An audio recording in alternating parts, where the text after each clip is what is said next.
How we doing? 1, 2, 3. I can hear myself a bit. Probably boost myself.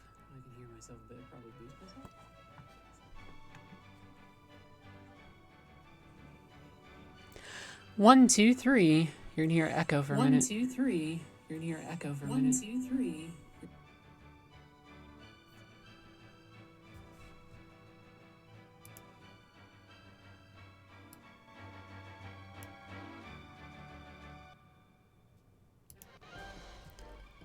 One, two, three. 1, 2, 3.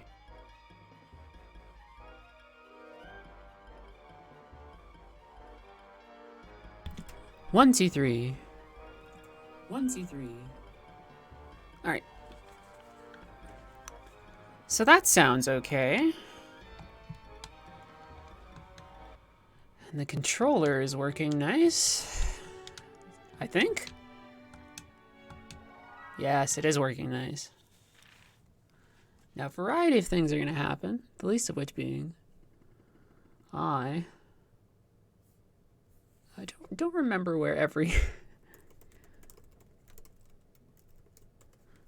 where a hand of things are, because I'm a bit silly these days. Which is to say, I don't remember where every discovery is anymore, because the last time I did a full playthrough here was, gosh, 2015, 2016, so longer than I'd like. And I don't remember where all the chams are. I have a pretty decent memory of things, but also we're playing Legends, which means certain things which I will not remember. Look at these wonderful HD updated menu screens. Don't you wish there was a remake, or remaster rather, with something this nice? I know I do. Excuse me again. So we're gonna play this until I can finish, but that's a little hazy because I mean, like, it's a rather large game. So the goal will be to play a lot, and if I do need to sleep, I will end up sleeping. And then what will happen is, if that happens, we'll go into day 2. Obviously, I can't do this through work, but we'll finish it regardless at some point this week. Anytime I am streaming, if people make donations to either Doctors Without Borders or to the Nature Conservancy, I will match your donation up to $25. This is vaguely a charity stream, but not really a charity stream. I've already taken care of personal donations and stuff this week, both to those organizations and to my striking friends at the GMG Union in New York.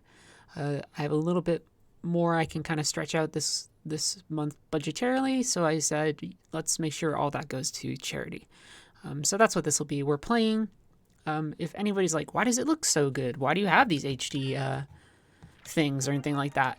I'm playing on emulators, so you're going to see some artifacting every now and then. And I'm playing Skies of Arcadia Legends version, which has a bunch of extra content. And then the thing there, I keep on saying and then. Wait, which one is this? This is the yellow one. What the deal is there is it has less quality. I put the wrong one in.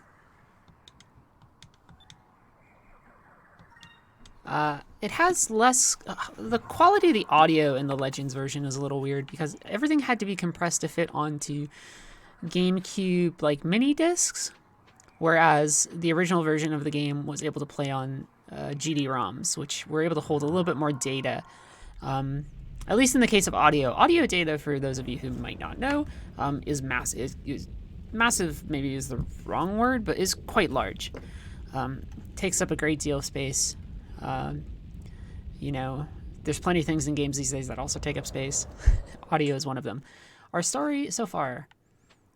Our heroes are Vise and Aika. They are 2 air pirates, people who go around stealing from the Valuan Empire and giving money back to the people. They find a mysterious girl called Fina, and Fina and members of their crew are eventually stolen back to Valua, where they Vice and Ica, that is, break in, rescue them from the Colosseum. And we learn that Fina is on a mission to recover these things called the Moon Crystals, which can be used to summon giant monsters that destroyed the world in the ancient times. Well, they fought and then a mysterious rain of meteorites destroyed the world. Very standard JRPG stuff. We have crossed a seemingly unpassable ocean, which is to say sky, because these are sky pirates and everything's in the sky in Skies of Arcadia. Shocking, I know. And we have made it to this game's version of what would really be like El Dorado, right? A sort of lost city with supposed riches inside. But this is where we're going to find our next moon crystal. Then after that, the moon crystals are still important, but a lot of stuff kind of goes in and out and in and out. The first half of the game is very traditional. The second half of the game is not ultra subversive, but there is some playing around. You'll notice that Vice, Ica, and Fina in particular have better looking models than everyone else. That is an HD mod. I think it makes them look absolutely great. There are, in theory, excuse me, mods that can have higher textures for the other characters, but retexturing even, even if you're just an enthusiast who loves a game, retexturing even just one character with the amount of facial expressions and fidelity and stuff that you want to do, it's even for a Dreamcast / GameCube game, it's a lot of work. So the fact that people were able to do this is very impressive. Like I said, we'll have some sort of visual artifacting from like zone transitions and things like that. There's probably an option that I can use to turn that off, but we won't. Instead, we'll have a game with a nice frame rate, good models, right? Like that, Fina would have never looked like that in on the Dreamcast or on GameCube. I know the game script quite a bit. I'll try not to scroll so fast, but I know the game script backwards and forwards. The good news is I have a copy of the game script. I have a spreadsheet with all the game's dialogue, but the script version of it I have actually stops after a certain point. So if we get far enough, this is partially research for all the writing I'm doing on this game, where I'll have a full documentation of the script in a much more just kind of right and easily accessible place. And that fic, this is all preamble for today. That fic, for those of you who don't know, is something called To the Horizon. If you look on fanfiction.net or AO3, you'll be able to find it. There's another large fic that just ended. It's a little bit more like explicitly like romantic, and I think there's even like a side fic to the side that's more sexual. Not really my sort of thing that I go in for, but there is romance in this story, obviously, and a little bit more in the writing that I'm doing. The game will feel a little stiff as I play, but it is just a matter of adjusting. I adore this game from the bottom of my heart. And remember, again today, I've said it before, yeah, you're going to see we're going to have some flashing on the screen when I go into that sort of stuff. Let me know if the volume mix is bad or if it's acceptable. And we'll kind of go from there. We're going to have, and look at that, even HD textures on the menus too. Isn't that great? That's super good. Let's just see what happens if we kind of proceed normally for a minute. Everybody attacking. Skies of Arcadia's battle system, I'll explain as we go. It has a couple things going for it, which I will explain. One are these normal attacks and the characters moving around the field. You don't get to control where the characters go, which is maybe my least favorite thing about the game. I think the game would have been better if you were able to control unit position, because that way there's some attacks that hit in columns, there's some that hit in straight lines. Oh wow, Drachman just hit that guy so hard he instantly died. And it's not my favorite part of the battle system, but we'll explain what else is going now that the enemies have attacked. So we've done a round of just normal attacking. You might notice the top of the screen there's a big bar that says 16 out of 35. 35 is the total amount of what my party has, which is called spirit points. They allow me to use special moves. Think of it MP, but it's a resource that you gain every round based upon certain stats that your characters have. This is separate from magic, which has its own both spirit point cost and MP cost. MP, if you look up where Vize's name is, he has 6 out of 9. Nice. And you know, each time I cast a spell, it will use a magic point, but it will also, in theory, cost me this. So magic is a dual resource, but also you don't necessarily need it depending on what you're doing, because some of the the special attacks you have are very strong. So, you know, I could just nail them because their speed is probably so fast. But we're going to show off what happens when Vyse uses his big room clearing ability, Rain of Swords. Unless Drachma instantly kills this fucker again. Oh my god, he did. Is that the end of the fight? We're, this is a severe overuse of Rain of Swords, but special attacks in this game are awesome. I think they still look good. I think the lighting on that still looks good. This is a 20-year-old game? Getting closer to 25 years old? So it's, you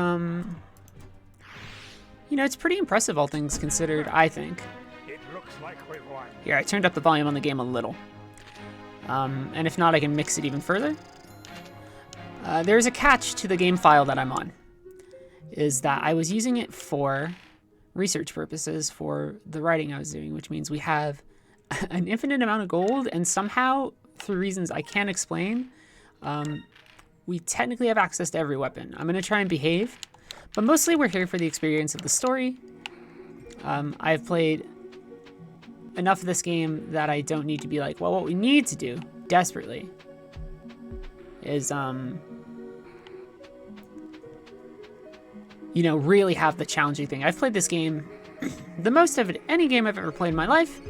I think it's okay to say to yourself, well, this is a game that maybe I will play on my own terms.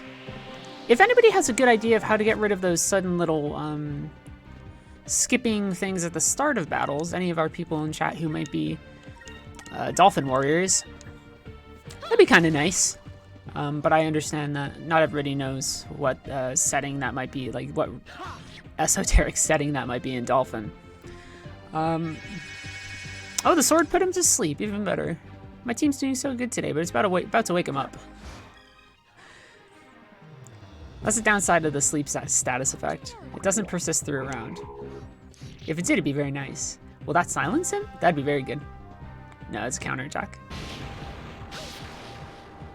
Yeah, so we're gonna try and get this crystal back. There's a giant monster, blah, blah, blah. This is another one of Vyse's attacks, is one you'll see me use a lot until I can get him something more, a little bit more upgraded.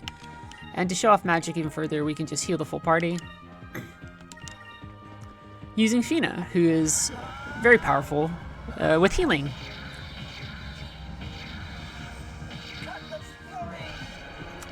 I am entirely in favor of attacks in JRPGs that are very abstract.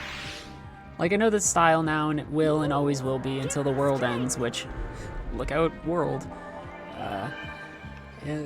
It's all very realistic and stuff now, but I am very fond of attacks that lean into things that are more kind of abstract and loose. It's one of the things that I think Tales of Arise does very well. A lot of good particle effects and things like that. A lot of good character-specific skills and things like that. Which I think a lot of games, at least JRPGs, could stand to really use. We're going to have two things in here I need to find. They're called Chams. Oh, one's outside. Shit. Well, I forgot to get one outside of, outside the dungeon. So before we leave this continent later on, I'll have to go grab that. But there is one in here where there's like a bunch of floating platforms. And I will get it. Chams are these things that I give to Fina's weapon, Cupel, to upgrade. I don't remember if we got that last time, in fact. Her weapon transforms. The weird thing is, though, I have, because of the glitchy thing I did, all the things, but I'm still going to find all the items to transform them. Do I want to be famous? Buy followers. No, get out of my chat. Forever. I don't know why people do that. Why do you want to... I guess, like, if people are really desperate to become Twitch partners or something. I am what is known as a lowly Twitch affiliate because I'm not somebody who streams for a living. Despite my somewhat overambitious weekend plans. For those of you in chat, interact as much as you want. You're all lovely.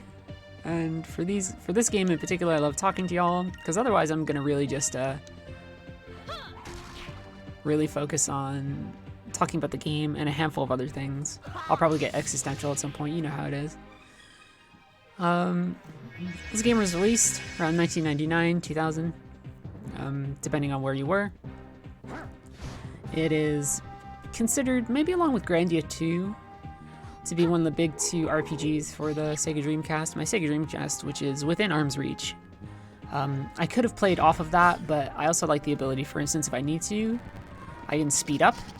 So say like there's some reason where we fall behind and there's a problem, I can speed up the speed up the battles or speed up navigation. Also, I just like the HD texture mods, right? So, sue me. This is a chance to play through a game I like, a chance to hopefully get far enough that I can have reliable access to sections of the script that I no longer have easy access to. Because, and you can skip those too. I think that wasn't in the Japanese version, but in the English version, you can skip special attacks if you hit start before a certain point in their animation. There's a hint for you, for all y'all who decide to pick up this game. Legends adds a lot of different discoveries on the map, adds a separate storyline, which I'm not the biggest expert in pursuing. Oh, that's right. I'm going to probably need a list of where all the moonfish are. Although really, this is not a 100% playthrough. We're just trying to finish the game. So, if I wanted to do a 100% playthrough, I would do that. Yeah, I know. There's definitely one in here. I just have to wait for the plipling, plipling, plipling. He's confused? Oh no. Aika has a room clearing thing too. Usually she goes first. But Vise is all confused. I'm gonna try and get the moonfish, but it's also, this is not a thing where I'm like, I must do Piastol's quest line entirely. Or like, I'm not gonna be like, well, I really need to get final pupil or whatever. Oh, look how great she is. Fina, one of my favorite characters in the game ever. Maybe my favorite character in the game. I have her tattoo on my arm along with 2 others. It's good stuff. I think I have a fair amount of healing items right now. Oh, not a brilliant amount, but still enough to do some healing between battles. I'm trying not to take advantage of the fact that and I swear it was this, that I accidentally gave myself a terrifying amount of gold.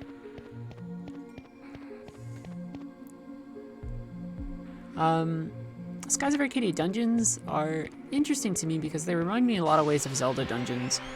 Not because there's an item you need to really fix your way through puzzles and find pathways for progression or things like that, but because, as a general rule of thumb, they do at least have to have is a strong word. They do at least tend to have navigational gimmicks, which is to say, one of them, or at least 2 of them, really involve lowering and raising water levels in order to gain access to new space. This has the moving platforms. There is a lot of verticality in this game, which I think that the dev team was really interested in showing off, especially in the world map, but just in general. Because 3D certainly wasn't entirely new, but it was less realized to this degree, which sounds ridiculous to say now after we've all been playing Elden Ring for this week and seeing immense game worlds in what is frankly just very amazing graphical fidelity. But there was a time, kids. I can say this now that my games that I played are retro. For me, retro games are like the ones that go blink blonk.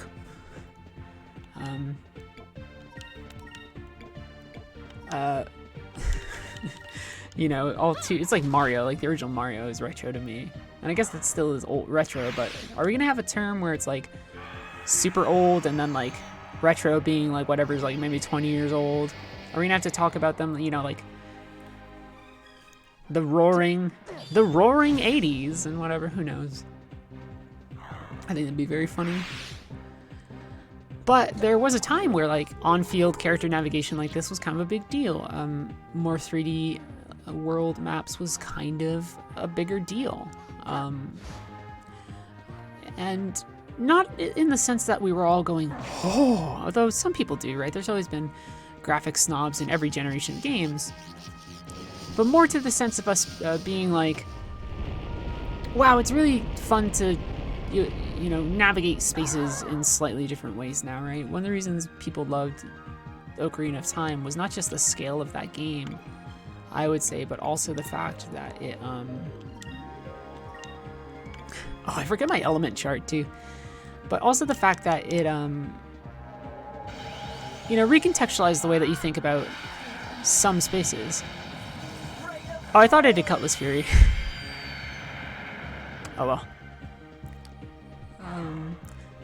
And the major aspect of that is not just the inclusion of depth in 3D games, I would say. It's also the inclusion of more height.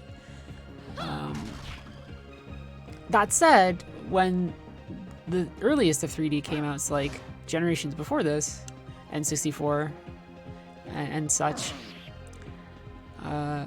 there were moments where I, being a child at the time, was confused. I always say it's like I was the person at the movie theater, which never happened, I believe, actually, who saw a train coming at them and was like, why is a train coming at me? But for me, it was playing Mario 64 and not, because I was like 7 or something stupid. When you're a 7-year-old, you think that you're not a child, but you are still quite assuredly a child. And I remember not fully understanding that I could run up to walls and like bonk up against them in certain ways. That was really weird. That makes me sound like an old fart, but I'm only just in my 30s. But in video game years, that means I might as well be dead.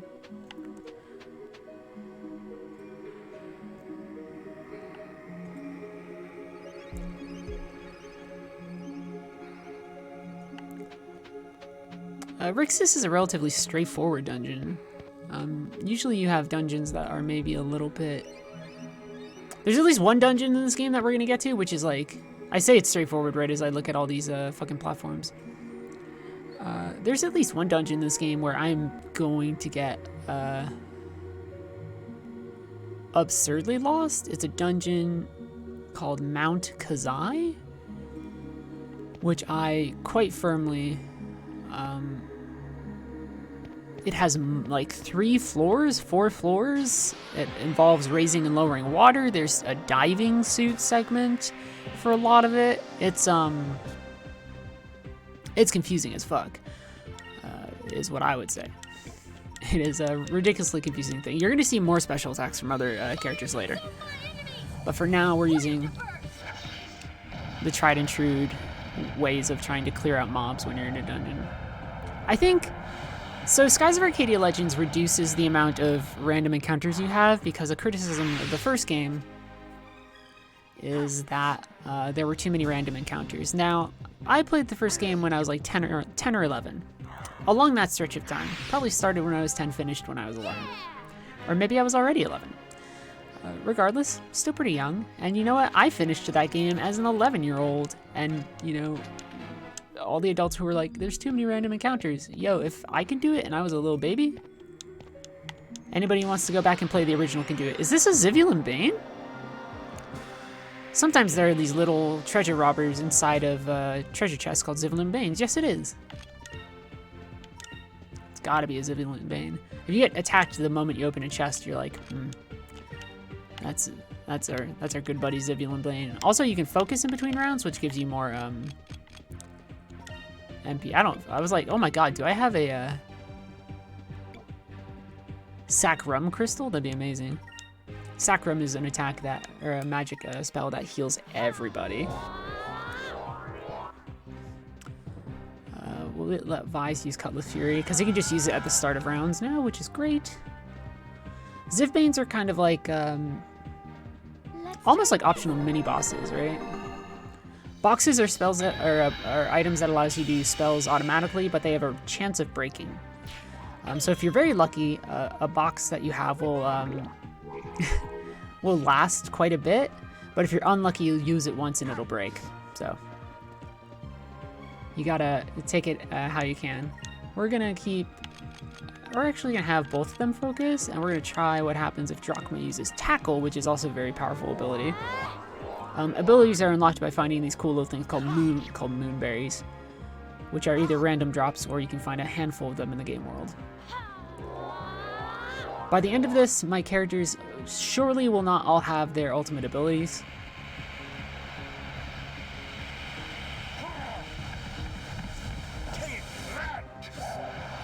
This will hit harder than Cutlass Fury, probably. Yeah, quite a bit. This will probably just hit Vise. It could hit Drachma. Powerful. Somebody says, I always thought of them as Billy Zanes. Yeah. This person knows what they're talking about. They got it. She can actually use Increm, which is like an attack buff ability. And to save us MP. Items are kind of busted in this game, and especially in the original version where you had much more easy access to them. They just allow you to use spells without any cost. Oh, he attacked before they could use Increm? Wow, what's his speed stat right now? But items have always been kind of busted in this game, and there's a endgame NPC who I don't think it has changed for Legend. He is an alchemist who can craft items that increase your stats permanently. And so if you have a shit ton of gold, you can just go to him and max out like your power stat and kill everything in one hit. This is not a game that's like, I mean, it has challenge, but it is not a game where, we'll just beat him up, where you're going to get stuck very often. You might run into a boss that takes you, 2 to 4 tries if you're having a lot of trouble, but there's usually a pathway through the game. It's never a game that's been punishing by any stretch of the imagination. It's always been a game with a good curve. Here, because of the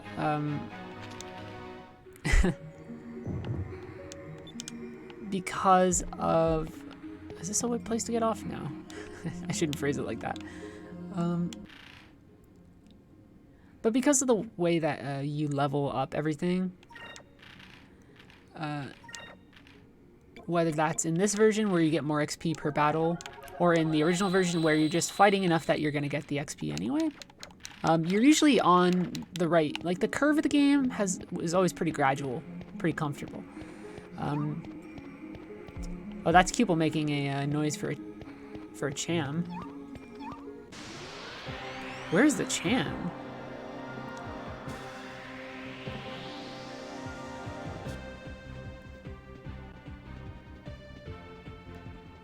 Probably at the top of the stairs, right? The fuck are these?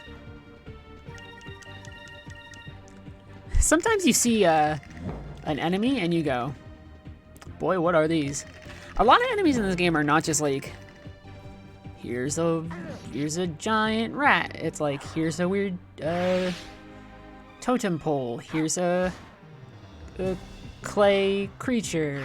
Here's a giant sloth bear. Which I appreciate. That's what you want in a game.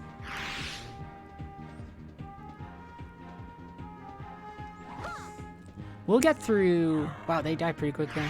We'll get through Ixa'Taka, which means we're going to have a couple ship battle things and one boss at the top of this. And, yeah, there's a scary monster where it's a giant beetle on the top of a zombified corpse. Maybe one of the scariest enemies in a game ever. Please go up. Cupel? There we go, Cham. Perfect. Items.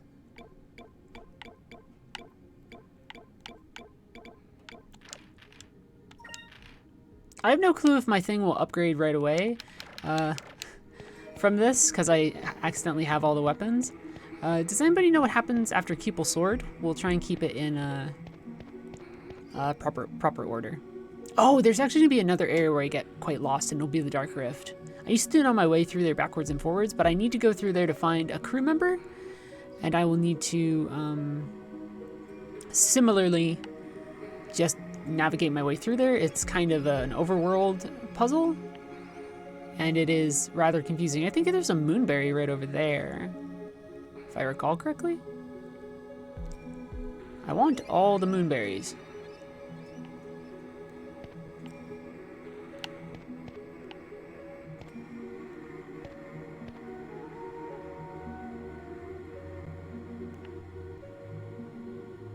This platform seems like it only takes me to one actual place. Oh boy. This is a whole situation. I do like the dungeons though. I like the music. My one complaint is because we're playing what is technically the GameCube version is that the music is compressed, right? That's the thing that everybody mentions. That's just gonna take me back to the start of the dungeon. I do not want to get on that platform. Sacrulen crystals? That's the highest healing magic. They give you Sacrulen crystals right here? You can hear just by the sound of my voice, I'm going, Sacrulen crystals?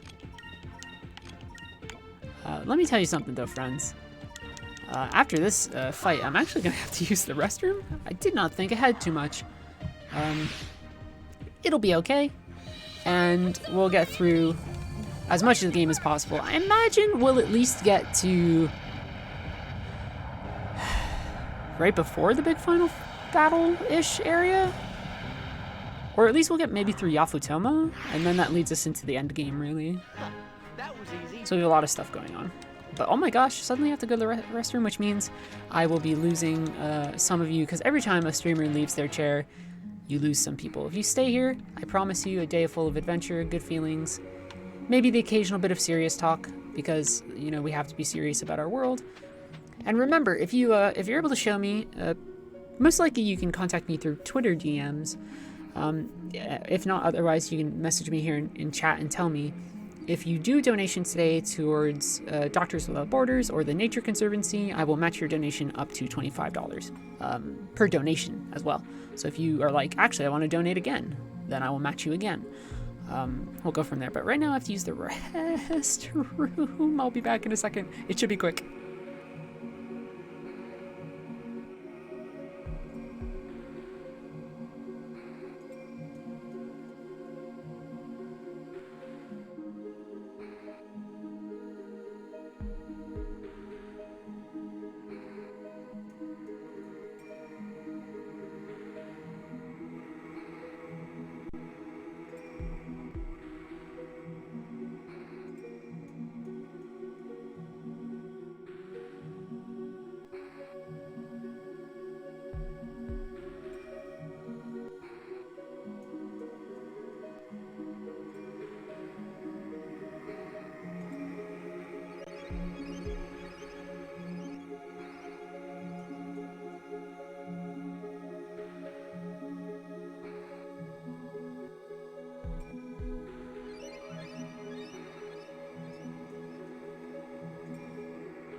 There we go. I'm back. Sorry, folks. As you can imagine, this is not a slipshod production, but it is one that I am flying sort of by the seat of my pants. By the way, for those donations, obviously it's there's two reasons. I'll talk about it for a moment. Chiefly, Doctors Without Borders is meant to help with any possible relief efforts in Ukraine right now, owing to Russia's completely brazen but not historically unprecedented act of aggression into a state which it believes belongs to it, which it does not. Ukraine is a sovereign and independent nation. But don't want to talk about it too much. In terms of, I'm not the best person to talk about it, right? But so Doctors Without Borders, any donations there will hopefully be used to aid with humanitarian relief regarded to Ukraine. Nature Conservancy is a bit more specific. That is for fighting animal extinction and then also climate change. A big thing about Skies of Arcadia for me is that it is a game about how beautiful the world is, both the people that are in it and also, the things that you can find in it. I think to an extent this is a game about the futility or stupidity even of nationalism and empire, which are concepts that never should have existed because they've been causing the world pain forever. Since their inception.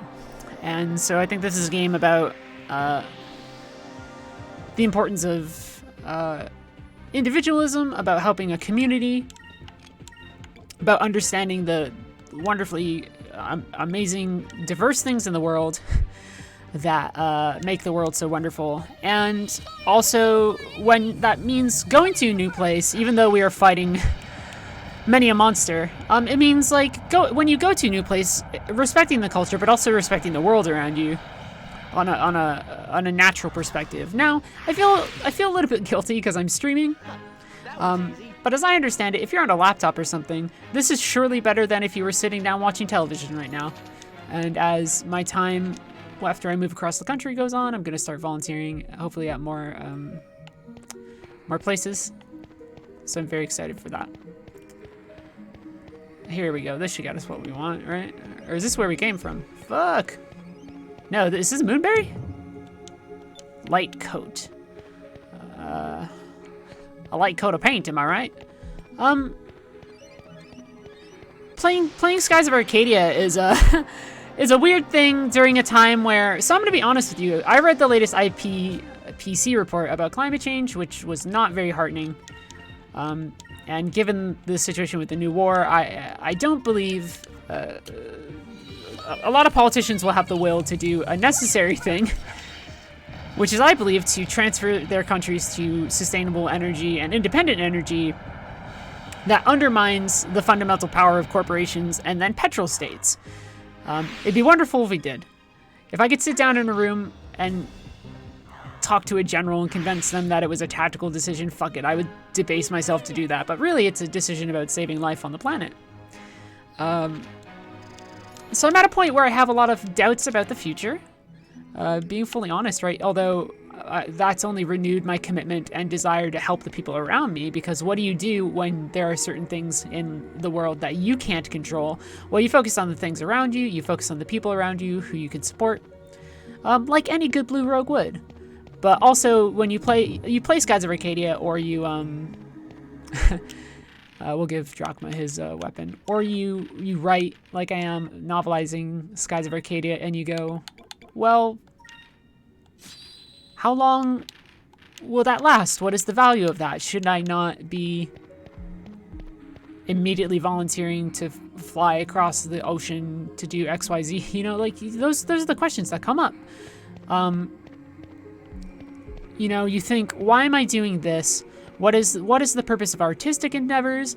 What is the purpose of something like putting on a stream like this? Even though there's hopefully a bit of charity that comes from this, and I don't have the answer for that, because I would like to think that art changes people or brings goodness into the world, but also I think art is that better be. Oh, it's an ISIL seed. That's still fine.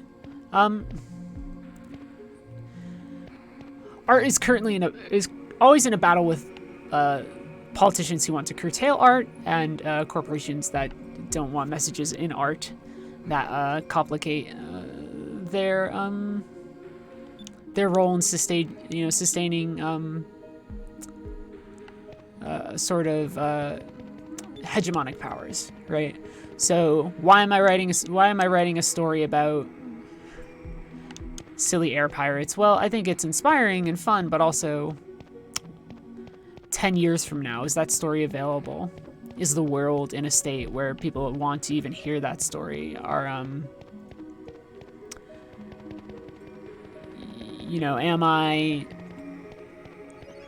I doing a thing that will last and will be worthwhile is a question that happens plenty. I missed a moonfish. Where was it? You can just tell me where the moonfish was. Is it in this area, or was it where the flying platforms were?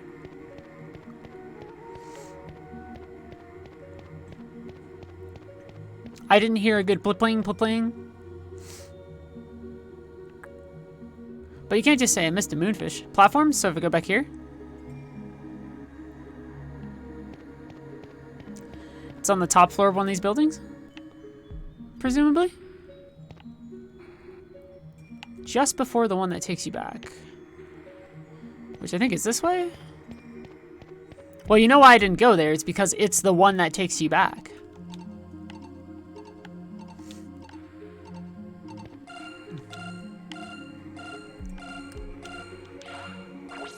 Why would I go near the thing that would take me immediately to the start of the dungeon?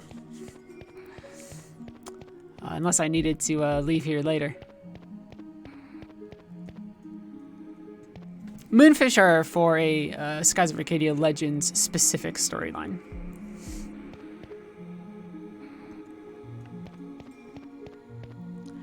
I was just chasing that guy, and now that guy's like, where'd they go?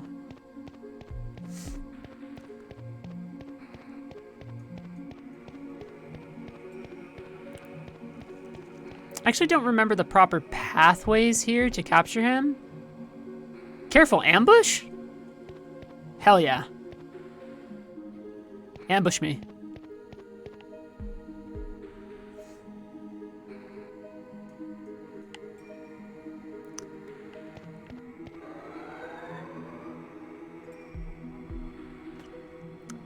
Oh, so we're still good. We're still chasing him up and up and up. You gotta get him in a corner at one point, I believe. Now we're going high up, Rixus. Or maybe I did it correctly. Did I just do it correctly without realizing it? My goodness. Harper, you have played this game. You ever play a game sometimes and you're kinda on autopilot? There's aspects of that here, not entirely. Boy, it's gonna be a problem when we are in the fucking Dark Rift, let me tell you. I'm just gonna be like, I don't remember. Anything, yeah, I remembered, I was like, well, I can't approach him from the front. This is where we're gonna get the moon crystal. This is just a giant bird because it's a dungeon, but I'm gonna show you a trick with the giant bird, which I love showing off. This bird is susceptible to one of Fina's special attacks that you don't usually use very often, which I hope Fina has, otherwise we'll just fight it. This is the rock, or Rictilish, but its translation is rock. Delta Shield is a thing that blocks all magic use, which is very good. Although actually, if she's doing that, then we can do this. Special move, Lunar Glyph. Fina uses the power of the moon to damage and possibly stone a single enemy.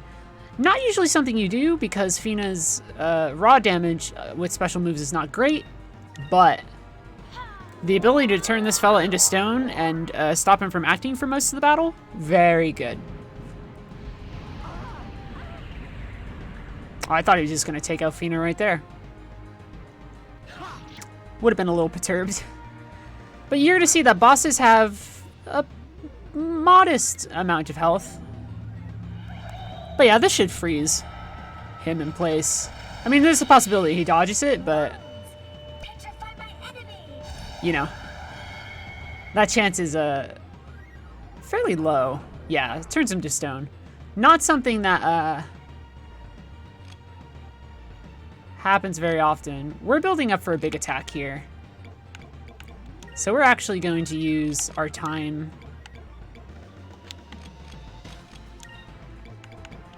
building up towards a big expenditure of stuff. So I find it's very useful to, in this game, focus on big bursty rounds as opposed to, Let's try this. let's say, rounds of combat, like, you know, sequential rounds of, like, chipping down an enemy. So we're not at risk of being attacked, so we can use this entire turn to buff, which is super great. So we'll buff our attacks. Give me strength. A random drachma magic use. You don't usually use magic when you're drachma, you're usually hitting things. And next turn we'll have enough for both. This is the GameCube version played on Dolphin. As you might notice, the menus are a little bit better, and the characters, at least for the main trio, they've been retextured. I prefer the original version because I believe it has better audio quality, and for me that is, I believe, more important to my enjoyment of the game. But for other people, they enjoy having the extra content of this version, and I don't begrudge them that in the slightest, right? But this should be a nice big damaging round. Let's try this. Getting some extra from the Crystallis crystal while we can box as well.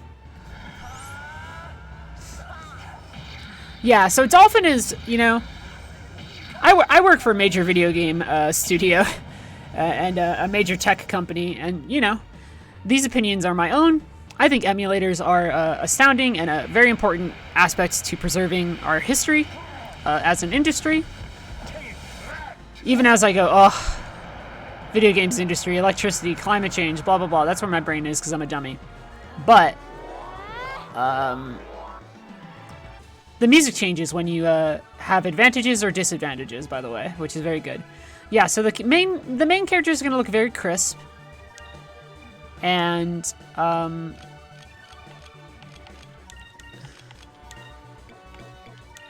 the game's just going to move a little bit more smoothly in general. Oh, actually, no, Fina has to use her special again. I forgot they actually just fell out. So this is fine, presumably, unless he does another big attack. Oh, that counterattack ain't fun. Oh, put him to sleep for a minute. Oh, no, we're going to waste that. I have to pray that,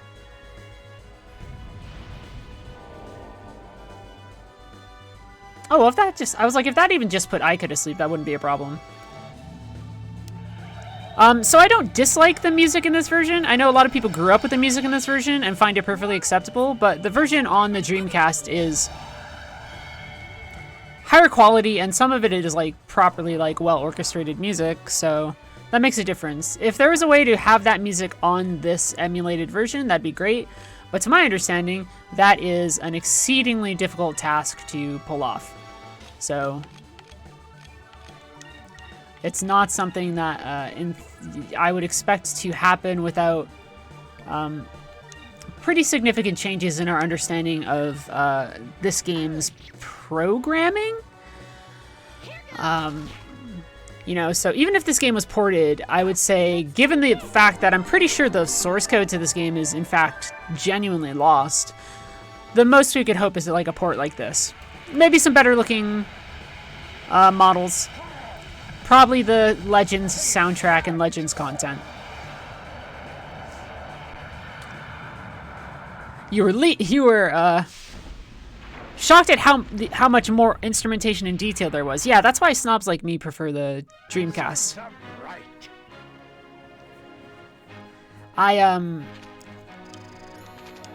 You kind of just have to choose what you want to prioritize in the version that you're playing, right? Do you want the extra content? Do you want the extra discoveries or things like that, which I think are fun, but for me not essential because I play the vanilla version so often that they're not something that radically redefine the experience for me. I talked to Reiko Kodama, the producer of this game, back when I was a journalist, and she was pretty insistent that this is what constitutes something of like a director's cut, right? And you know, director's cuts don't take away from whatever value the original had, right? They just are alterations that help round out maybe sometimes directorial intent or things like that. But that doesn't necessarily mean the original product itself is a failure. It just means that given the opportunity to revisit the work, the director decides to implement some things.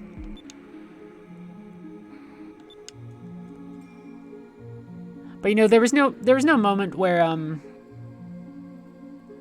you know, Kodama-san was like, well, this is the definitive version. She just said, this is kind of like the director's cut. They are finding a message from the Silver Moon civilization about sealing away the green gigas, which are the giant monsters controlled by the crystals. But wait, where's the crystal? I have an idea for my stupid fic if we get there. If I have the existential will to keep on writing that fic in the face of so many things, I will do so. But again, I'm having a lot of odd feelings about it. It's like maybe we go up until they get the Delphinus and that's where it ends, right? I would hate that, but at the same time, who knows what the world is? But I would love to do the full thing, which will take me until I'm like 35. I'm not reading out the dialogue, by the way. I'm letting it scroll for people who might want to read. I'm trying to keep it at a fair pace, but also here's the thing you should know about me. I'm a speed reader. And to explain how my sense of speed reading works is, have you ever looked at the page of a book with all the writing in it? I bet you have. For me, I don't see that as individual words. I almost see it as like a tableau, like a picture. So I can scan pages very quickly and retain almost all information off them. It's not a photographic memory thing, but I bet you it's somewhere adjacent in the way that the neural synapses work. So for me, like, you know, it takes 2 seconds of looking at text to understand what's going on. It's one of my few interesting skills. All the skills I have revolve around writing. I'm happy saying that. Good slide here, guys. Good bit of action. I like these cutscenes. They use a lot of different camera angles and stuff. At a time, you know, when 3D, it's like not everybody knows what they're doing yet. These folks had a pretty good idea. Panning camera movements. Really, clearly people who had fun exploring the 3D space with the tools that they had. This guy was here to take the moon crystal. Or guard in the ruins.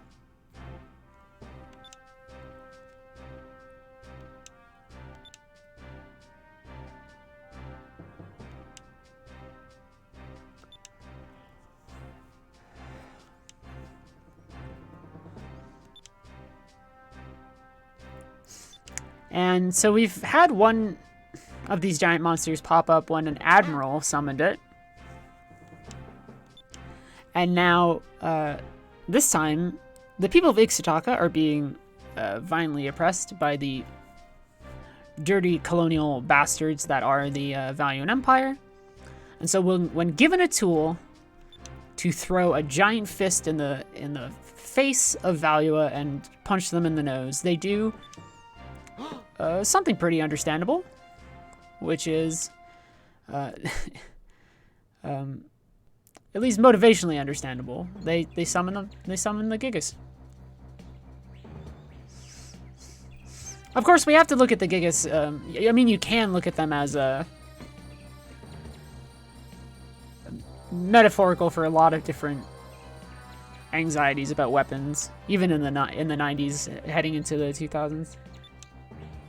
Yes, who can blame them for not trusting white people more, honestly? Yeah, when Vi shows up and he's like, I'm pretty cool. And everybody's like, we don't know about that dog.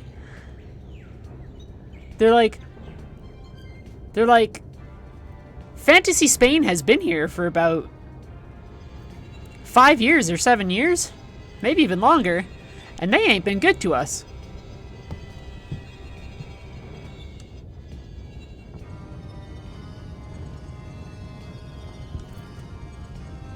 Although they do the thing where you show up and because Fina's there and Fina's perfect.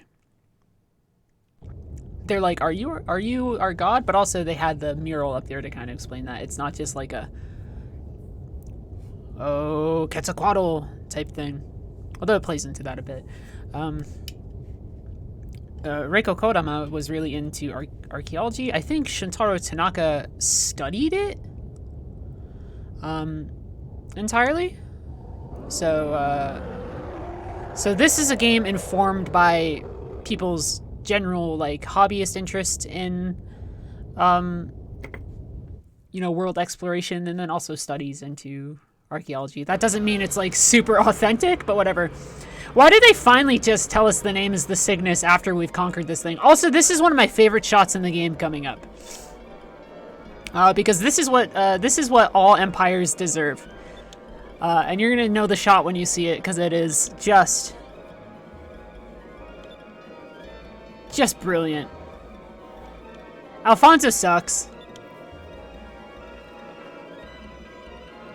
God, what would I do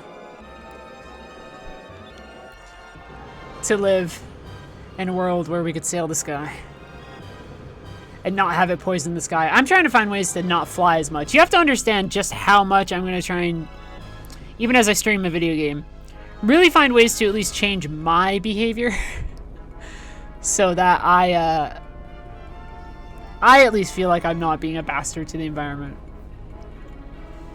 Deeply important to me. This is Grendel. He's the coolest looking monster in the game. No offense, nothing else comes close. He has an eye just like the cyborg ninja from... Look at this shit right here. So good.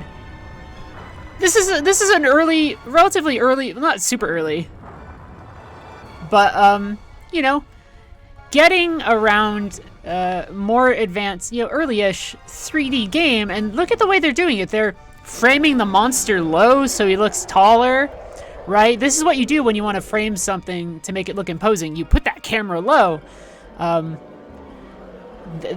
the time comes for the punch, they make a nice tableau kind of side view of it.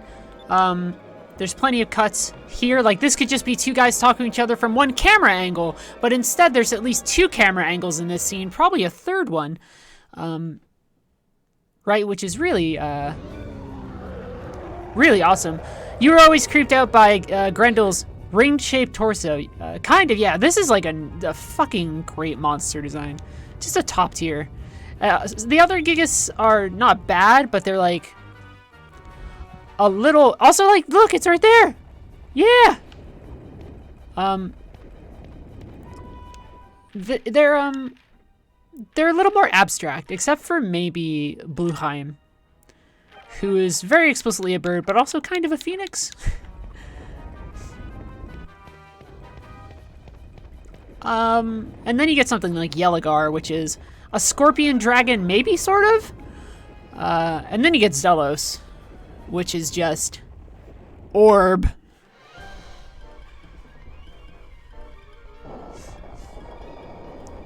Yeah, this is my favorite. I love this shit. I think it's so good.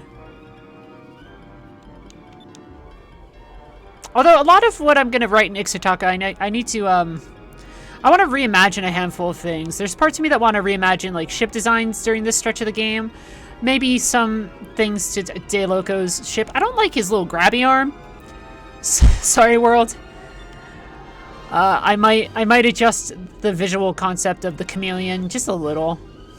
The same way that I was thinking the visual design of what's his name? Gordo's ship, which is just like this giant metal whale thing, which I think is kind of funny, but I want to rethink of. This is our first sign of the Moonstone Cannon.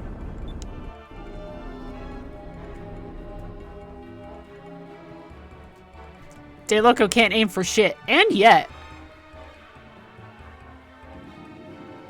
This raises a question that I don't have an answer for, is what happens to the commander of a Gigas if they get killed? And I've had characters in the writing I've done posit that it means the monster will shut down, but there's right here when he gets knocked unconscious, the monster goes on a rampage. So you never know.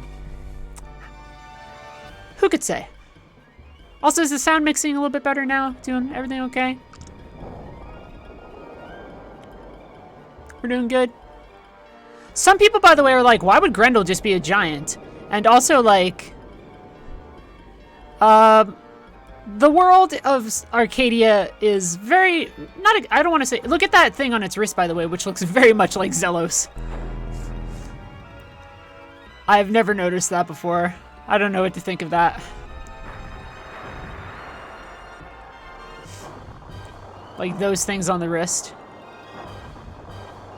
Yeah, weird. Maybe that's what the Sylvites used to initially shackle him. Just making shit up on the spot. Oh, bitch, do I have to fight De Loco before I fight Grendel? Is it another Lynx Rakumen situation?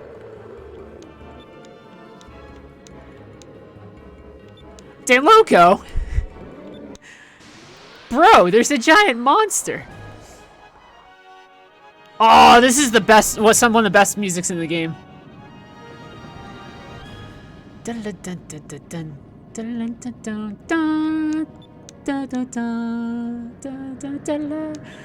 great thing about the Little Jack is that it's small and fast, which is very good. Something that people told me, by the way, which I didn't know for a while, was that the guard goes into effect on your turn that you use it.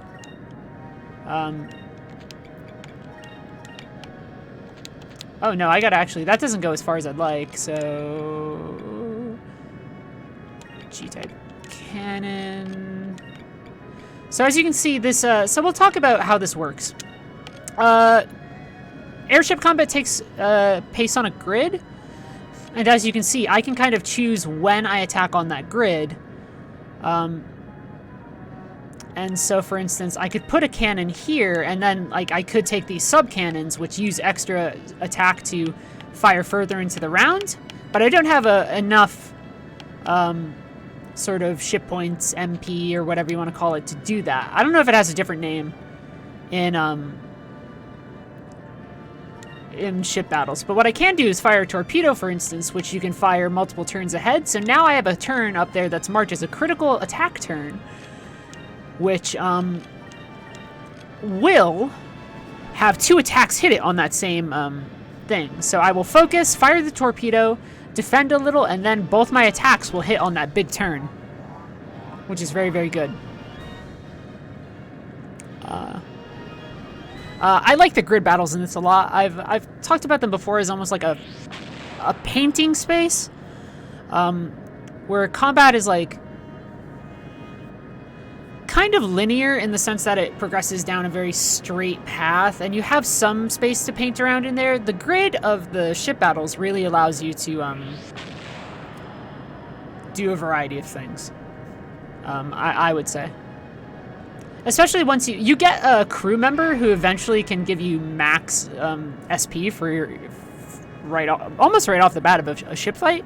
It's one of the most broken things ever in a game. They made that character and they were like, we don't care if that breaks some of our ship battles. Oh, our torpedoes missed. What a shame.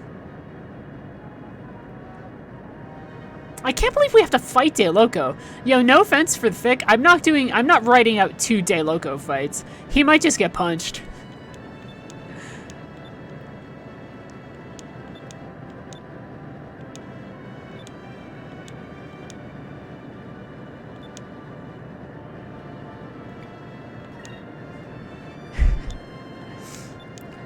Cause I'm gonna have to very soon write a De Loco ship battle, along with some other De Loco content.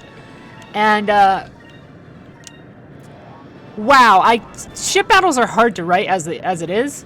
Because you have to think about, like, naval tactics, but then you have to think about them kind of three-dimensionally, right? I think that's tricky. Ship battles are actually one of my least favorite things to write, and the idea of having to write 2 full De Loco battles so closely back-to-back, that's kind of weird to me.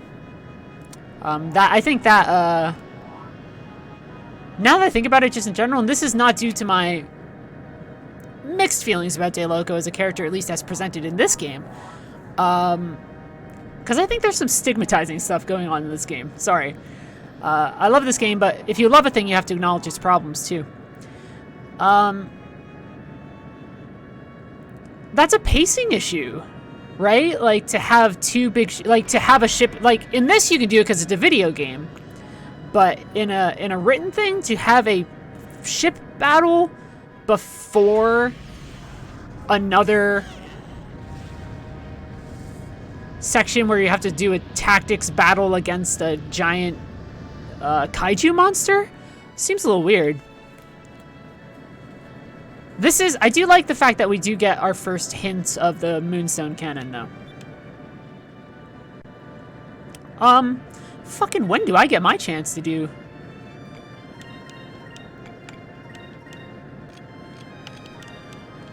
What do I have for items? I must have repair kits. Deluxe kits? I have deluxe kits? Boy.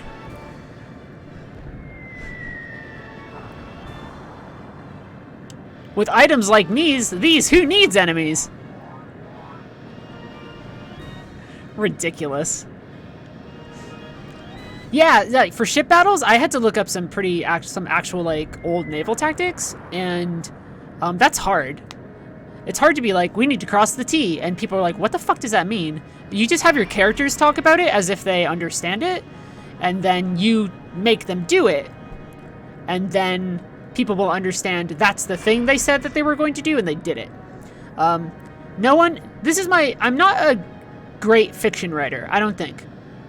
I was a journalist. That's very different than being a fiction writer.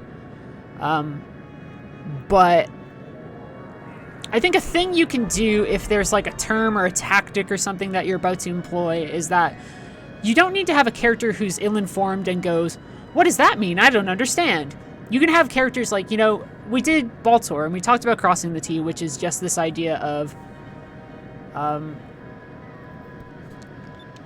crossing the enemy such that your cannon strikes fly through the majority of the hull, which means kind of doing your broadsides as you cross along behind them, because that way their cannons can't broadside you in return. And so that way when you fire your cannonballs also, they're flying through the largest majority section of the ship, right? How much does the Harpoon Cannon cost?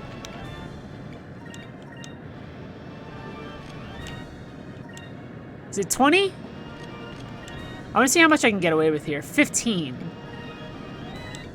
I'll take your word for it. Let's go for big damaging here, turn here too. And then let's see if we can just Harpoon cannon them and end it. But yeah, crossing the T is when you go behind and you fire down the length of a ship so that you're not exposed to their cannons for retaliatory broadsides, and then your cannons are just ripping through the length of the ship. So I have them mention that in the thing I wrote. And Drachma just goes like, I don't know, is he gonna fall for that? He's been sailing for a while, and Vise is like, that motherfucker doesn't know tactics, and therefore kind of works. But I don't have like Ika pop up and be like, what does that mean? Or even Fina. No, Fina's not around for that. You know, Ika would maybe know. She has been on a pirate ship for a while. Vise and Drachma clearly know. So you can just have them say the thing, talk vaguely about the thing in a way that stresses that their knowledge, and then when they do the thing, the reader instinctually knows that's the thing that they were just talking about doing. Right? I don't want to be as trite to say show not tell, but it falls within that wheelhouse, right? Of when you use terminology, you should be confident enough in your readership and in your characters to understand that you don't have to necessarily over-explain or exposit on what that terminology is. You exposit about your world, right? You exposit about the lore of a world, or you interweave that into your dialogue. Harpoon Cannon, fire! The guy who did the voice of Vise also does the voice of Thomas in Deadly Premonition, which I think is bonkers. Deadly Premonition, a game I love, but as time goes on, I go, boy, what a thing with a couple of problems. Yeah, it's the same dude. I love Deadly Premonition. I played it in college. I'm going to tell you a true story about Deadly Premonition. So even back in college, I was somebody who was aware of games, right? And Deadly Premonition was slowly gathering this reputation after it released as this thing where some people thought it was really charming, and other people were like, this is absolute trash shit. And also some people were making Twin Peaks comparisons, and I was like, well, I need to check out that game. So I bought a used copy of it from the game store in our mall in the city, and the guy, when I ordered it, or when I bought it, I brought it to the counter, he goes, you know what this is, right? And I said, yeah. I said, yeah, hit me up. But I thought that was very funny. Just to have someone be like, you sure about that, dog? And having me be like, yeah, it's fine. I think that game is very charming. I think in retrospect, I have a picture of me with Sweary on my phone because he's everywhere. It's very easy to find Sweary. But you know, he's eccentric, but some people give him the benefit of the doubt too much sometimes. I would say. I think I was more interested in D4 than I was in Deadly Premonition 2. But you know, we all have our things.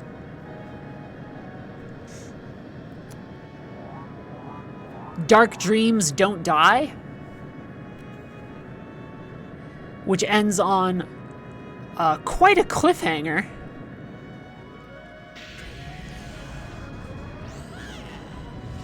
Yeah, I completely forgot that there's just another De Loco fight here. So you fight him 3 times. You fight him twice in Ixa'Taka and then again in Deep Sky, where, shoutouts to De Loco, you fucking just kill that guy.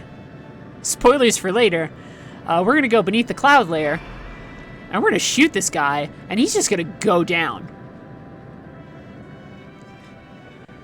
It just be like that.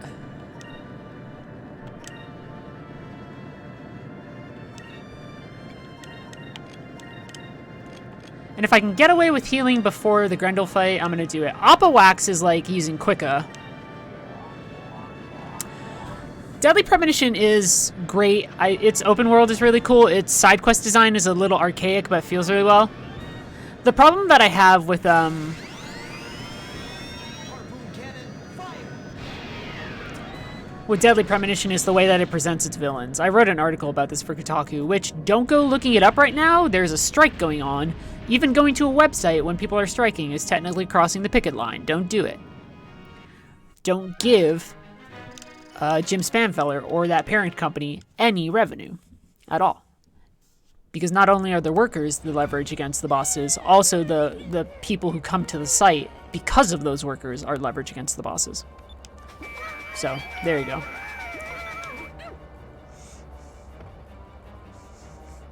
I do like the little shake that he does here. Shake, shake.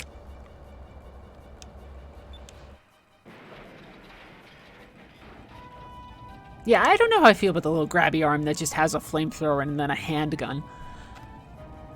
I almost want a ship that's like more modular. By which I mean like things just kind of pop out.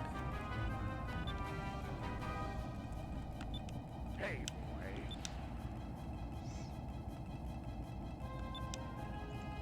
Vice captains, not to give Valiants credit because most Valiants are scumbags.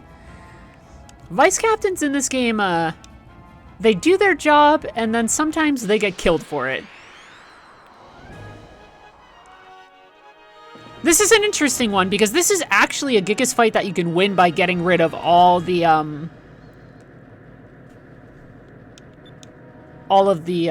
monster's HP.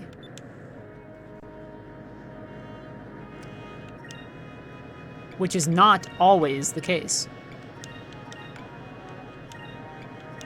I think Rikumen... Does Rikumen end when you, Oh, I don't have enough for Increm. You know? Well, actually, how long does Increm last? 2 turns? We want to save that for before a Harpoon Cannon, huh? Or is it just there for a long-ass time? There's some esoteric rules to magic in this game that I don't fully know. I think it's 2 turns. Right?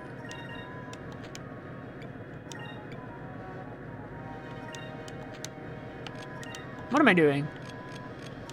I'm fighting the Gigas. I'm a forgetful person. And then Oppawax would be that too, but if we wanted to... Oh, how much spirit does Geargrease give? We're about to find out. Gigas Earthbound? Nah, it's a different type of Gigas. That's really Gygas.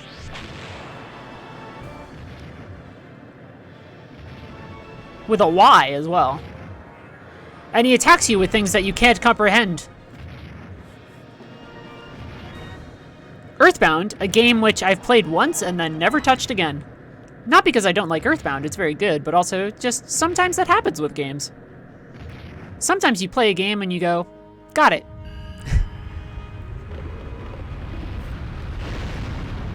That's like adjacently related to Earthbound in some way. Undertale.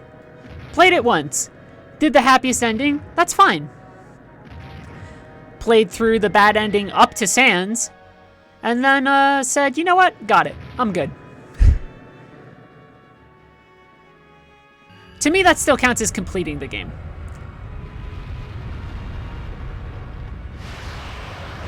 Yeah, this dude just, like, that would kill everybody on board the Little Jack. They would just be dead. This is another one of the challenges of, not to talk about my work too much, that sounds very fawning, but also this is one of the challenges of how do you adapt a fight against a giant monster where, in theory, getting hit by a, you know, like, I can't be like, and then he threw a big rock at them. I have to specify that it's not the biggest rock ever. This is probably our most advantageous. That's a red turn, though. Am I risking death there, you think? Is that too risky? Should I heal right away, you think? It's really tempting. It's a bit of a gamble. If you die, you gotta go through cutscenes again. Let's play it safe. Yeah.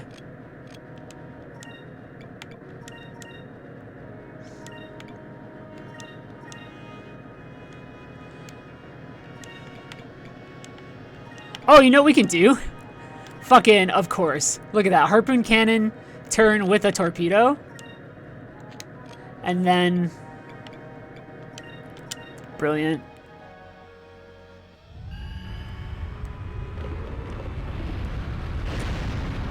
Yeah, he just backfists them. Yeah, that's hard to abstract, right? You have to do some hand-waving about Fina and magical barriers or something, right? But then again, oh my gosh, that gives Fina more shit to do. Also, you know what I think? Spoiler alert, by the way, but I think Ixa'Taka is going to be present for this. Which is cool.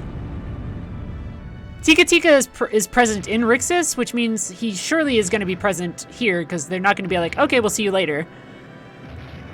And then I think Merida... I know Merida is present during Moonstone Mountain. So, there you go.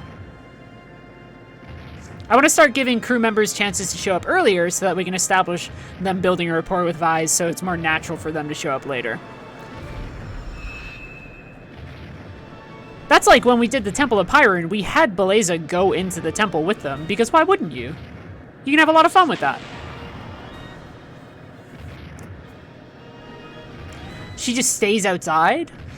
She's tough. I know she's playing a role, but she can play any type of role she wants. She can play both somebody who's like a cool dancer and then also other stuff. Oh yeah, we're really going for it here, huh? Oh no, that puts me right under. Fuck. This is more important. We can still do decent damage this round.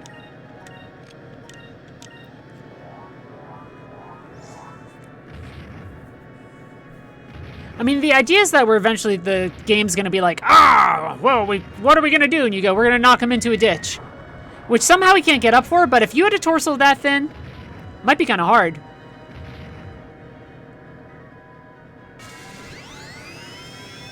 Harpoon Cannon, fire!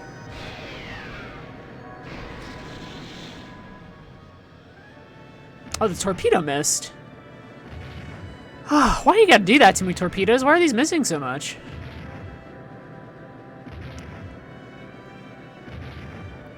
This is the best Gigas design, for sure. Now they're gonna be like, oh no.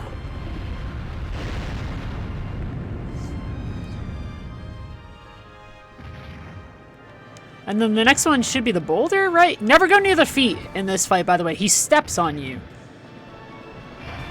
He just steps on you. Yeah, I've heard a lot of people say that he would taste like a candy. A lot of people have insisted that he'd be like a Jolly Rancher or like an Airhead.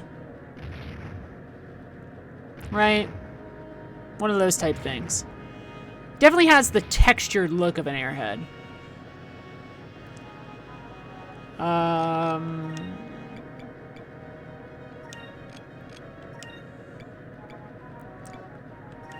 We're just playing this round super safe so we can get to more Harpoon Cannon. Yeah, he's shiny like an Airhead. I used to have those a lot when I was a kid.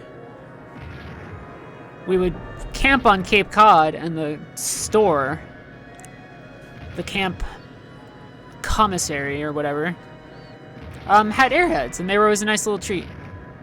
They had that in comic books. I sound like an old-timey person. I would get an Airhead and a comic book. But what else are you going to do where you're in the middle of nowhere? Comic books were awesome.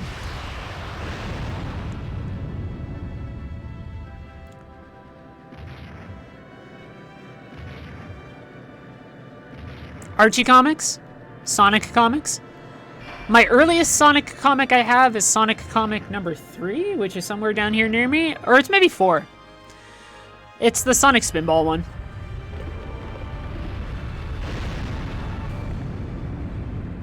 I have a copy of the first one, but it's not technically an actual copy of, like, an actual first Sonic comic. So, there you go.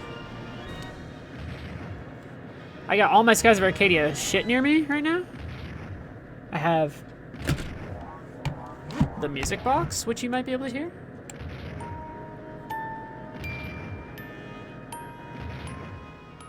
Probably not.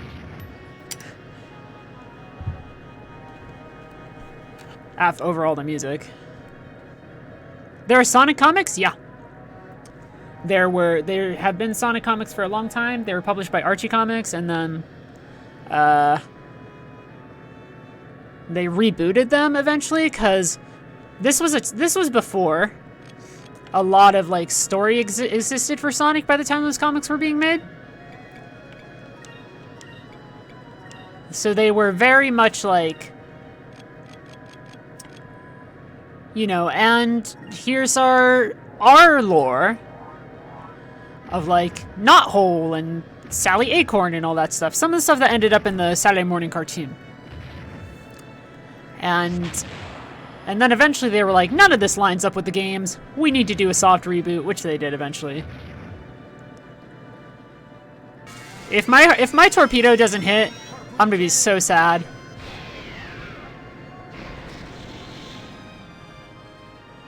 Yeah, it's just not worth using those torpedoes right now.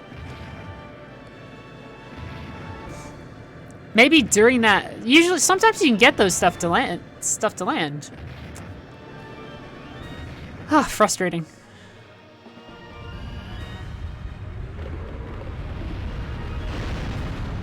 Yes, but that begs the question of whether or not the team will have a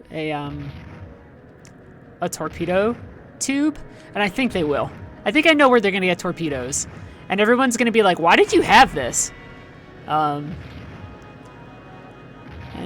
it'll make sense. Because right now on their ship they have cannons. They have cannons and they have magic nozzles on those cannons so that they can use magic cannons. They took those from Beleza. They have a radio as well. No offense to the other fic that is going on. I understand that they had radio get invented, which I think is a cool idea. But it's so much more easier to just have radio be a thing that you steal off of value, I think, personally, for me, for my writing. It seems easier to me to have radio be a thing that exists so that you can just have people on ships talk to each other. Like, that way, like, De Loco and Vise can actually have banter. As opposed to De Loco just sitting in his on his bridge being like, "Ah, darn you, blah, blah, blah." Like, I want these characters to talk to each other. So, that's where my mind is on that. No disrespect to what I've heard about the other writer, and their work. Because I you know, that notion of Fina introducing, more technology to the modern world, that's kind of a cool hook, right? But I think it'll be so much easier, like, you know, like, and we'll get there, right? But you know, in like Yafutomo, when Vigoro's like, I almost called him Vigoro.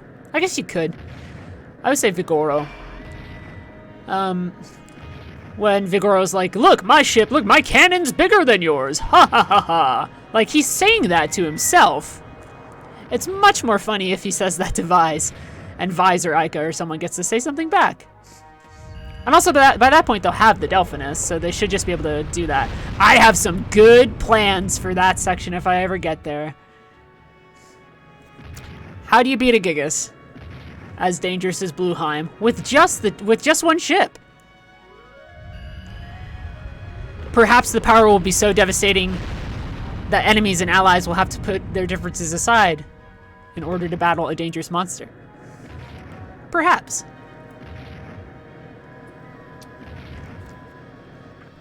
These are the things I think about late at night. Harpoon Cannon, fire! These are also... I have a... this will knock him into the thing. I have a thing in place where I am partially... I don't want to talk too much about me. Let me phrase it this way. Part of me has been trying to soften the way that Vigoro is written so that you can still find aspects of him that are admirable. While also, I will not shy away from the fact that he's a fucking scumbag. But, you know. That's why he has a scene with Beleza. That's why he has a scene with both Beleza and Vigoro, right? To give him a personality besides just, I have a dick. So here's my thing. This is like, this version of the Ixa'Taka theme, not bad, because the melody is good, but this flute to me sounds like a MIDI flute. Where if you listen to the I'm sorry to be a snob, but if you listen to the version on the Dreamcast, it's like, it sounds way more like an actual fucking flute. Where this sounds something from like a sound pack. There's Issapa, a character who exists.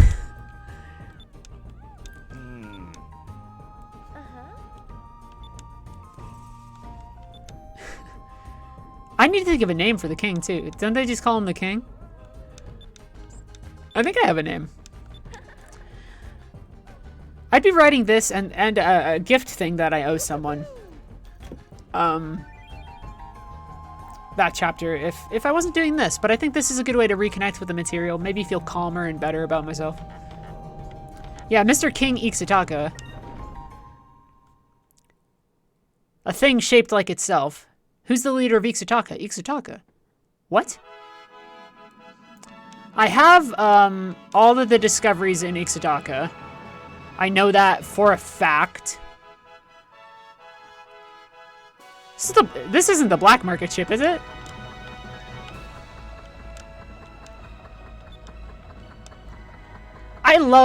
would love to get proper model renders of the Ixa'Takan ships.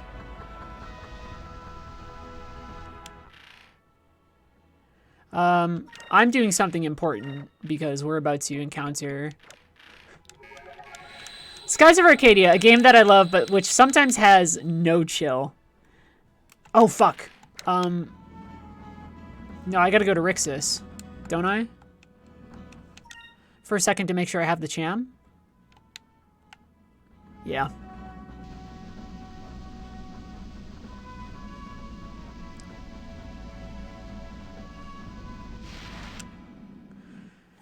Which side is it to? The Golden Man one. Which I think was this side? I might have gotten it. Right, it's this side. Oh, no, I'm right. If you had the Dreamcast, you would have the VMU. Cupid would show up and it would ping and make loud noises. I love my VMU, but its battery is surely going to die soon. I have a friend who does retro repair now, which is funny to say. She does repair of consoles that we grew up with. And so I will eventually be like, can you help a brother out? What's after, can somebody tell me what's after Cupid Sword?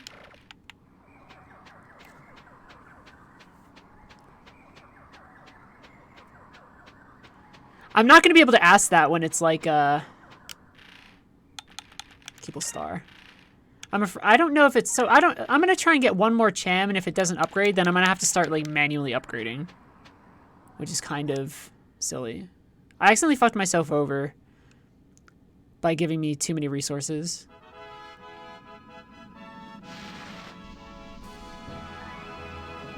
Wasn't really my intention. Fuck! Oh no, I got that thing. I saw it and I was like, Discovery? Here's the thing too, I don't have a good list of all the Legends-specific discoveries, so if you're like, actually, there's one here, you can tell me.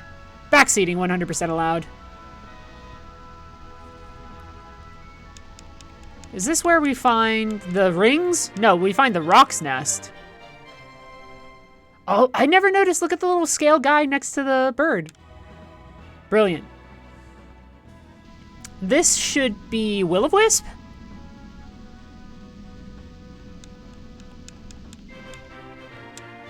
Yep. And then mysterious rings. Where are those? Those are near here, right? Let me look on the map. They tend to be like around this area, I think. I'm hardly an expert, but they're close.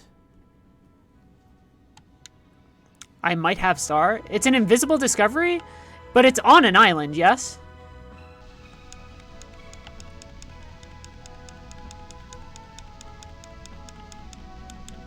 It's not? Is it at a certain height? Oh my gosh, it's an island. Weird.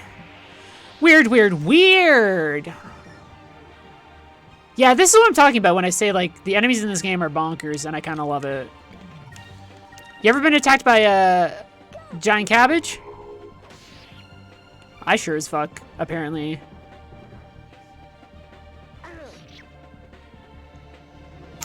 Oh, you know what? Now that you say it's near Will-O-Wisp, I think I kind of know. It's, like, right to the north of it, isn't it?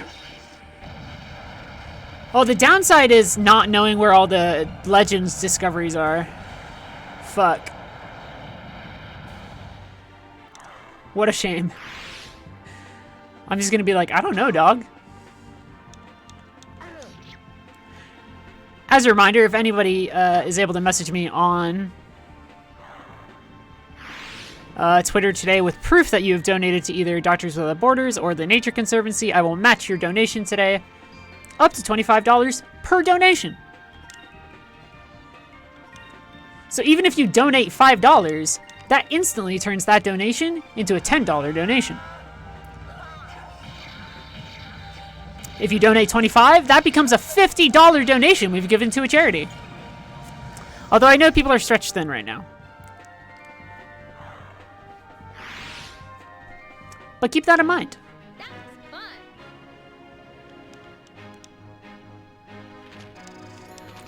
It is a thing on the table. Whoa, what is it gonna be? Pyrum? Pyrulent? My motherfucker knows Pyrulent? Okay, so we got a Visdine. We have a talk. What magic should he use? Should he learn now? What would be useful for him? Blue? So that he just has buffs? What's the next thing I want to prioritize on him?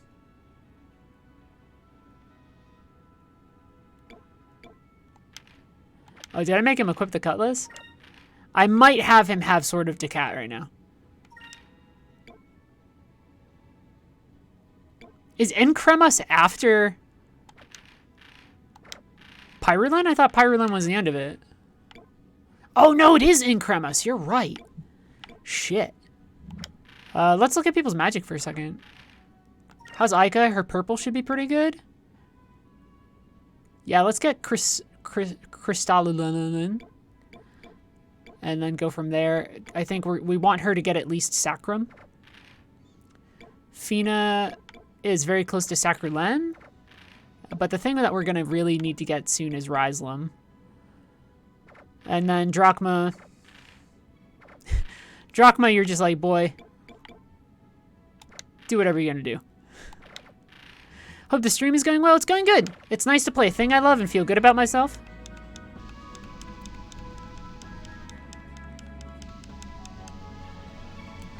Alright, I gotta figure this out.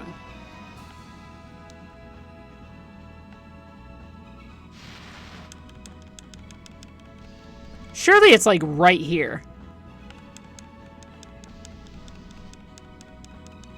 I'm just jamming my button.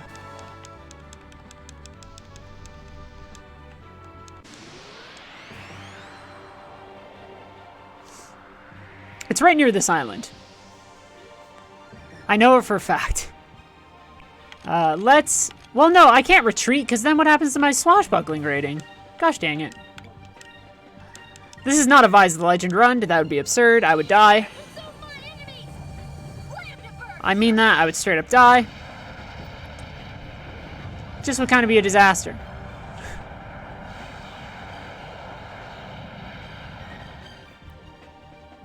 Over there.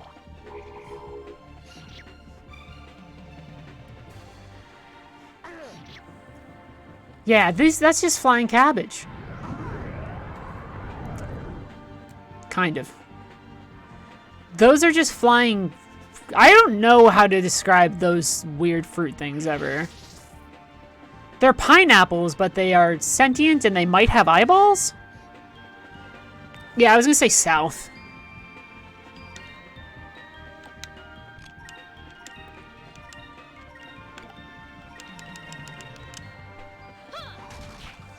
You say I might have Cupel Star.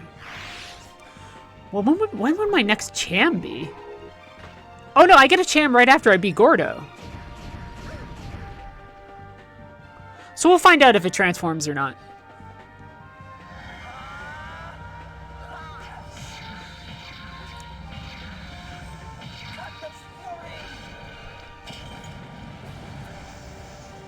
And if not, we'll just go. In fact, let me just look at this. Cupel growth chart. No, I don't want couple growth activities. Sword, star, cutlass, spear, claymore. And then if you do weird stuff, you can get cannon, spike, hammer, pan, final Cupel, which is just bananas. Final Cupel, which is just Kirby.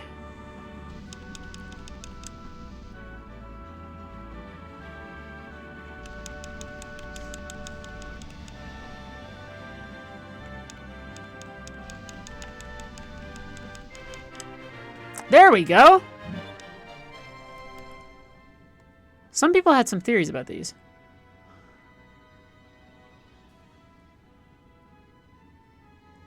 Because of the circles. So that's basically all I can do in North Ocean, I think? Right? What else would be in North Ocean? Pretty much nothing. The next discoveries that I could presumably get would be like Well, no. Can't I go this way for Giant's Throne?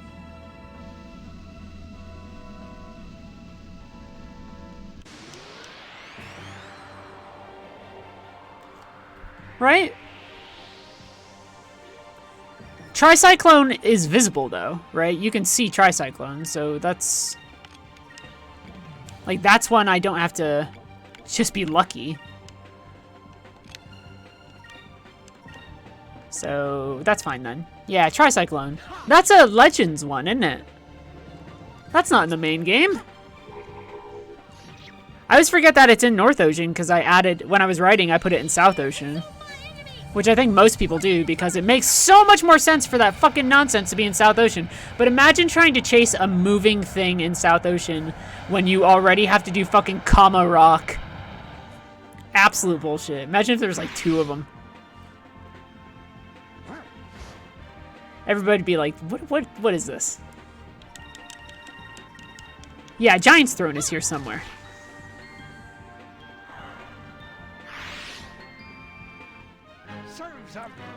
Lighthouse Ruins we can get when we get to Valua as well, right? Ancient Palace we can definitely get.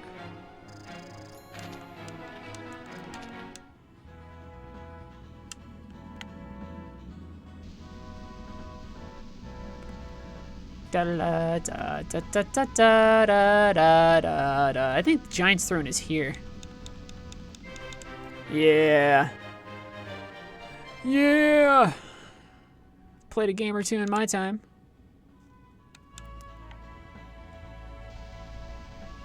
That's just a Valuan ship. With apparently very good radar. Radar. Mr. Juicer.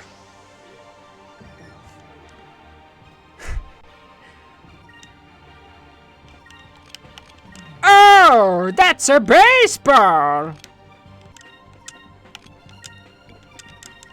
Can't stop quoting JoJo's lately.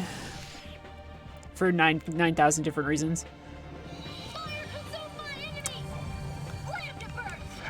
There's also, the truncated ones that guy makes on video on YouTube, the but fast ones. When they're doing it in like Diamond is Unbreakable, where he's like, I hope nobody discovers that it's me, Kira. I am Kira. Another day, another concerningly narrow escape. And then Jack the Ripper jumped out of the horse.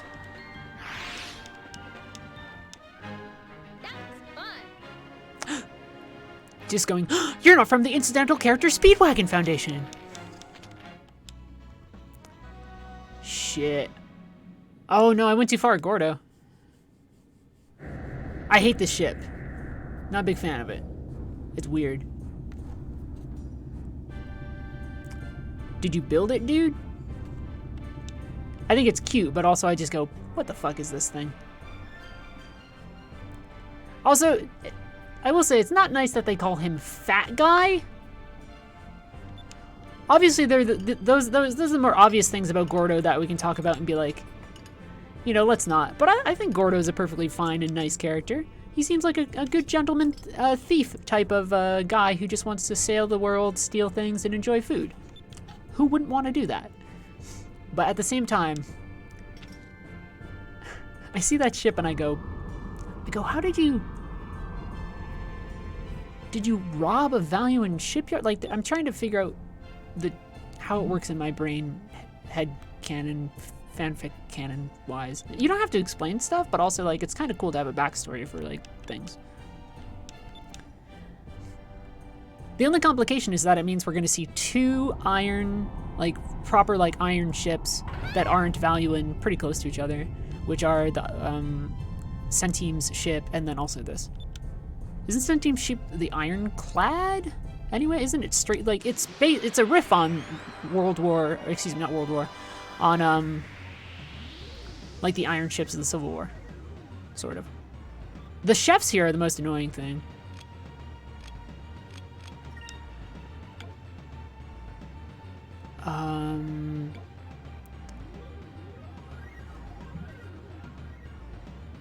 Give me 1 second.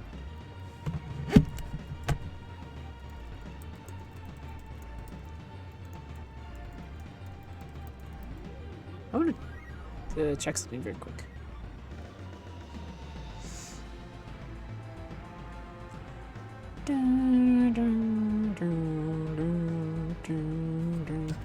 Alright, cool. Now I'm back.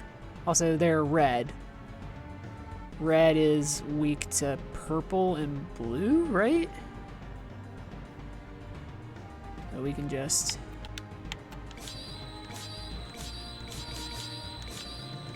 get them good old blue cutlasses going.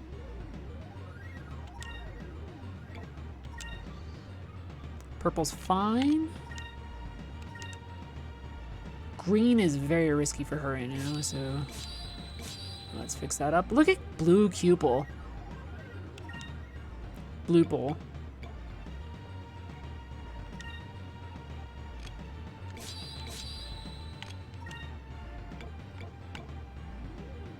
We're gonna save up for Rain of Swords.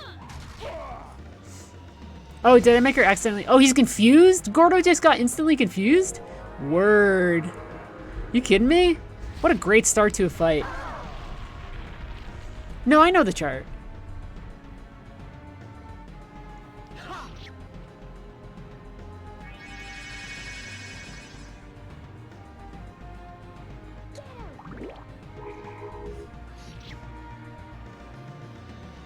But it's interchangeable, right? Like, purple does damage to red, but red also does damage to purple.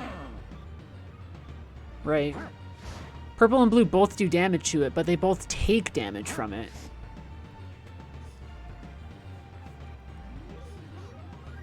Oh, I don't know that chart.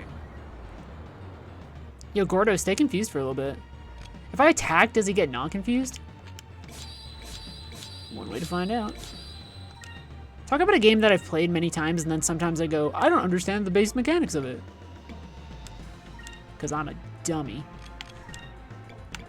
But also, I'm in my 30s now. I'm allowed to forget things. Right? Isn't that how it goes? You become 30 and you instantly become an idiot adult. Actually, the real answer is this. I remember everything within the last 15 minutes of that's happened around me, maybe, and then after that, you're on your own. I've had people walk up to me and be like, I haven't seen you in ages, ever since this convention, blah, blah, blah. And I have to go, bro, I don't know who you are. I'm like, did you give me a business card? If so, if I ask you for your business card, it probably means I like you. If you're like, you know, but otherwise, you know. Sent me a better chart. Oh, we got a donation. That was matched. Ah, I will have to convert that. What is that, Canadian? Is that Canadian? Canadian money. Oh, that's a good chart. Word. Okay, we're using that. I just remember the one from the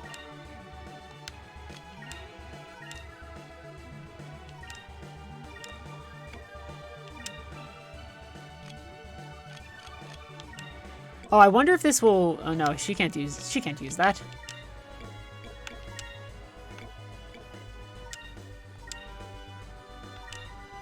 I'm done for! Gordo. I like Gordo. I like his coat. It's like a very different type of pirate, right?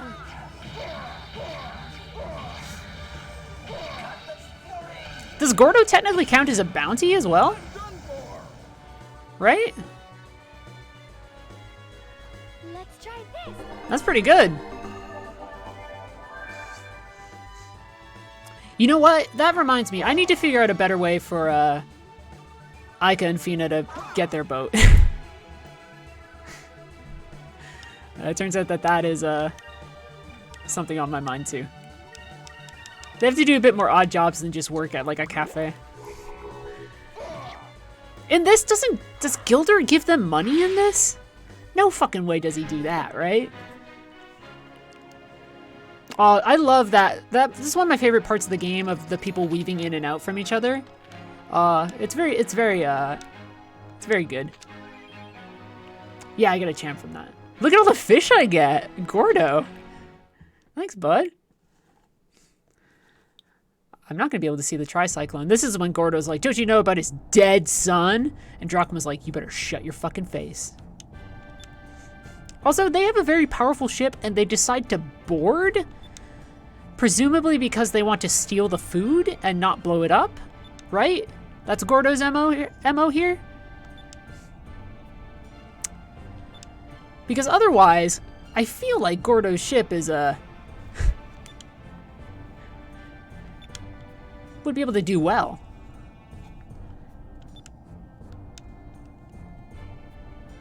Yeah, he just says it here, Gordo.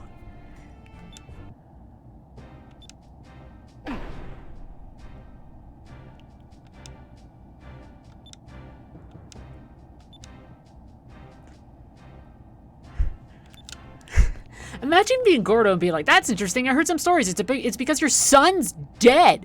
So mean. So mean, bro. Why you gotta be like that? Like, what are you doing? Absolutely absurd. Like, come on, bro. Although it does eventually get him to reveal more about his son and what is, frankly, the game's best scene. I feel like I'd be able to see the cyclone by now, huh? Or maybe not. That's value in ship. Fuck that.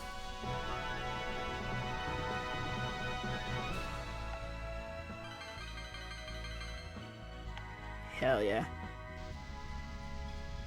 Should I fly around looking for the cyclone? Friends, lend me your ears. Is it worth me trying to find the cyclone right now? Or is Domingo going to be like, aha, I, Domingo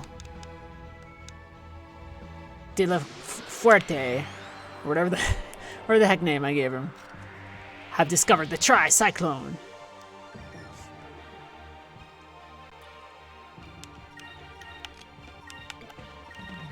You'll be like, Domingo! It'd be a good idea to find it ASAP. Fuck. Over there.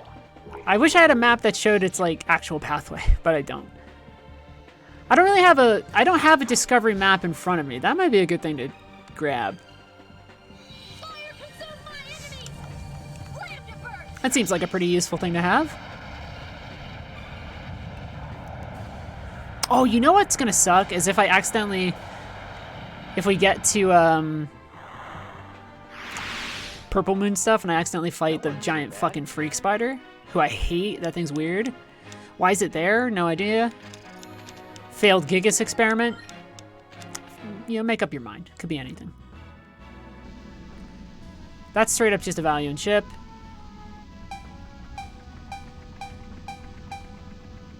It's in North Ocean, yes? Oof, talk about a game where you're like, draw distance. It is visible. It is visible.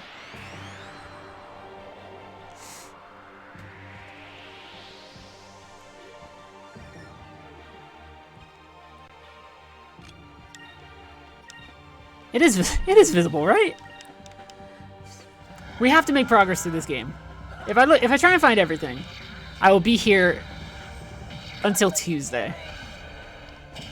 We've almost been here 2 hours. And all we did was Rixus and a ship battle. Well, technically 2 ship battles.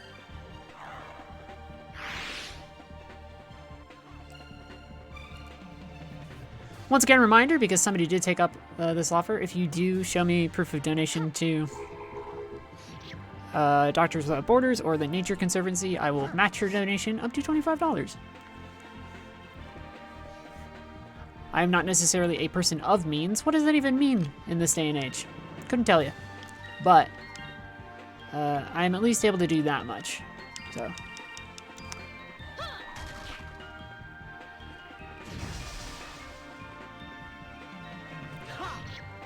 Sent it to me on Discord. Oh, the donation thing. I thought you meant the tricyclone. I was like, what? I feel like the tricyclone's very big. We did it! If I stayed in one place, surely I would see it, right?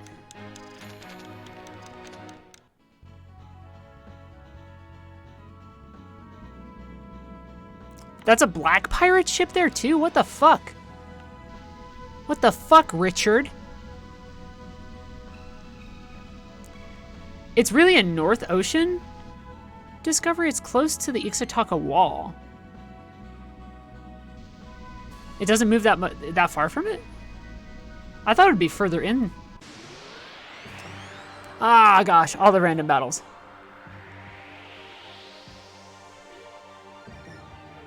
It is one of the cooler discoveries.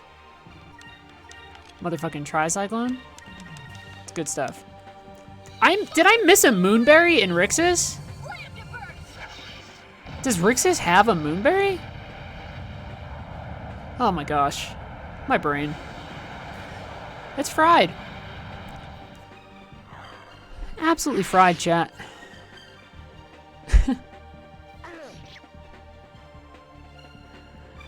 Over there! Surely there's not one.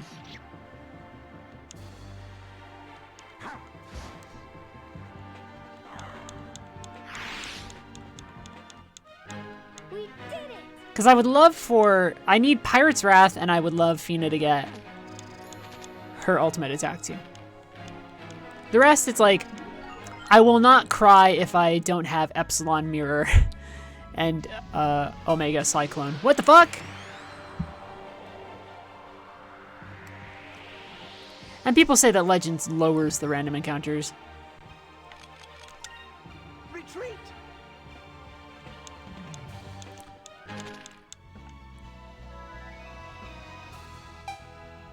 Get away, get away, get away, get away from me! It's near the wall.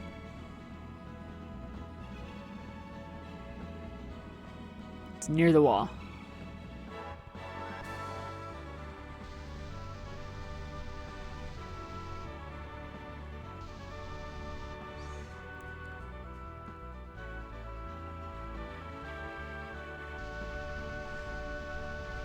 So much fog. I should do an action replay cheat and get rid of all this fog.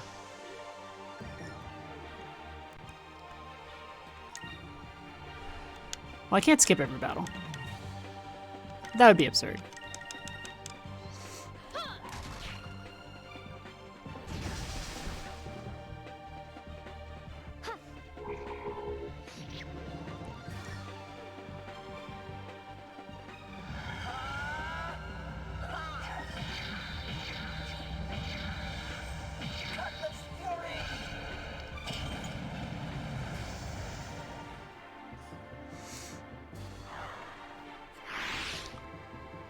On the right side.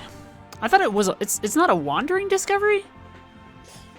That seems like to me a discovery that should wander.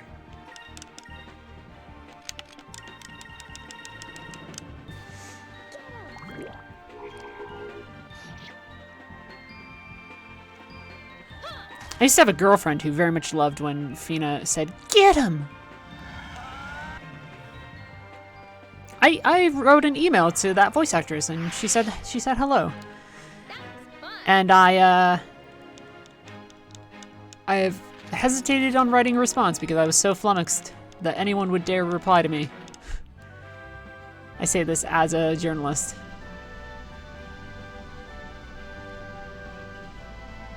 Alright, so that's just an evil ass pirate ship.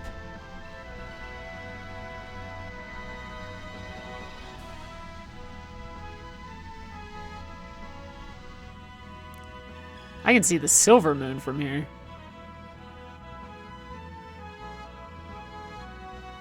A little further north. God damn it, the minute I touch the controller. North Ocean and South Ocean, and then fucking the Dark Rift. It's always like, I'm trying to find Robinson, and the game's like, were you, bitch?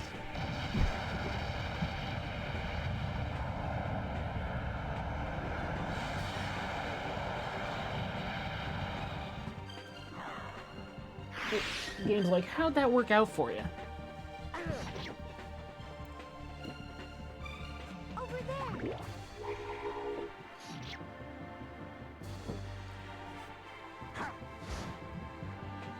My chair lost a wheel. So I'm gonna move where I'm sitting. Right now it's like, you're gonna fall. Which I don't want. Not a big fan of falling out of my chair. To the north, we think?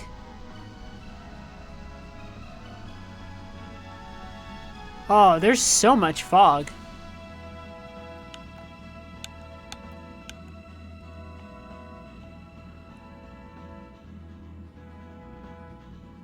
Holy hell. I'm actually gonna look this up. Fuck this shit.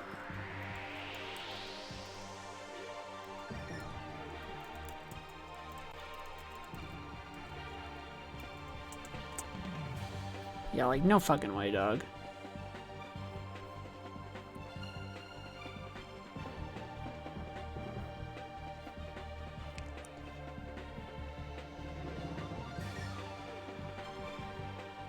Tricyclone. From the north side of the Iron Gate.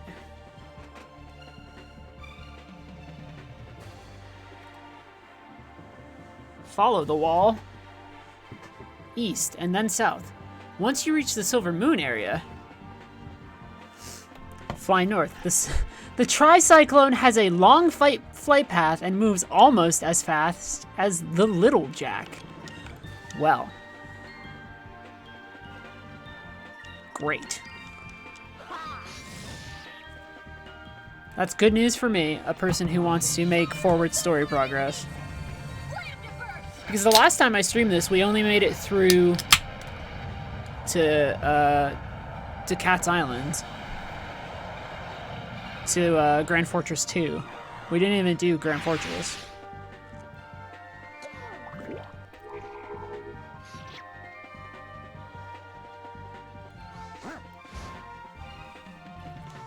Grand Fortress 2, one of my favorite parts of the game.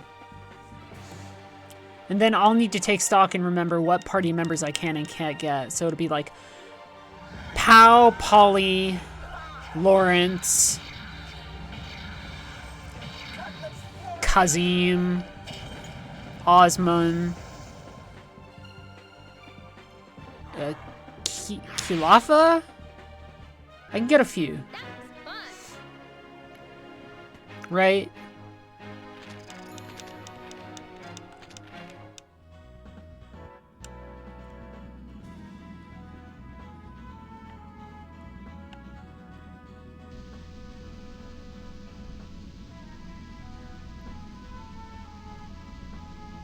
So that's where Giant's Throne was.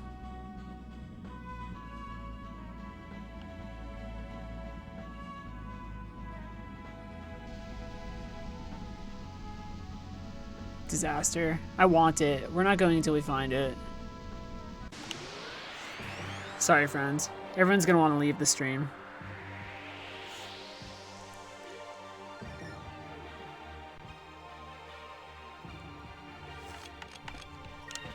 Retreat! I'm not gonna be Vise the Legend. Oh no. Maybe I'll be Vise King of Rogues. Maybe. Probably doubt it.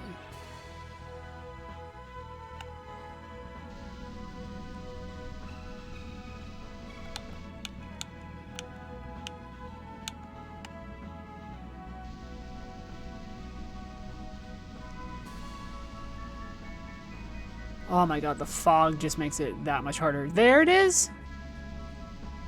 Oh, that's deceptive. Oh, it's like way over there.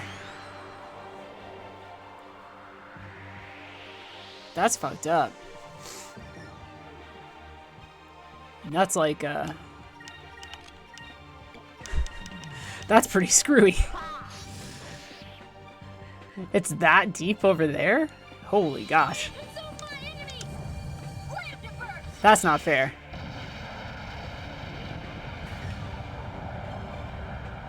I call intense shenanigans on that.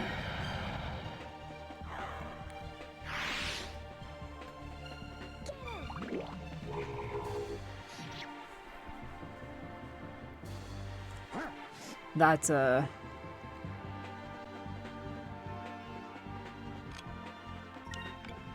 come on.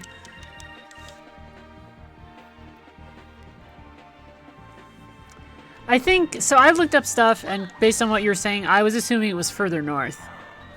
But maybe it just happened to be very south on a flight path. But it's in this little nook over here. Which, boy. Ava Forte Fortunes, right? Like, fucking... This is one of the coolest things in the entire goddamn game. The Tricyclone. They say at the center of it lies the treasure of 1,000 air pirates. And you're like, that fucking rules. Just a bunch of ships that got scooped up and now there's nothing but gold in the center. That is, as we say, the good shit.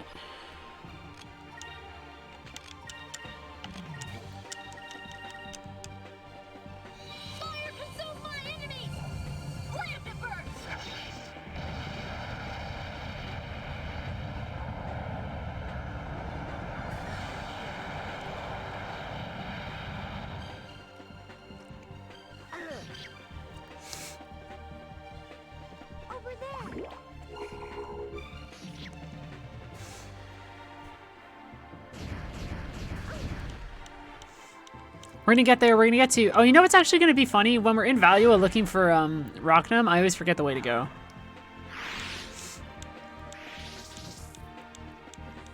I'm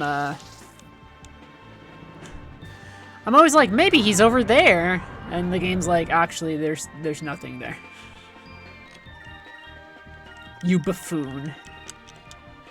You sheltered child.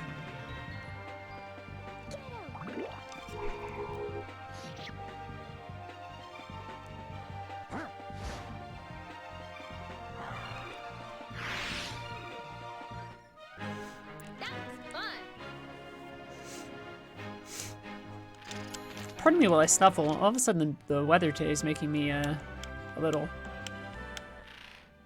Aika, is her weapon that we have... Did I accidentally give her a weapon that's probably better than Grendel's Wing?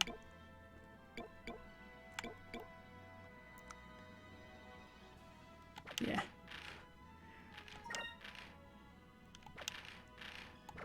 I mean, it's not cheating if I technically already have it. Oh, that's right. I have all these weird placeholder ones. That's weird too, because it has the Skyfang and the Tuna Cutlass, and they function like the weapons. And then they will drop my defense to 0. It's a curious situation that I think might, because look at this, right? Like, some acupal shit is over here. Which is why I'm like, wow, I think I dicked myself over big time. Or at least no matter what, we'll be able to get a Cupel Claymore. But I kind of fucked myself over unintentionally. I didn't realize when I booted up the game for all of this that I had that on there. And kind of how fucked of a AR code it was.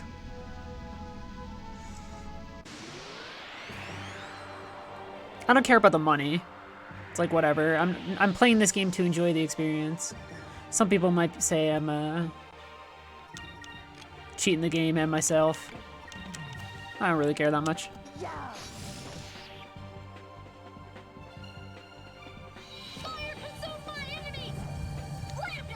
I always forget that you need to press start like right at the start of this one, or else it plays out in full. Other ones, the timing's a bit more lenient.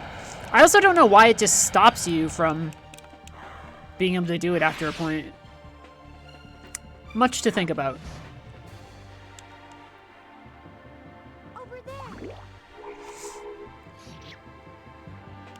Oh, I got a Cham. That's right. I should eat the Cham and see if it upgrades Cupel, and if not, then surely I have enough for Cupel Star.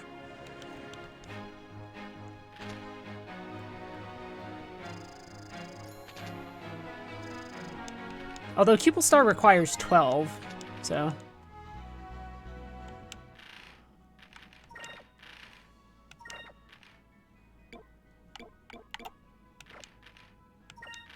Yeah, it's just not gonna upgrade. Fuck, I fucked myself over because that means to... I don't have a,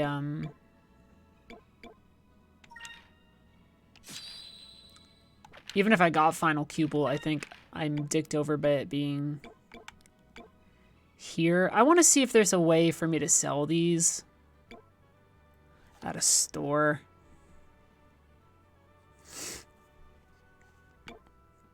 But it's really hard to tell.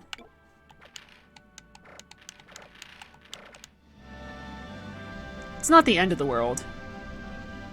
We're living through that. Ba-ba-ba-ba-ba-da-ba. But, you can see it from there. I remember when that line was in Deus Ex Human Revolution, and they were trying to play it up like it was the best line ever in a video game. It's not the end of the world, Adam, but you can see it from here.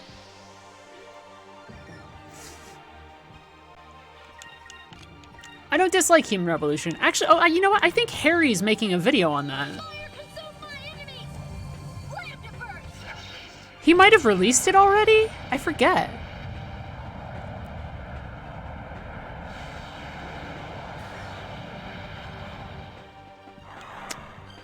Yes, I'm still in the North Ocean, thanks. It took us a while to find the fucking thing.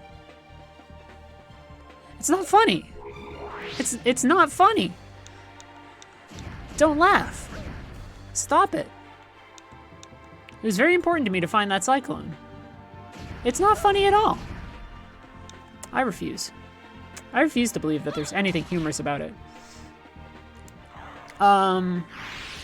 We can find lighthouse ruins and ancient palace while we're out in Valua.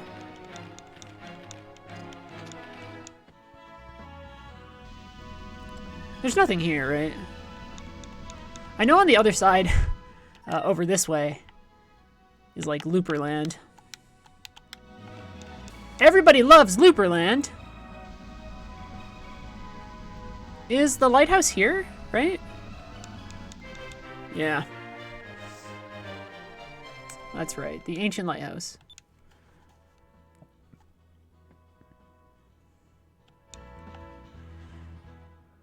Says a lot about Valua. That they eventually retreated behind their fucking wall. Looperland! Yeah, it's great. Everybody wants to go there. Loopers are weird. There's this thing in game that vaguely implies that they might be the souls of the dead, which that would be a terrible thing. Who would want that?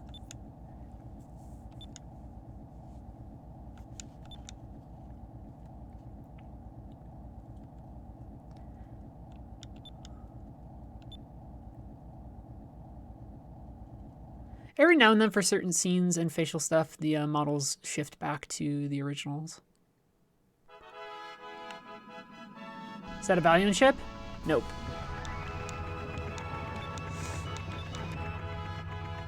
Let me... I was gonna say, let me sell stuff. Let me see if I can sell my shit. Alright, so we gotta go through here to the Maw of Tardis. Which really should just be called the Maw of Tartarus.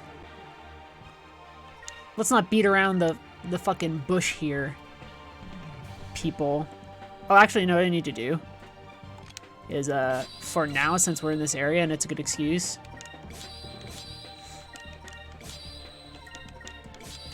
let's, oh, I can't see because his arm's so big. Let's get everybody's yellow magic going a little bit.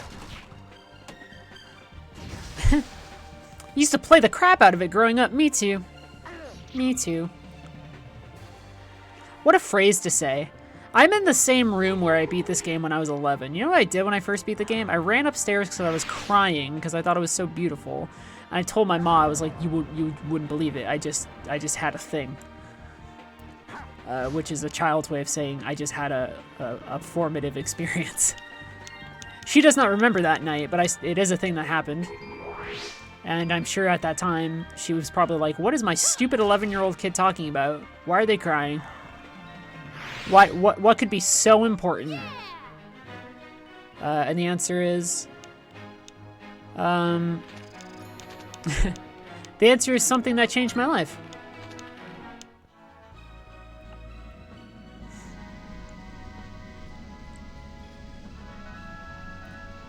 So the Maw of TARDIS will be visible. Is that just a Valuan ship? I'm gonna go find out.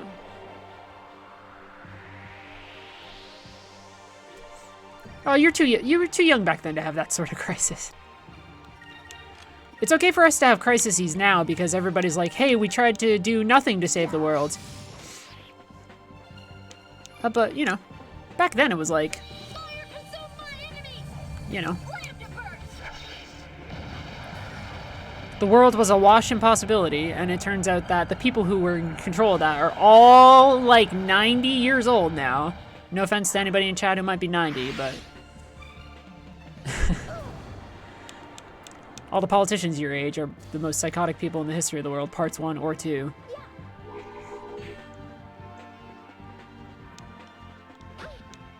Yo, Scorpion. He's off. He's off, buddy. The more of a crystal you are using, the faster that growth is happening, correct? Am I correct in this, or is this a superstition of mine? It's like additive.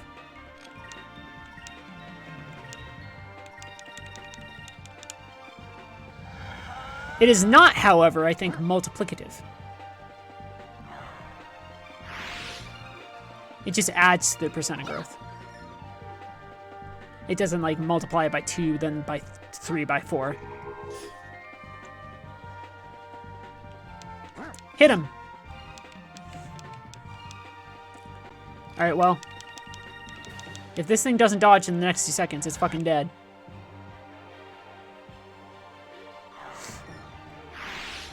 So we're gonna get the Ancient Palace, and then the Maw of... we'll go to the Maw of TARDIS, where they go, you shouldn't be here, and then everybody goes, well, at least the Gigas is behind a giant tin can. Does anybody here not like,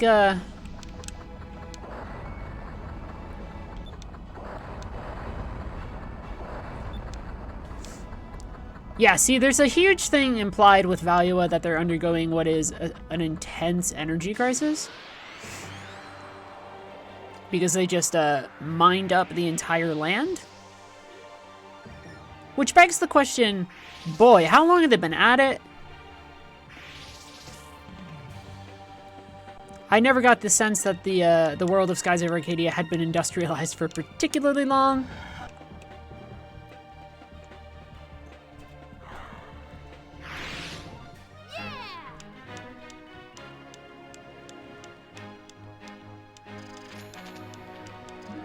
But you never know. Now everybody has Electri. Great, a skill that I'm never gonna use. Well, wait, where's the fucking... Oh, the hard... You know what the hard thing here is? Knowing exactly where I want to go.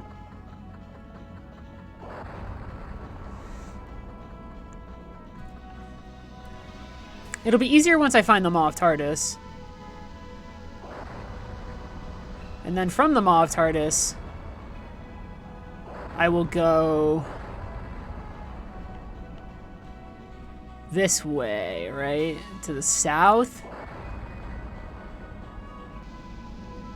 It's like over here.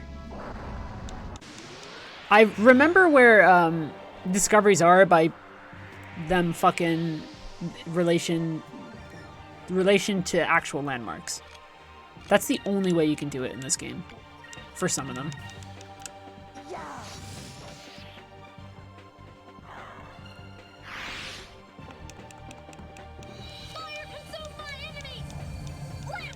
I kept on forgetting to skip this. You guys have seen a lot of Lambda Burst. You know what is a great looking skill? Omega Cyclone. You know what I'm probably not gonna get? Omega Cyclone.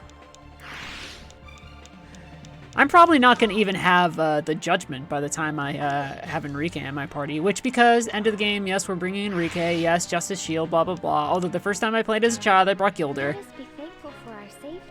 But then you're like, I just have Aura of Denial and Delta Shield, and it's like, what's the point? She got Drilled. That's worthwhile.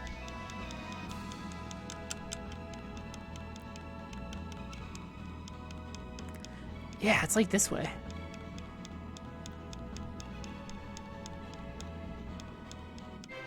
Yeah, there it is. This implies a little bit about Valua. Legends of evil wizards and mysterious disappearances.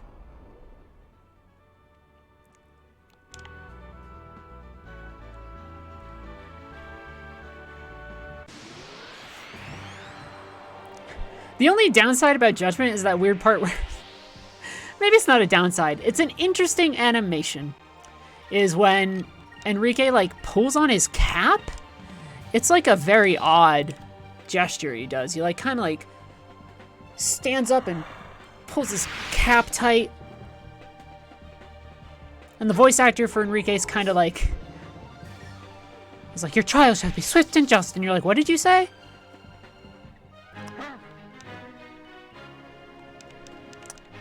Now face your punishment!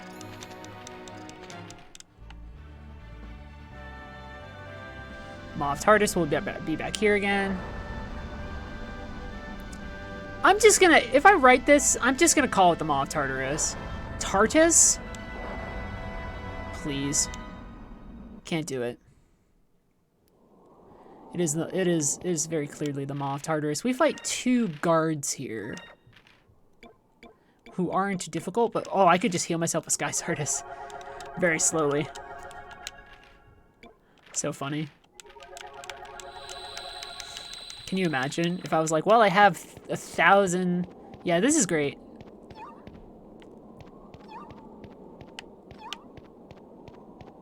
Wait, what the fuck?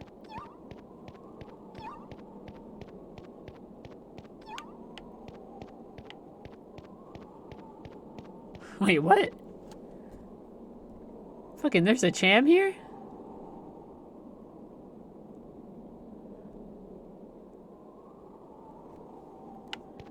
Where is the Cham?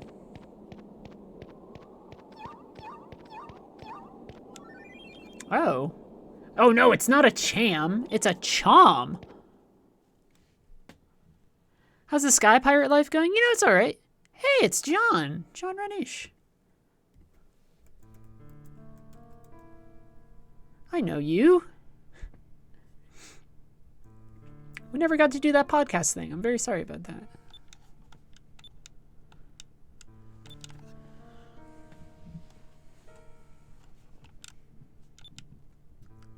The yellow Gigas is down below.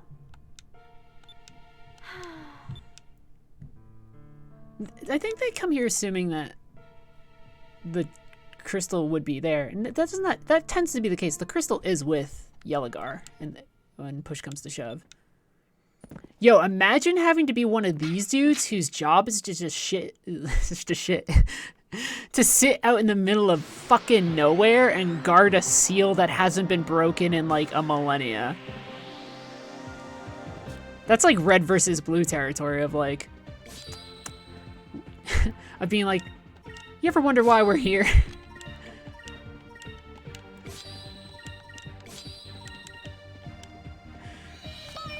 They're just like, don't let this tin can open ever. And they're like, what's in it? And they're like, don't, you just don't.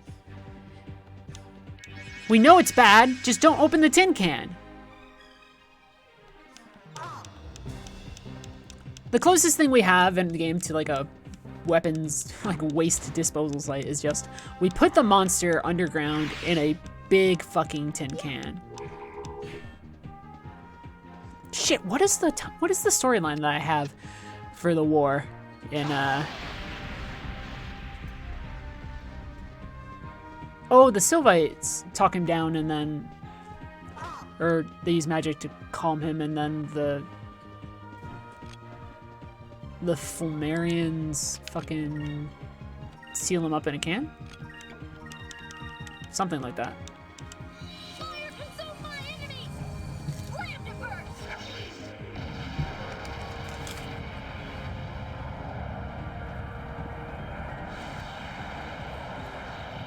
Yes, not too much different than our nuclear disposal. We considered ourselves to be a powerful culture.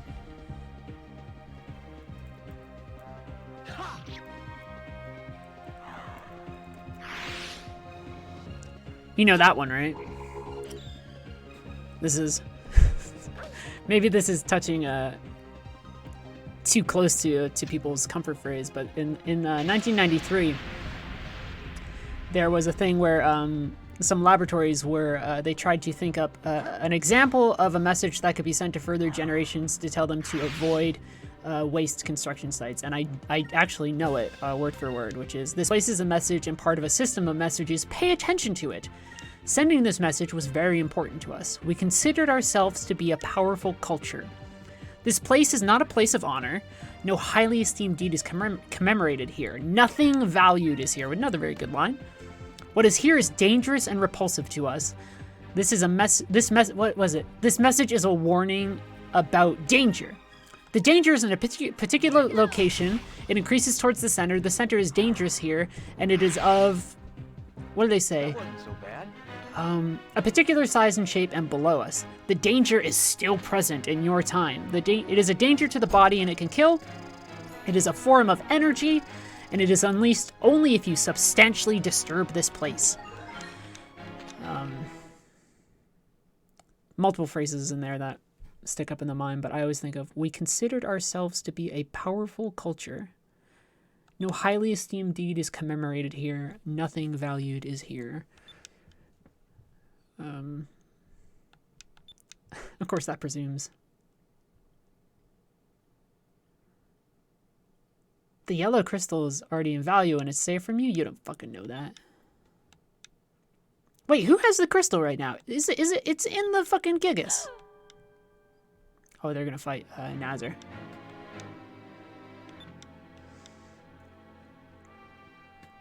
The Arc Whale. And Drachma immediately goes, ah! He can't put it off. The poor dude can't let his revenge slide even when he's just been told a war is gonna happen.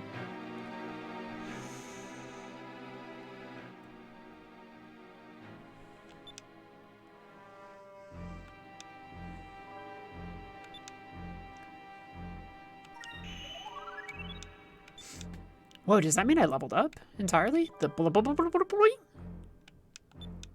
Right? That should mean it.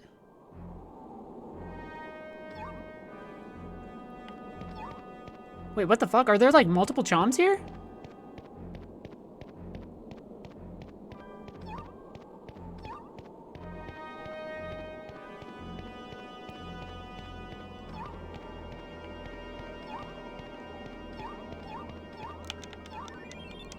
Weird. Although it's a Sega game, so the idea of breeding a creature is not unique. Knights does it. Obviously, Sonic Adventure does it with the Chow. It's just a thing that Sega designers really like doing. They're like, what if we had a cuddly little thing that you could have a companion of, and you could maybe turn it into a purple dude or a different type of blob.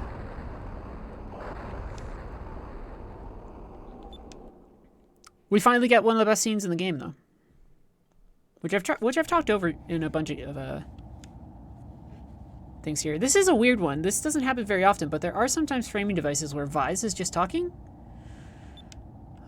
The only other framing thing that comes close to that is when you look at the journal entries, which are sometimes written from character perspectives. Almost all of them, actually.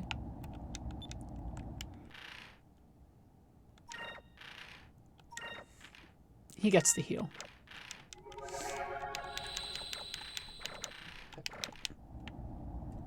That hammock. I was in my brain. I always imagine it higher up.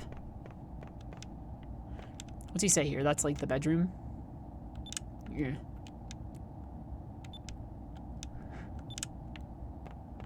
This is the captain's thing. I kind of want to write a scene where he accidentally goes into the room and sees the box full of feathers and almost opens it, but I think we missed our chance on that one. Although maybe not. There's some time in Ixa'Taka where that could happen. But just Drachma kind of being sent into a bit of a rage. Oh shit, it's not. I do like so many of these things, just you can examine them like adventure game style, and you would not think that. And yet, I think I can probably examine like some of the boxes and stuff and I would get unique dialogue. That's great. That's nice. Yeah, it changes too. Very often. Yeah, one of the best scenes of the game. Good lighting and stuff too, considering the year it is.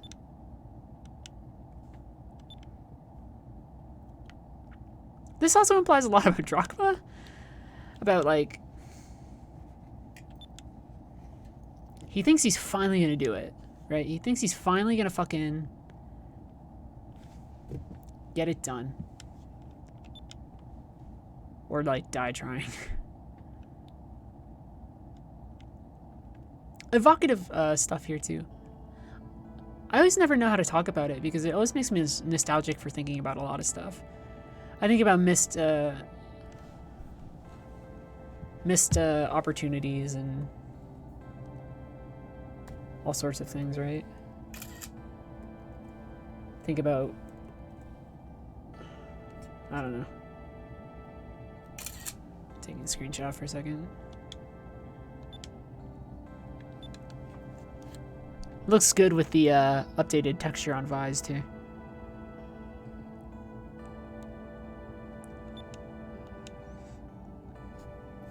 Oh, then I need to properly establish the time. This reminds me. I need to sit down and figure out the timeline of events with Drachma a little easier.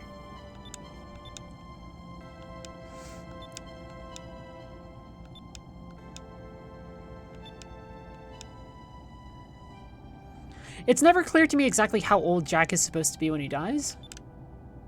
Because Drachma makes the mention about your age. But it's hard for me to know what that means. Is he talking about he would be about your age now and he died as a kid, right?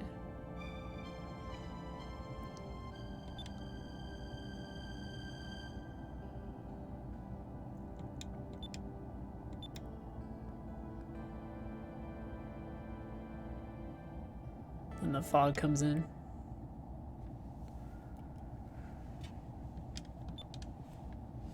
So yeah, I guess the idea is that, but also it begs the question of like, man, this dude just like, I guess, I guess like, by the time Vise and Ica were 10, they were technically boarding enemy vessels, so. Okay, so this is the hard part. I don't remember exactly which direction I'm gonna go. I've always found this one of my most frustrating parts of the game. Also, you know what they should do? Here's what I'm talking about from a narrative, like, presentation standpoint. If there is ever a point in the entire game, and I mean this sincerely, if there was ever a point in the entire game where they needed to turn off random encounters, it's this moment. And the overworld map should just be either you constantly hearing Rachnum's howls and the fog building, or maybe there's music underneath it or something, but breaking that up with combat, I think affects this moment in a way that, with the benefit of hindsight looking on things now, I think would not be done. I think after so many years of understanding what we can do with certain narrative design stuff in games, the random encounters here would just not exist. Because they are a heavy distraction from the moment. Tonally, and it's just kind of a mess. Yeah, I straight up don't remember where I'm going.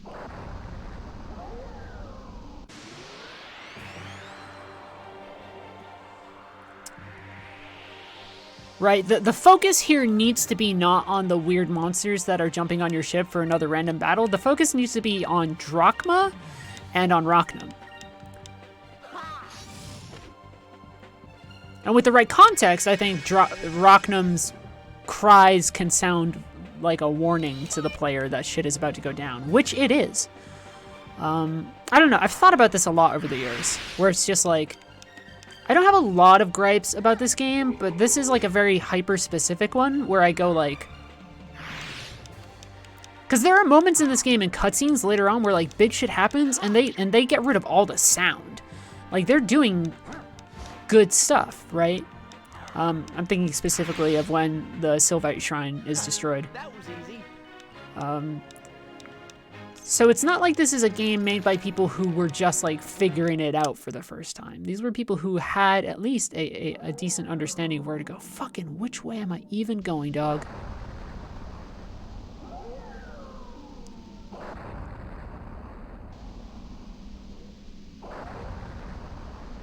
Oh my god, I have no clue. Yeah, this is my least favorite part of the game. Actually, by a long shot. I would rather be in the Dark Rift. I would rather be underneath the continent doing the fucking other thing. Gotta go where it sounds louder? I mean, I have headphones on. I thought usually it's you gotta go where the fog be going. Yeah, it's a pain. Oh, Fina. Please survive. My wonderful, wonderful girl. Retreat. I missed my chance to be no, I understand. Follow the cries. Indeed did understand your meaning there. We'll get there.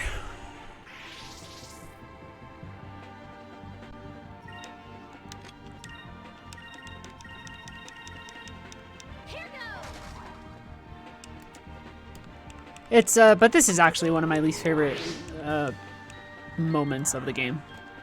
Just because I think it ruins the middle part of it. You have that scene with Drachma, which is probably one of the best scenes in the game. Then you have this weird connective tissue, which makes... Oh good, Drachma leveled up. I'm sure we're going to be using him for a long time. Wonk wonk.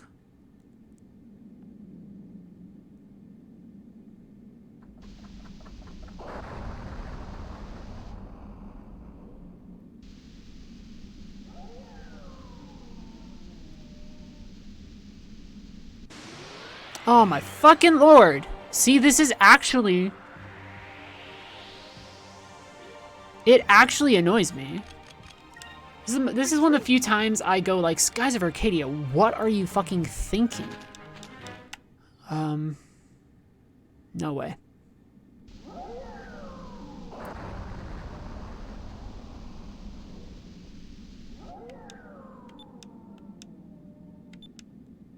Yep.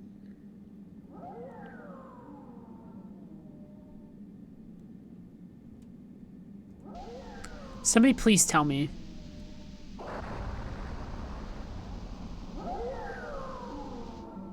Oh, it's that simple. It's as simple as turning slightly to the right.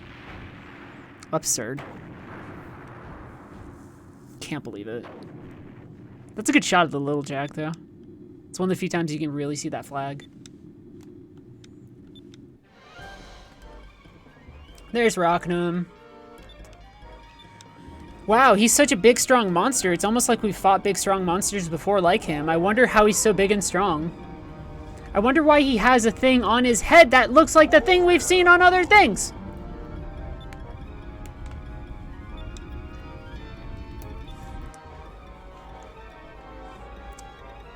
This is...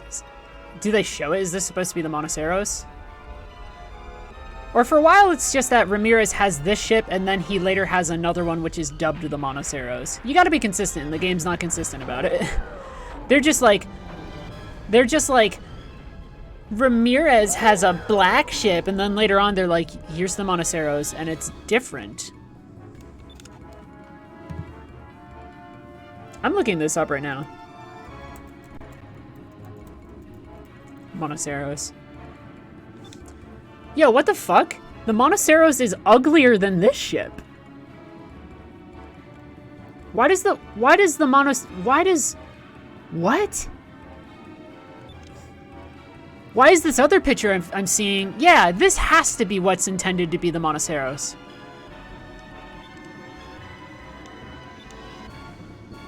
Oh, look at those updated textures. Because the picture I just saw of the Monoceros is ugly. What the fuck? There's a ship battle? Oh my gosh, I don't even remember this at all. Oh, it's like I'm reliving things. To be fair, the last time I played this game in full was a while ago. Oh, you know what's gonna suck? Trying to find all the wood on the fucking island. God damn it. Oh, that's the worst. That might actually be worse than trying to find Rachnum. God dang it! There's a couple things in this game where I go, come on!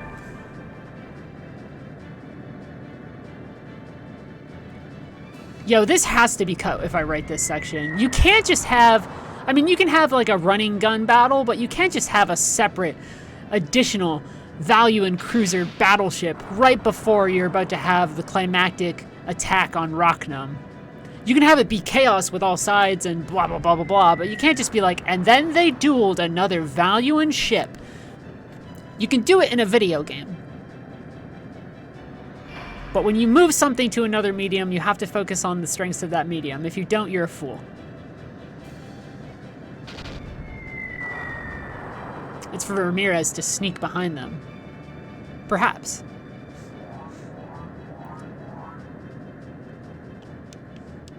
Also, you know, at this point, it kind of implies that he's okay with shooting down the ship that Fina is on. Which is, damn, son. Like, when did that become... You know what I'm saying? Like, bro just goes in on it.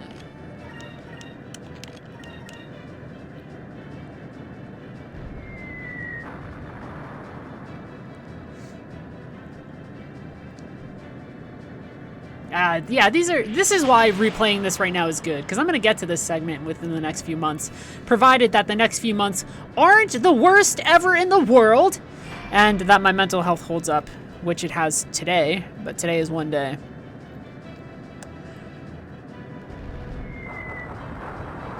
I hate not being able to deliver writing more often, but like I said, I've slowly adopted the mindset that this is such a big project with a very small amount of reach. Very small. I've written stories about random shit. No offense to the story I'm writing or Disguise, that have gotten so much more traffic, right? So it's like I'm pouring days and days of my life into a project that, I guess, what am I doing it just for my own spiritual fulfillment? In the days before whatever the fuck happens? I don't know. These are the things you think about as a creator. Of anything. You go, why are we doing this?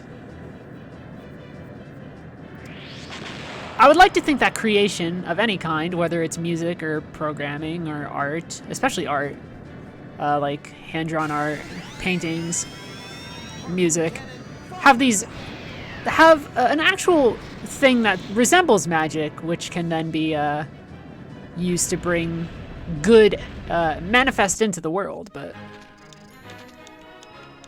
I ain't ever seen a painting that stopped the war. Even Guernica had to happen after.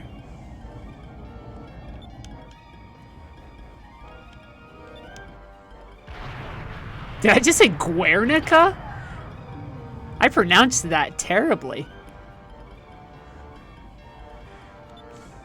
I do like how they show the Harpoon Cannon being used as an actual fucking harpoon, which is good. Yeah, this is a much better design than whatever weird shit happens to the... I also like to imagine that thing that right there is probably just another Harpoon Cannon, right?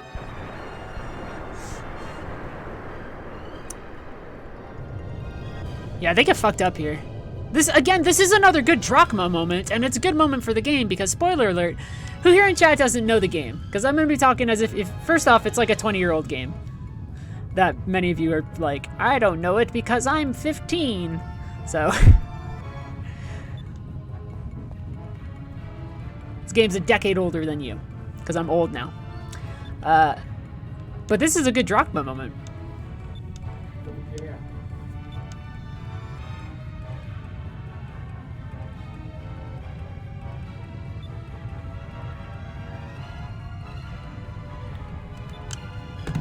Yeah, they shouldn't be surprised that,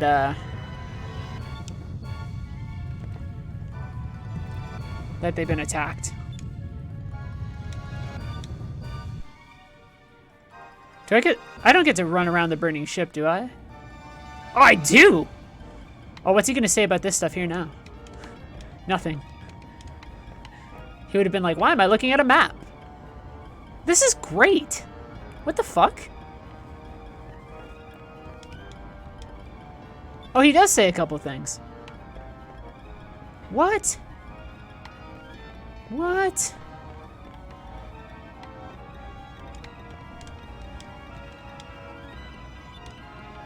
Word.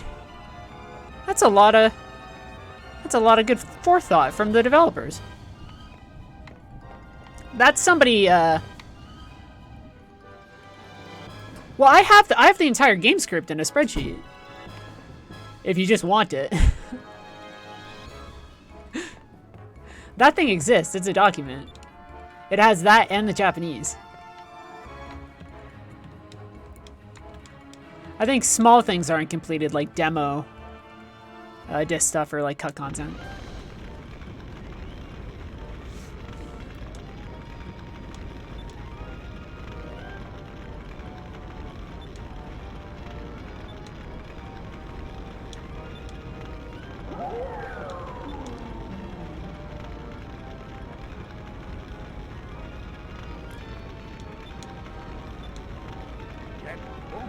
Get moving!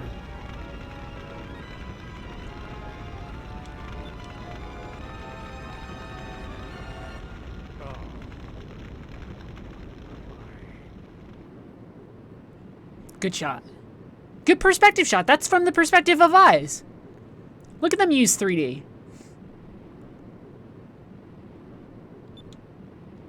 That's good shit.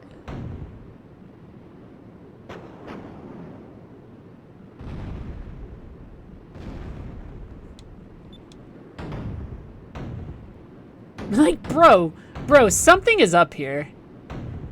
Yeah, I think somebody's gonna have to have made a mistake on that ship, and Ramirez is gonna have to kill their fucking ass. I think he has to do the thing that villains do, which is just kill a guy. Even if the rationale is that, hey, maybe we're trying to, disable the lifeboats.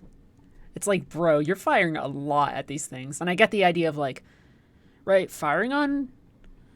Oh, he's firing on lifeboats. That's the thing. Because there's, you know, you don't do that. That's literally a crime. An international crime in real life. Oh my gosh, it's Crescent Island. But we don't know it's Crescent Island yet.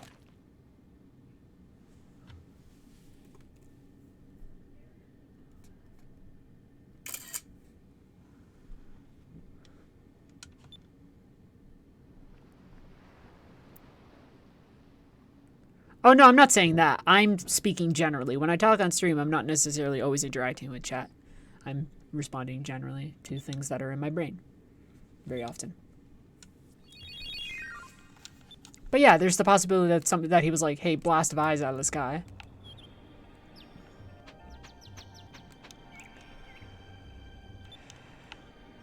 I like this segment of the game, even though, dear gosh, it is a bit of a... Not a slog isn't the right word, because it should feel like a long situation. I think if I do this segment and we get to it, it's going to have to be another journal entry segment, huh? Because I can't just be like, and then Vise walked around the forest. I think it needs to be day 1, blah, blah, blah. Day 2, found this. Etc., etc. That also gives us the benefit again of understanding the passage of time.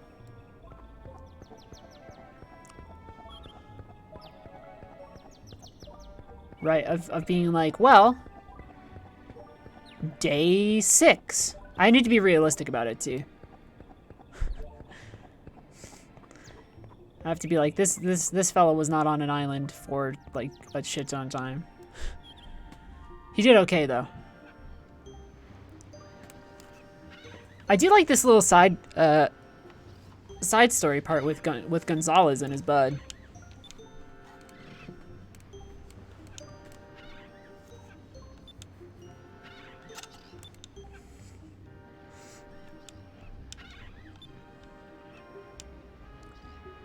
He doesn't notice the big Decat's insignia on top of it. Well, how many... When we wrote South Ocean, in the version we wrote, which I need to do proof editing on that again, like sneaky, like retroactive proof editing, that was 20 days. So at most, I'm willing to say that Vise is on this island for 7 or 8 days. Like about a week.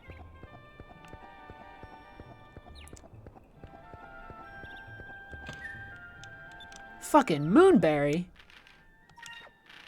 Oh, look at the menus. I only have 1 Moonberry. Were there any in Rixus? Did I miss any? I need a lot of Moonberries. I need Pirate's Wrath. Looks like somebody used to live here. I wonder if it was a guy named Gonzalez.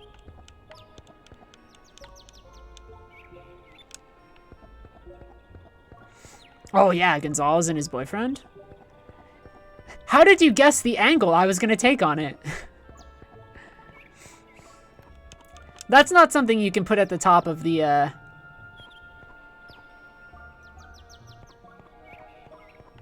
of your fic, though. You can't just be like, Gonzalez blah blah blah. Because people would be like, Gonzalez and who?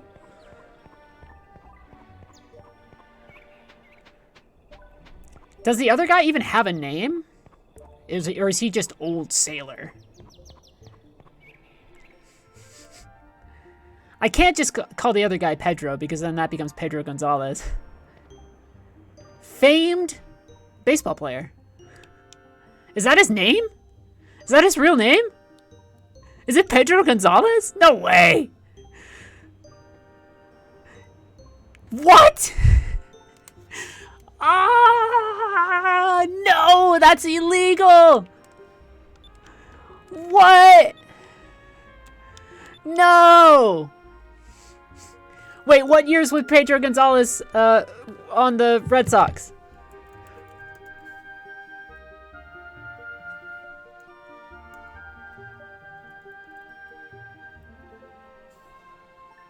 Pedro Gonzalez.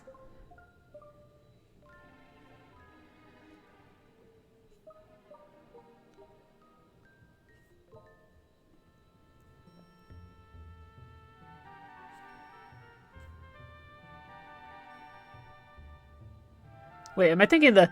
Wait, what? What am I thinking? Am I thinking of the wrong baseball player?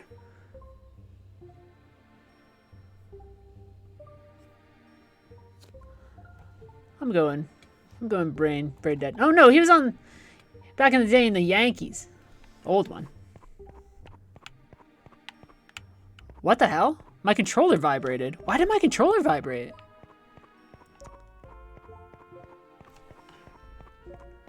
Yeah, my controller was vibrating.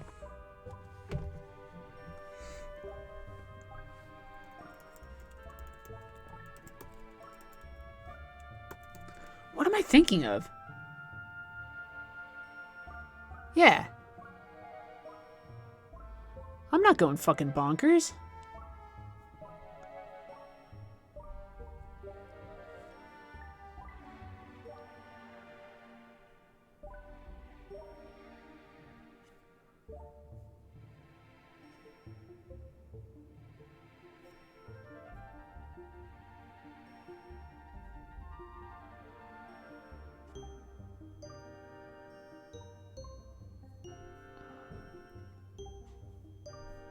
Where am I going? What the fuck? My brain is mush.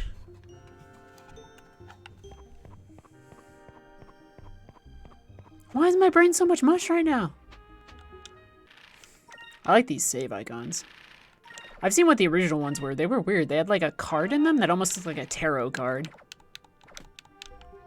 I think the anchor is much more subtle and understated.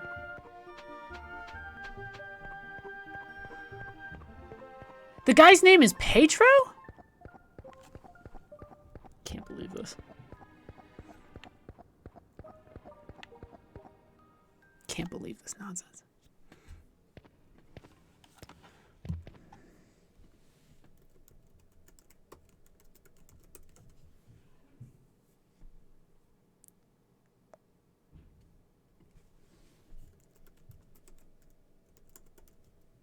Oh, you know what happened? My brain was having the biggest mind fart in the fucking world.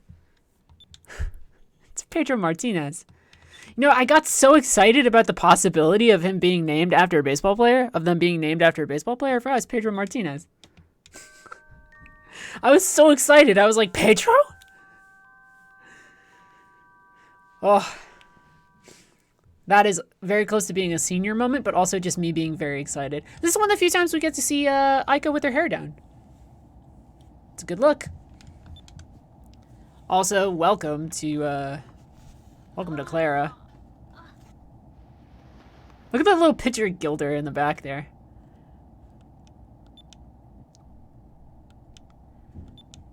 Oh no, we were sleeping together. That's awkward. Look at that wink. What a good wink! Fuck! And nowadays somebody would be like, why aren't their eyes fully depth mapped? Blah, blah, blah, blah, blah, blah.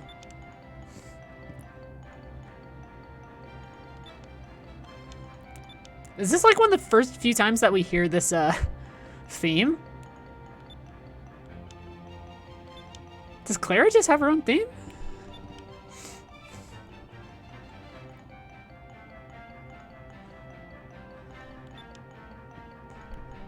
What the fuck? Look at that movement. Good for her. And now they're like, we ended up on a weird boat.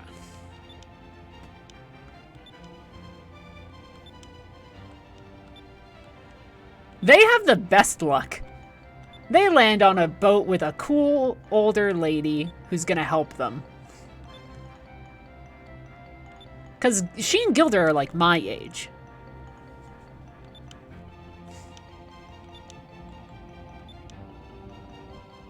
Although Clara is probably a little younger than Gilder. It's Belle!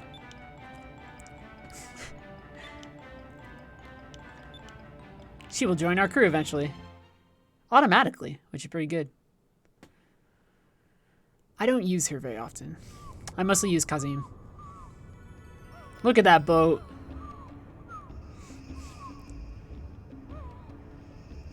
What a powerful boat. Belle's fun. She's just clumsy, right? That's part of the funniness of her being like, I fire cannons, but I'm also just clumsy. Also, I think she might be the only character in the game with boob physics. Which, you know, the more you know. Part of me wants to get on my arm the rest of Fina's, you know how her sleeves have those circuitry things on them? I kind of want to get that, but I already have 3 Sylvite tattoos on my right arm, including her forehead one, which, you know what? At the time, it was a smart idea because it was this person coming through town and it was going to be cheaper, but, you know, if I was at a salon with a more proper stencil and better reference material, I would have liked the way that this one came out. I talk about it all the time. It's not bad, it's just not quite exactly what I want. But that was back when we didn't have a lot of good reference photos for what that tattoo looked like.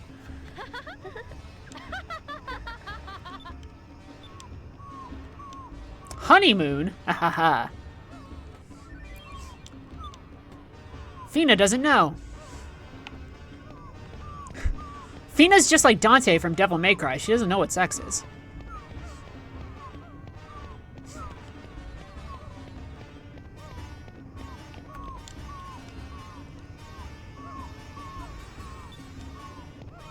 I feel like that's a, in real life, they would just put a thing on there maybe that says, this is our pumpkin box. This is the one where they say if they wonder if the lumber's from Ixa'Taka, which begs a couple of serious questions. Or raises, I say. Most things don't beg the question. Beg the question is a logical fallacy. Learn your phrases.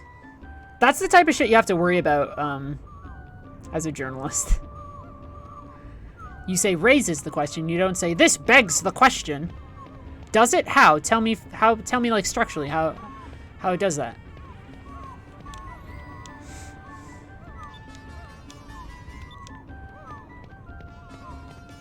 I'm gonna go talk to Kazim.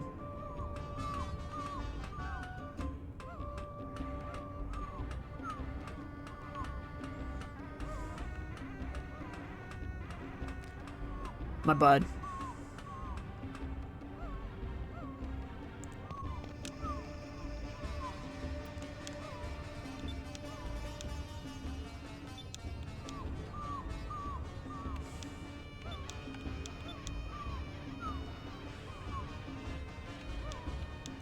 I didn't mean to talk to him again. Damn it.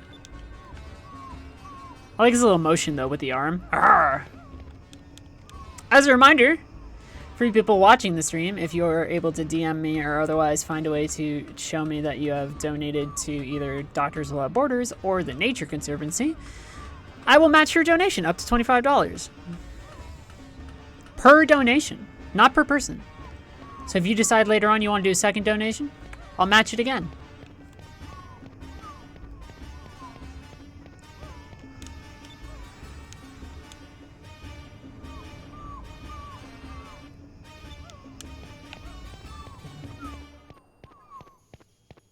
What's this guy's deal? I have moonstone for fuel, 10 barrels of blah blah blah. Oh, he perks up.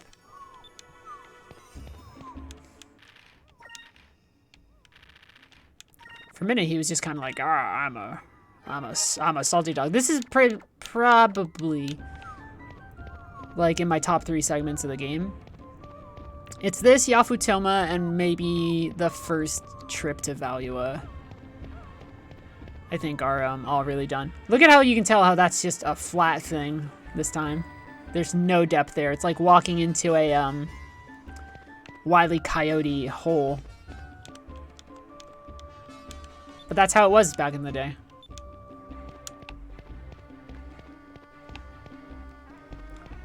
Near the fountain, there's a cham. Right? Or is that after the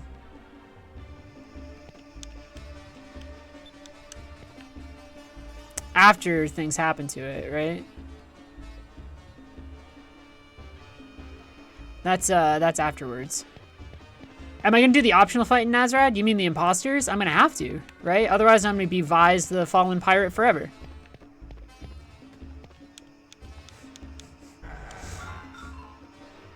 Oh, this is where you just find the guy.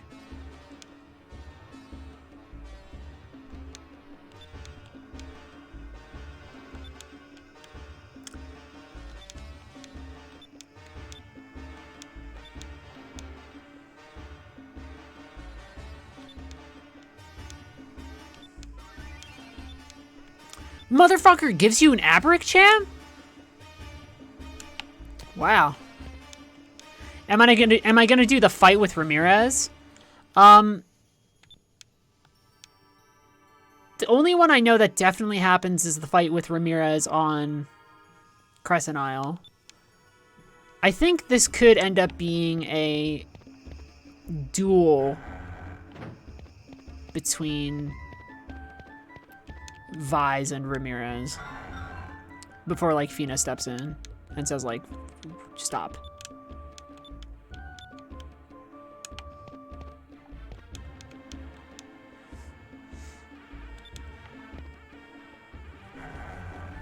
We had a peek of Silver Eclipse. It's how he kills everybody on the bridge in the Aquila. Or it's implied to be, I would say. He just darts around the room and cuts everybody up. It's pretty great.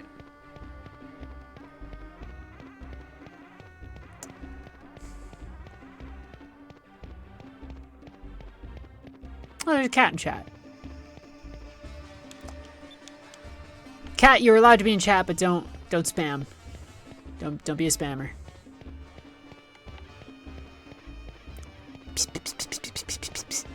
Be a good cat.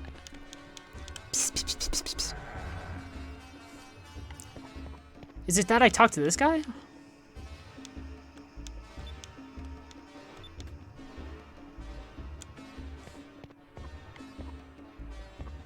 Oh no, I need to find, apparently, his name is just Pedro.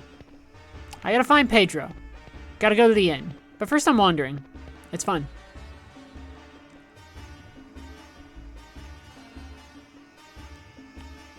This area up here is like an area people forget like really exists. It's the Cabal Skewer Lady, but not the Cabal Skewer Lady.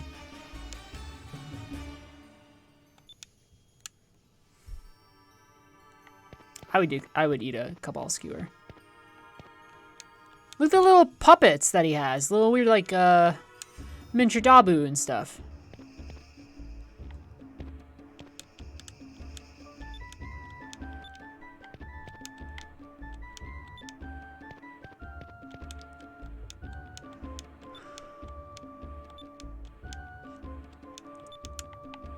Do do do do do do do do do do do.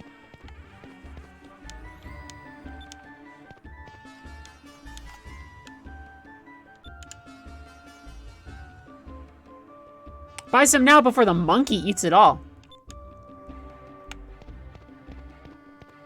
Boy, you best train that monkey. Who are you?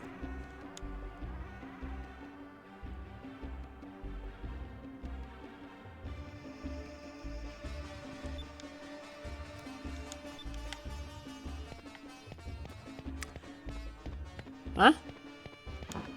Whoa! I didn't even realize I was there. See where exploring gets you!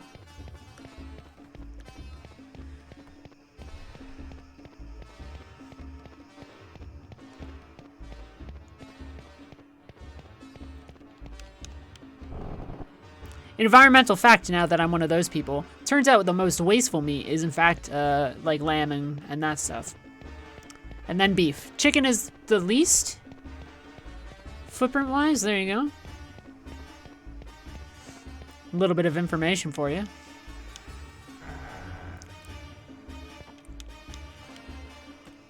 I love their goggles.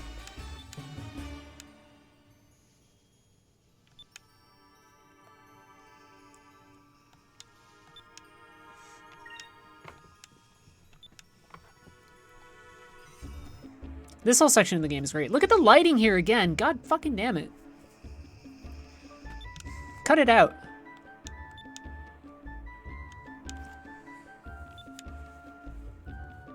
I genuinely need to figure out how they raise money.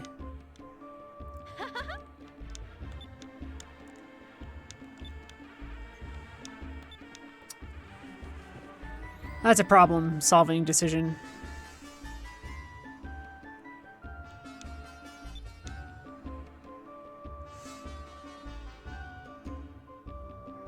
Good shot. I wonder if you're looking at the same moon right now.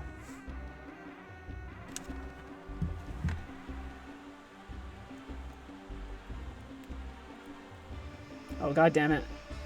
I missed my opportunity to take a good screenshot.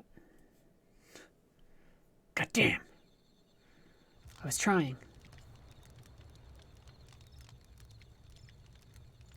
I was trying and I failed. Maybe I can get it now. What is my screenshot button?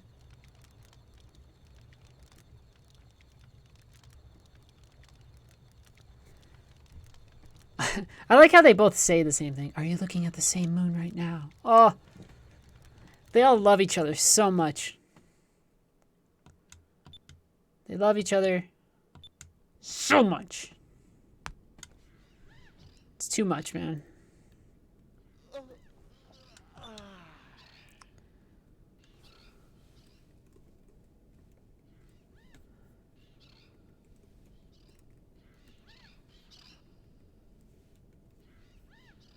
How do I do this again?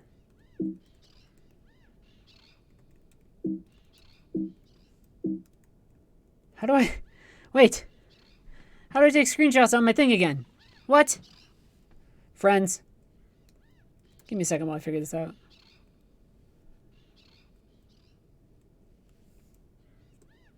What? I don't... You ever have a brain just shut down? Your brain just shut down in a terrible way.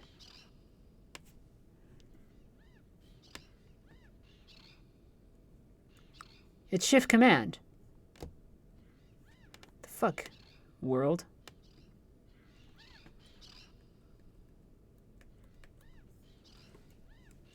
Oh my gosh.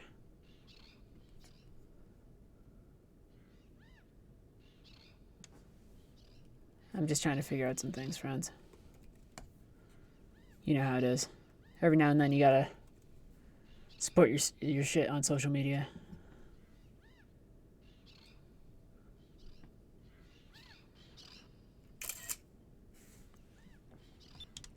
You know how it be. You know how it is.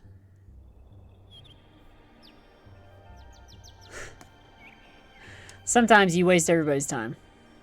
Also, I wasn't looking at chat, but I gotta...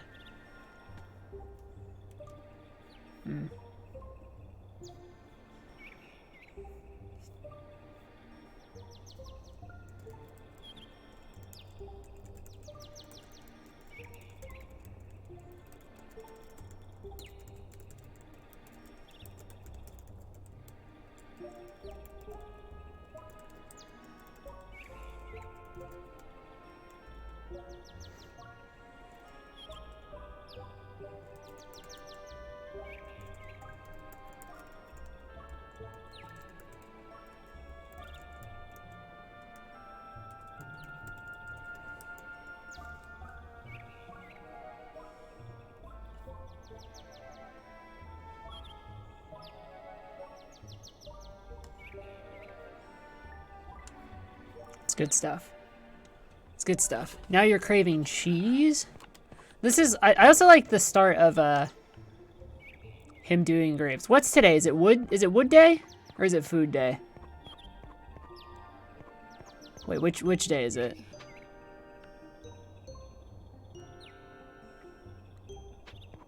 Food day?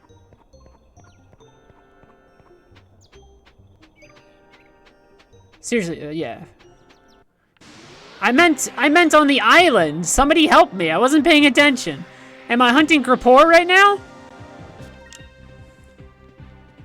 All right. Thank you. My brain completely shut down. I was like, what the fuck am I doing right now? One of them ran away? Dude, that sucks. That was easy. Imagine that being your whole deal.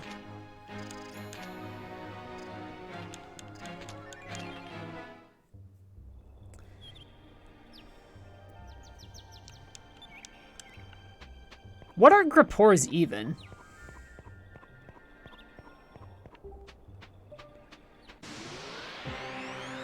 I gotta figure out. I gotta look at these funny little fuckers. I almost had a good look at one there. They're like little wobbly buds.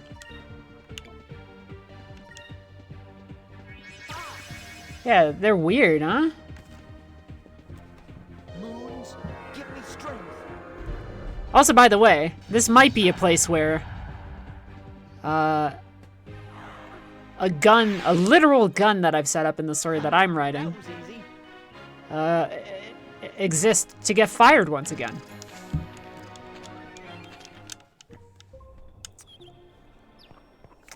Taps forehead.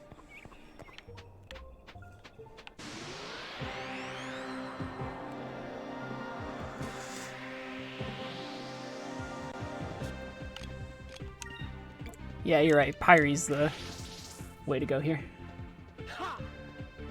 Da, da, da, da, da, da, da. At some point, I'm gonna have to grab like a protein bar or something. I had breakfast this morning, and yeah, I'm already like, I need food. To be fair, I did. I did dramatically drop weight over the last like week and a half. I dropped like 4 or 5 pounds rapidly, which was not good. Don't be like me, Brendan. I was like, how much do I weigh? And I went, that's problematic.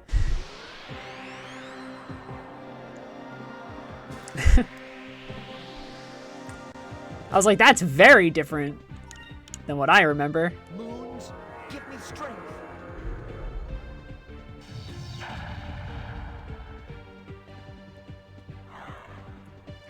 Grandia 3, it reminds you of. I've never played Grandia 3. There's a third Grandia?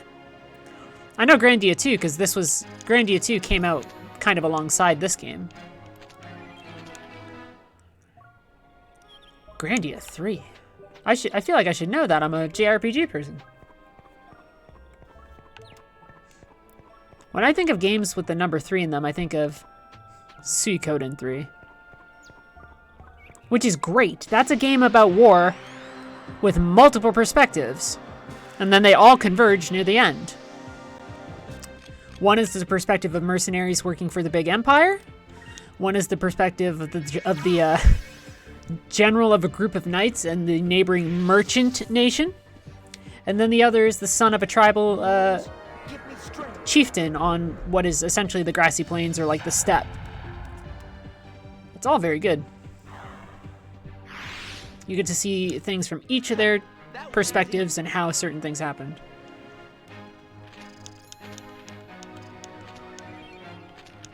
Oh, well, if I use yellow magic for just one more fight, I would at least level up my yellow magic.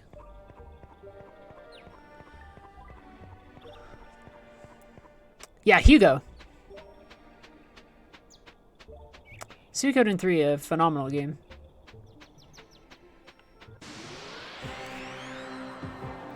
I tried doing a Let's Play of it on my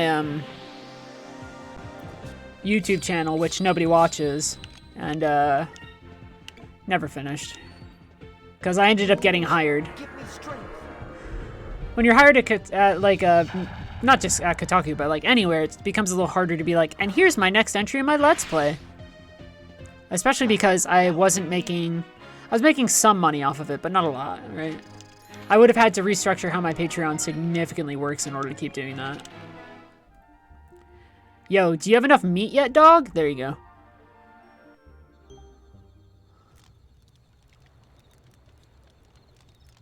He's good at starting a fire. Then again, I guess he can cast magic, so... You know what? I take back that first sentence. I'm like, he's great at starting a fire, and then I'm like, oh, he has a moonstone.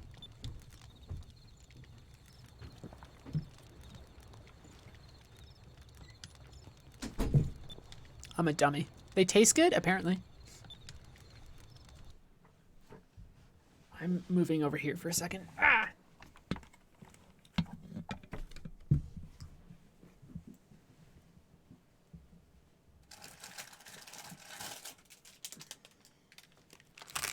What's the sound of me grabbing a protein bar? You know what that is? That's a bar that contains protein. When you think about it that way, it's like, wow. We made bars that contain protein? What a world we live in.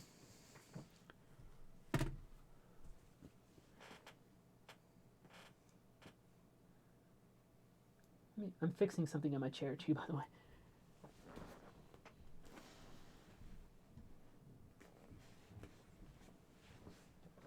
I should just get a new chair, but that seems wasteful. I should try and see if there's a way to,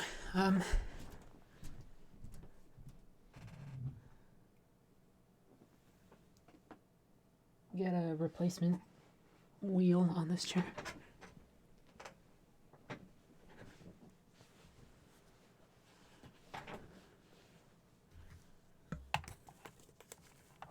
We did it.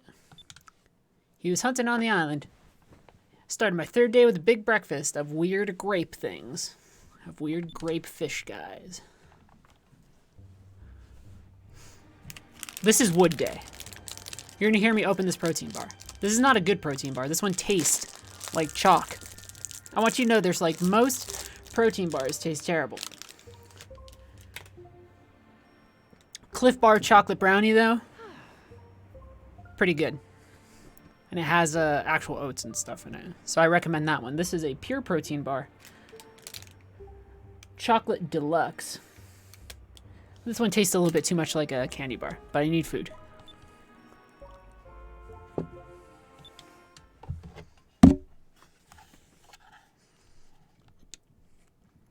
Make sure that you're eating. Make sure that you're drinking water today. Oh, does it straight up tell us how long he's been on the island? Oh, word.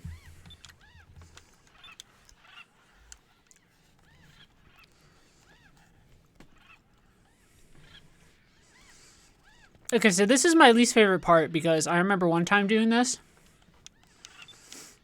And,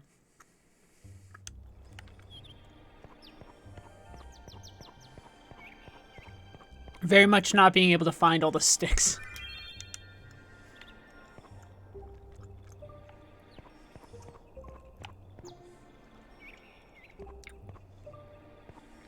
It's harder than it looks.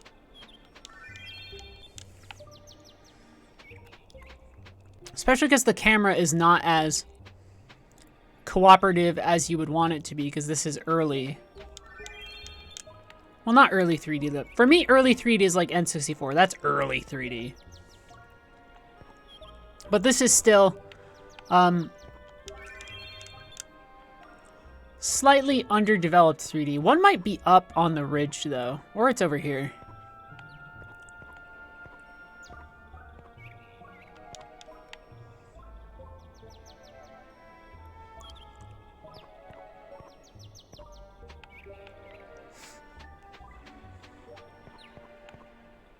Oh no, it's here. I found it.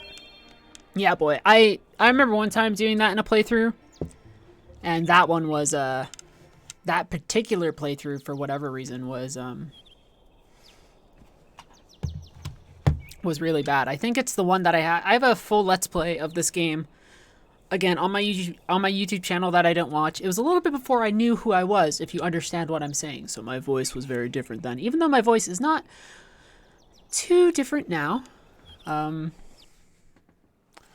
You know, that was like 6 years ago, 7 years ago. A person can change a lot in 7 years. A person can change a lot in a year.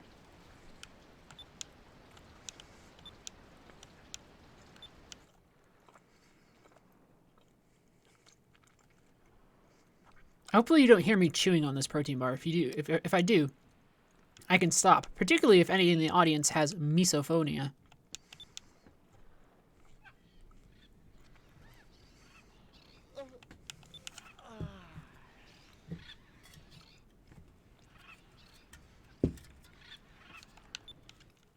Oh, that's right. There's a whole day where we just find moonstones.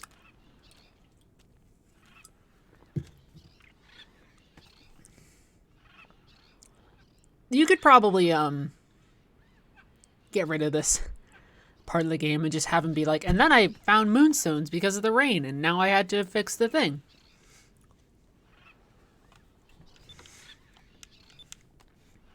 I get it, though. My friend Tim Rogers told me once, games build excitement out of the parts a filmmaker would edit. So,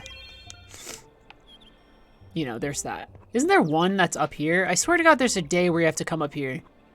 There it is. It's amazing the things you remember. And what Tim means by that is that the things that would be cut down or put into montages are the things that games use to build anticipation for the eventual releases that come during gameplay or action. Right, which is true. But also, a little bit you're like, God damn, is this the last one? No, if there's one more. Every time I find one of these, I want to say what Domingo says in the Blue Rogues thing, where it goes, "Found some treasure." That line has been stuck in my brain since I was 11. Just found some treasure! And you're like, man, that's what he sounds like?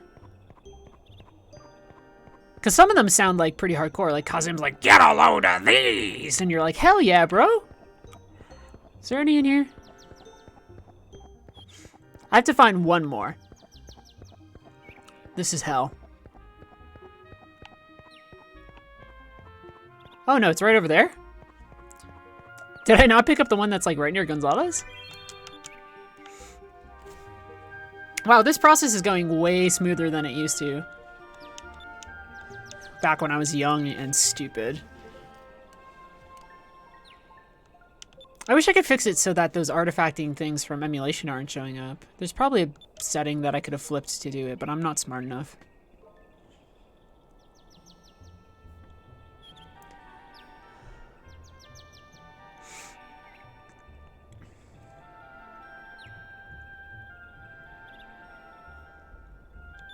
One week passed, so 1 week from those 4 days.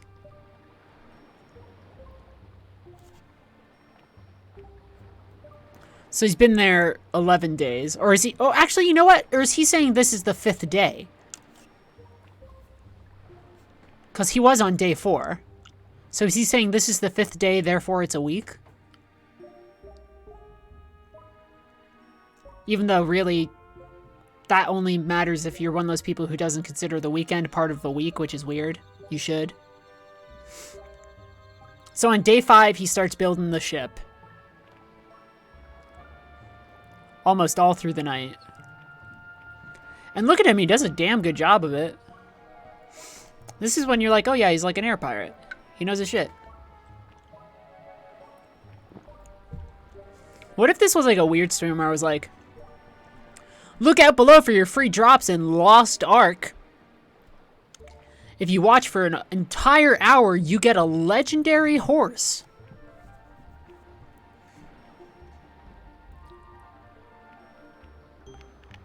I don't even know how Lost Ark plays. I have a friend who plays it, though. Yeah, look at this guy. He's great. Look at the updated character model on him, too. That's good looking. Way to go, Vise. So he's been here 5 days.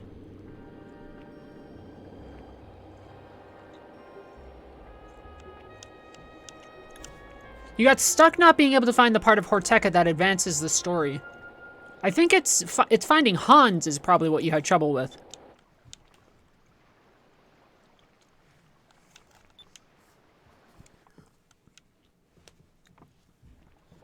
Because that's the unintuitive part. It feels like once you get to Horteka, you should go and talk to like the people in charge of Horteka. But one of the things you actually need to do is find Hans. Who I need to figure out his and Centim's last name pretty soon. Which is, interesting. Okay, so he's been here 6 days or so. So just shy of a week. Aw, dude, it's the Claudia! My heart rate just started pumping. Dude, the Claudia fucking rules. You ever see an airship so good it makes you want to cry?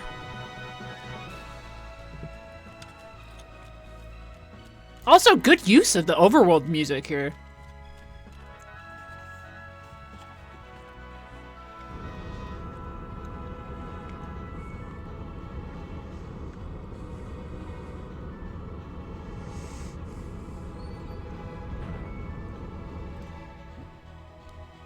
Yo, Gilder rules, man! Gilder's so good. This is the thing about me, though, now. I'm old enough to be the mentor character. I am the Gilder, I am the Kakashi, I am the Thancred. I am, to an extent, the Kai Kisk.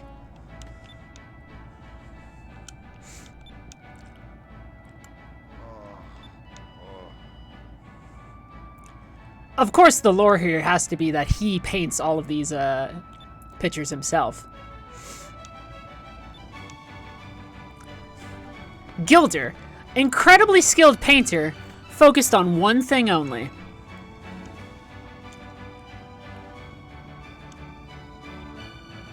He was only stranded for 2 weeks? Whoa, something doesn't add up here.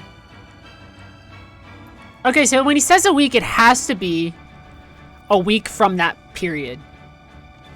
Okay. Weird. Weird.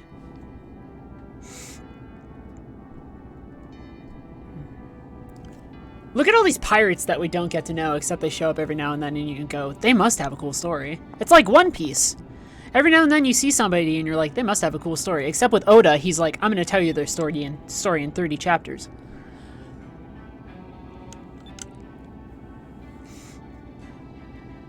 Look at this fucker. Look at this fucker.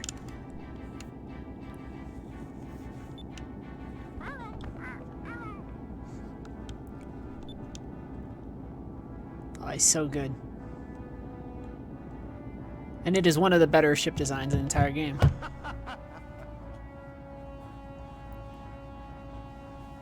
He does have style, we'll give him that, yes. At this point in this, like, so this is me, every now and then as we go on, I'm going to be squaring the circles in my mind of how this applies to the way that I'm going to write this shit. And at this point, he surely must know who Visdine is. If not for just being the son of Dine, but also, nobody's going to be like, who was the person who did this? This motto is different in Japanese, by the way. I forget what it says, but it's not women are like sunsets. It's an entirely different thing. It's almost like a Carpe Diem thing. Wait, which one's the one I say? Do I say that's a little messed up? Do I say that's a good... Wait, this one does it matter? Does it give me swashbuckling points? Now that I just said there's a translation problem, I was like, am I gonna fuck it up? I'm like, I want my swashbuckling points.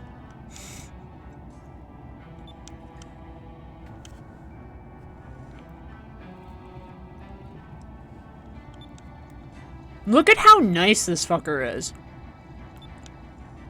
He has what might be one of the best ships in the sky. And he's like, dude, you must miss sailing. And he's like, why don't you fly my incredibly expensive, like, racing thing?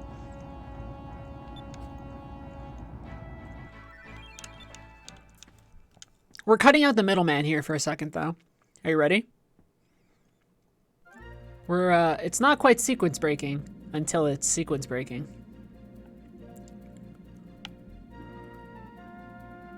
Da da da da da la. Da da da la. Da da da da da. It's along here. Hey, look! A thing that will be useful for later. Oh, what happens if I just go straight to Cat's Island? Oh, we get to see the best special attack in the game.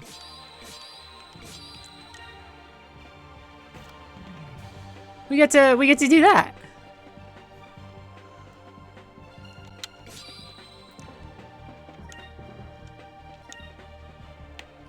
He starts off default purple? Weird. In my brain, his gun is always silver. Or yellow.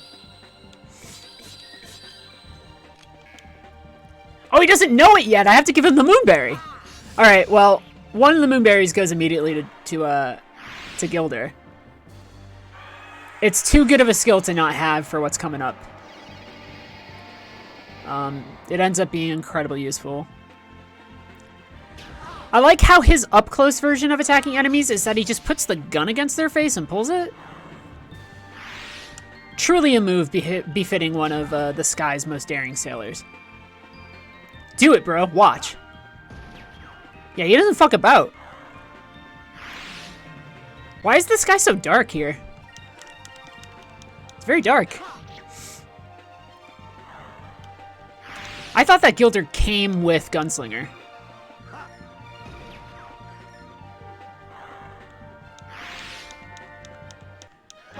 That was easy. I was like, that'd be amazing. Oh, look at his picture here. I haven't seen the updated picture for Gilder in the HD menu yet. Oh, yeah. Oh, boy. Oh, heck. Heck, hell, and gosh. What a great time. What a good game. What a good game that even something like that makes me excited. This is... One of these is to Cat's Island. This is to Cat's Island. This is not to Cat's Island. This is to Cat's Island. I guess you probably can't... They can't be like, what's this over here? That'd be so funny. There's an entire version of the story where they dick around and they find it.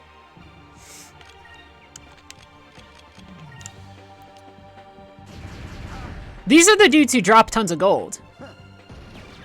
Yeah? Like when Brabham and Ismail are like, you should go get us a bunch of money. These are pretty good things to hunt down.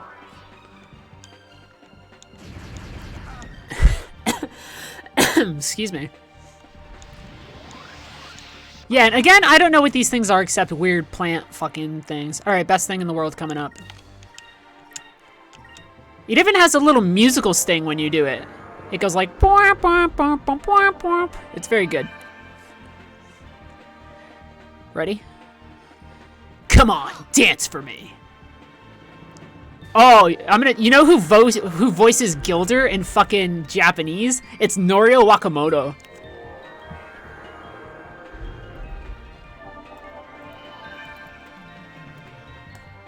Which is amazing.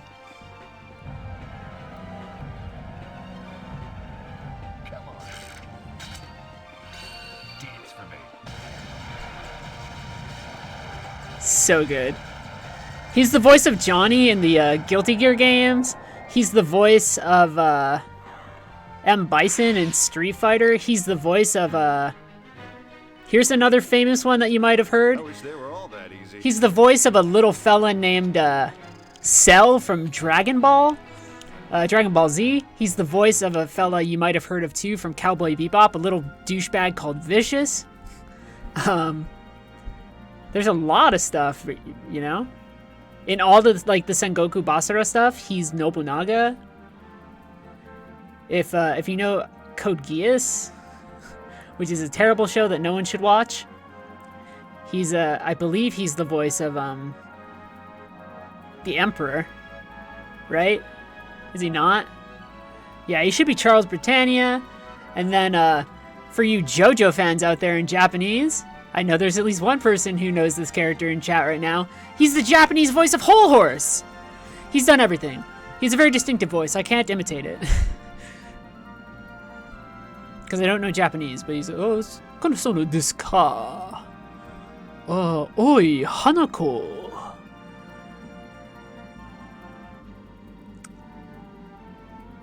There's a video of the dudes from Pop Team Epic who, if you don't know Pop Team Epic, it's very fun. They are playing a video game, and one of the characters in it is, I'm actually gonna look this character up because I don't know. Oh, it's a Yu Yu Hakusho game. That's right, that's right. They're playing a Yu Yu Hakusho game, and he's the voice of a character called Chu in that series, if you don't know. So they're all playing as Chu and doing Norio Wakamoto impressions, and they're like, konoseru wa Chu. They're like, let's fight in the demon world. Stijumakai. So good. I don't want to brag, but I think I came up with a pretty good backstory for these two.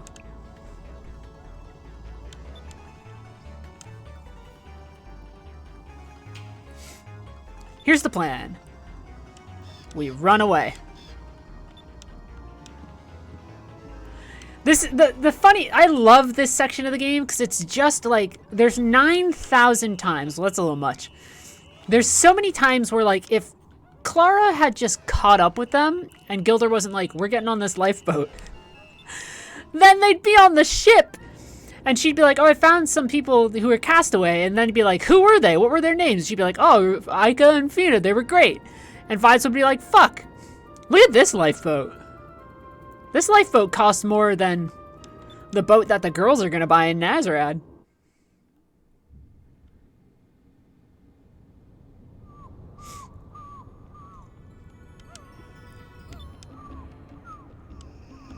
Oh, the Claudia. Is that the only time we get to fly it?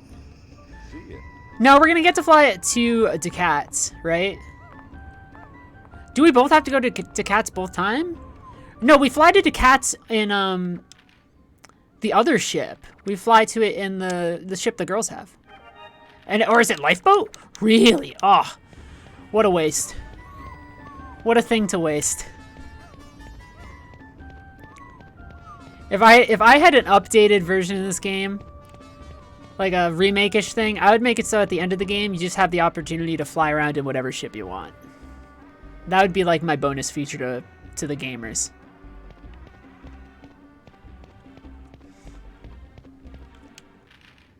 Everybody's like, we don't have money, and the answer is, boy, I have all the money in the world. You gotta fly there twice?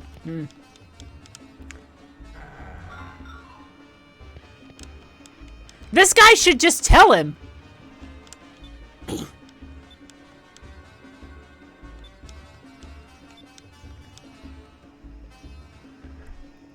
Oh, that's right, he does this. Bro. This is one of those things where you're like, if they just asked each other a few more questions.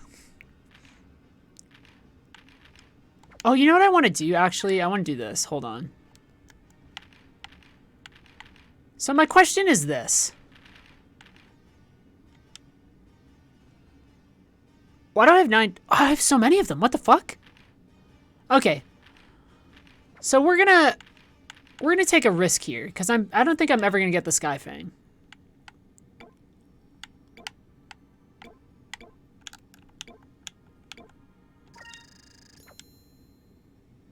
Oh, it's just not going away. Oh, I just have a bajillion Sky Fangs. What? That's not good. Why are these all listed? What?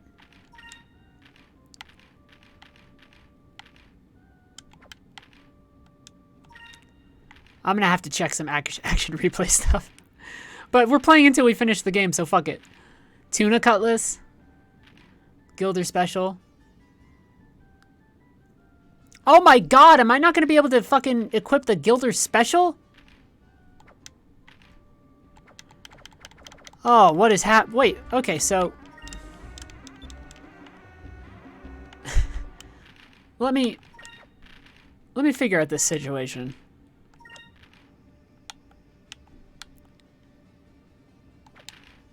His guns are all listed here? Under armor? What? Oh no! How do I fix this? Do you think there's a way I can fix this? I would have to turn off the game for a minute. And maybe turn off all AR stuff. Did I start the game with AR stuff on?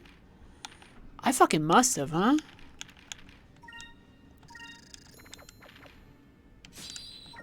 Fuck. But if I turn the code off, I won't have infinite items. The items will be reduced to 1. Ah! Oh, what have I done to myself? I mean, it doesn't matter. But it is the small things in your heart that, what the fuck is Gilder's gun gonna be? Well, I mean, I'm not gonna use Gilder then. Wait, what the fuck? Hold on. We gotta check a situation here. Fudge. Fudge-sicles. What have I done to myself? As we try and fix this, a reminder, you can help in your own way by donating to Doctors Without Borders or the Nature Conservancy, and I will match your donation up to $25.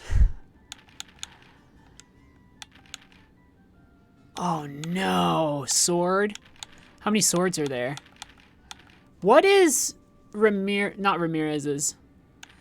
What is the best weapon that Enrique can have? So I'll drop those in there for a minute.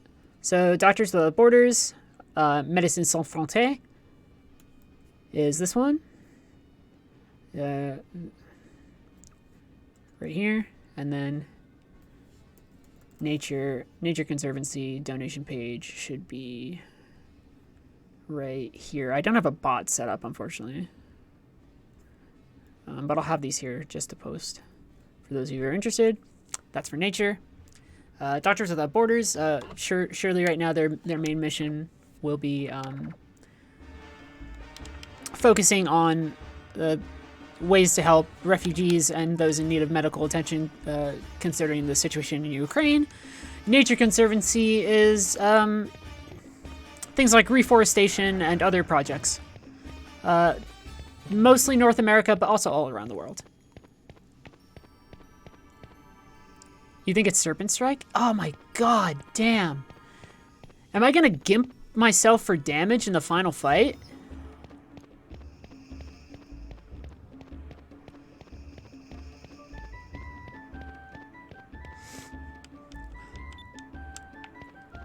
Oh my god. Okay, so hold on. I'm gonna save. And I'm gonna try and figure something out.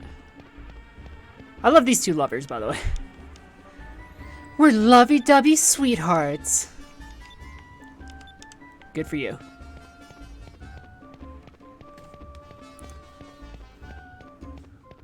Ready, friends? We're gonna do something, and y'all are gonna go. Harper, you dingus. And that is going to be...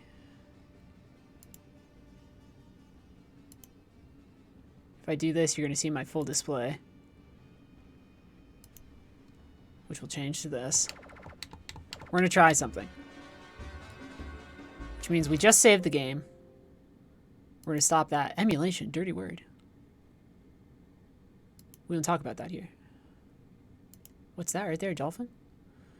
Where are my action replay codes? Is it right click on this? Properties? AR codes? Oh, all weapons was clicked on. Fuck. Dude. 16:9? No MIP mapping is so good. And then we're going to see if we boot up the game again. And we swap it like this. Bada bing, bada boom. If everything's going to be okay. This also might mean that I just need to sell Serpent Strike 100 times. At which point, you know, whatever. But yes, if you show me proof that you've donated to one of those two organizations, usually the easiest way to do that is through DMs on Twitter. I will eventually, after all of this Skies of Arcadia hullabaloo is finished, I will match your donation up to $20 per donation, not per person. So you can donate to both organizations, and I will match your donation up to $25. All right, I'm gonna test something now.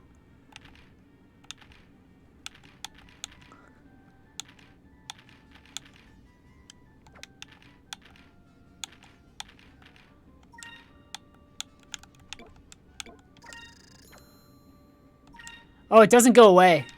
Oh, no. Oh, no. Oh, no. No, no, no, no, no. No. Well, wait, hold on.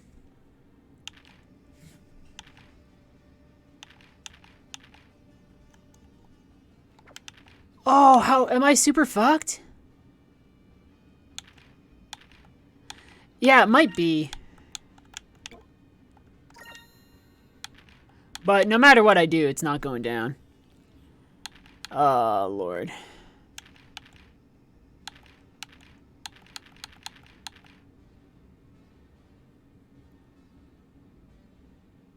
We're gonna have to see what the deal is. Let me look at a weapon chart for a minute. Skies of Arcadia weapons. Ignore me for a minute while I do this. Pistol, best pistol. Gilder Special Marksman Gun Warriors Pistol. Takat's Custom is from Takat's Island. It's a random drop, though. Are all of his weapons here?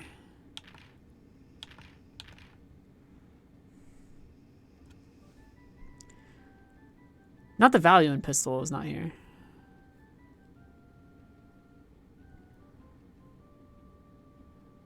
Gilder Special is here. Sorry, I'm figuring out some stuff. I'm sorry, friends. Gilder Special is here, which I think is the one that you purchased from Ryukan. Right? Let's see what the deal is with Enrique's things. I think that might be all of Enrique's weapons. Oh, man, have I fucked over Enrique? That's all of Enrique's weapons. Oh, no.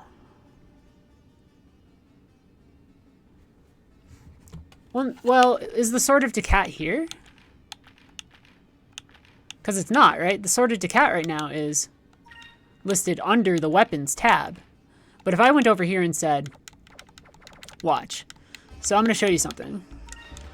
So if I was like, man, can't believe this. So if I was like, man, I want right now Gilder to equip pistol. It's only these.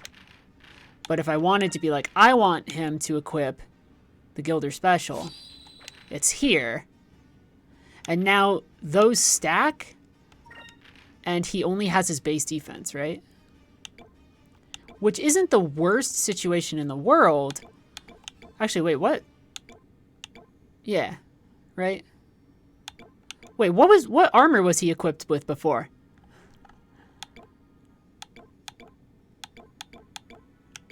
Gilder's Mail? Because look at that. That's like, look at how much defense he gets. Right? Oh, because what might happen is that it might say, you found Gilder's Special, but you don't have any more room for one or something. If it fails to sort it underneath this pistol, we're gonna find out. What's the soonest point that I could buy a weapon?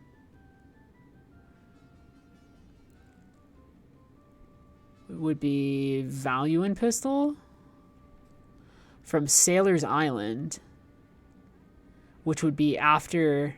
Well, no, because I would have Enrique. Shit.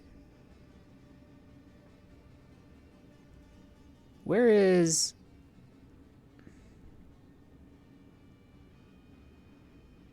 Oh, man.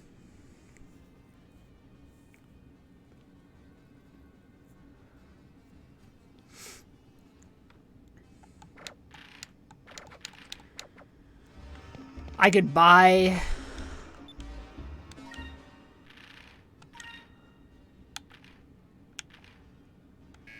Because I already have Iron Cutter.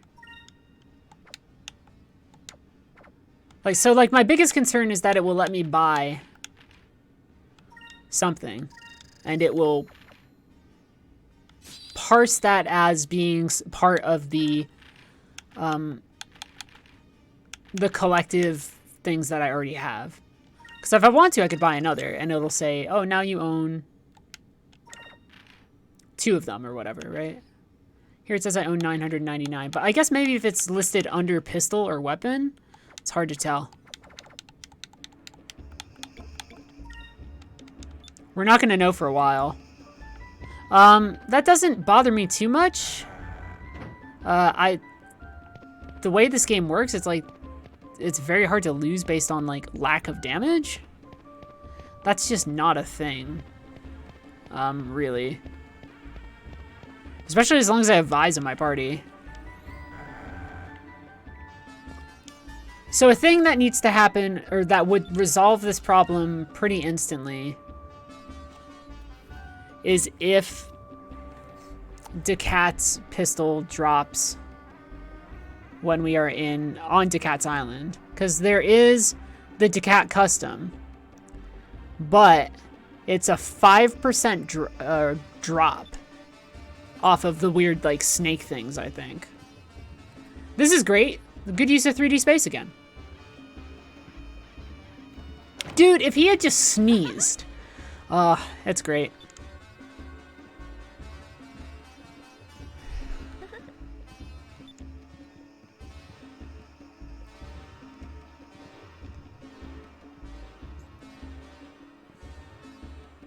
It's funny. That's the sort of stuff I like. What I don't like are when there are plots based upon, like, miscommunications where, like, somebody walks into a room like somebody is killed by assassins and somebody else just happens to be there, and then they're like, it was you! You're the one here! And it's like, bro, that isn't how it works. Can I sell my stuff here?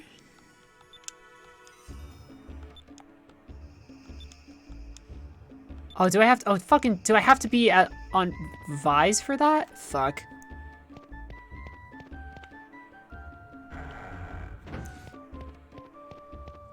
All right. So where am I going? To Osman? Oh no, Gilder's there. Oh, we don't have to talk to Osman.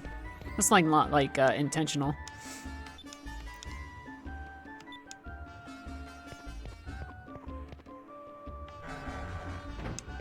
I don't remember where I'm going.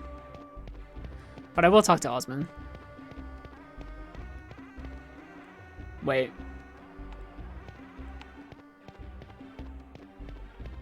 Oh, I talked to the bartender.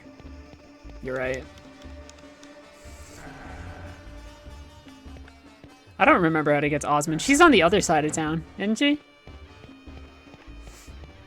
Or was she in that building? Fuck, I am so turned around now because of everything that's happened. Ugh.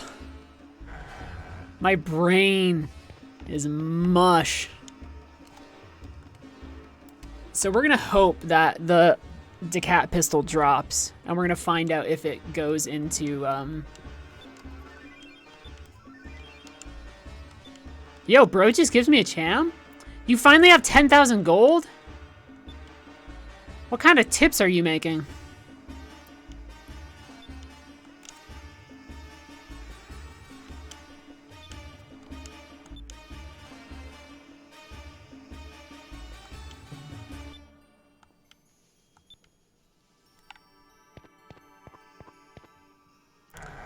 And this is when we run into Pedro.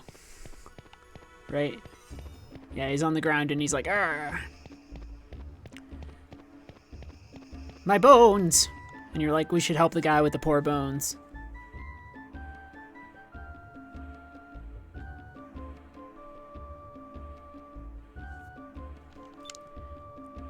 I got pickpocket sleazy dudes that hit on her.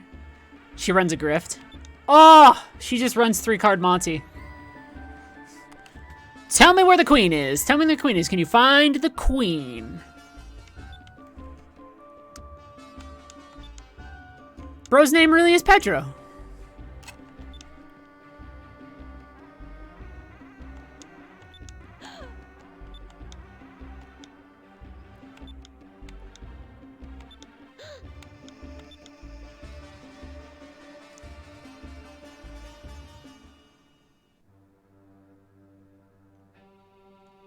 About 5 generations ago. They say that he terrorized the world. Interesting choice of words.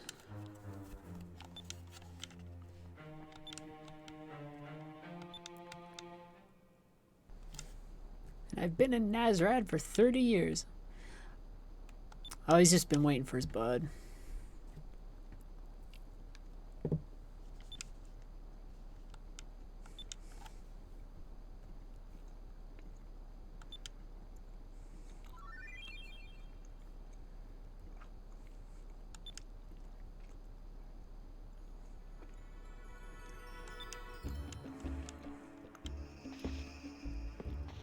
two bros sitting in a hot tub 5 feet apart. So they're not gay.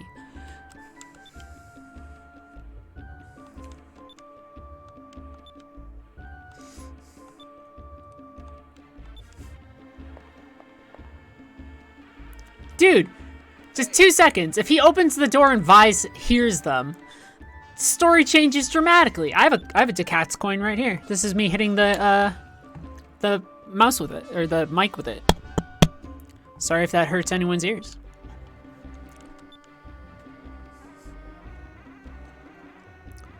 I do love everything about this segment, though. All the irony. Like, look at this. Ready? Ready? Are you ready? This is great. This is great. Look! Look! Oh, that's one of the funniest parts of the entire game. Oh, boy. See how my heart lights up talking about this game. The world is, The world is a rough place, and we should all be good to each other and to the world that we're on. But goddamn. Goddamn. It's all really good. Oh, you know what might be my solution to fixing the endgame problem? Is to, in this version, you can still get Ilkmis to, sell all the seeds, right?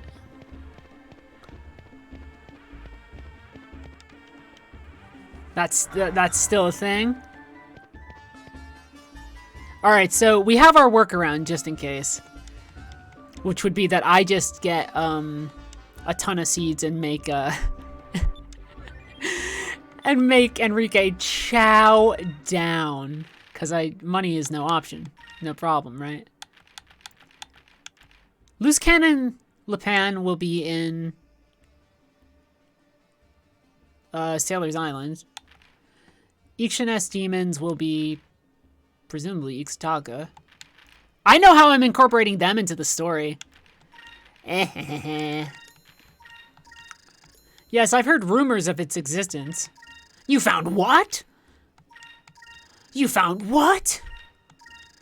One of the ones that does make sense is Skull Rock. Of course he's heard rumors of its existence. It's a well-known thing. You found what? You found what? I sell these as a formality, but also that way when it's mostly, I sell them so that I can get Domingo.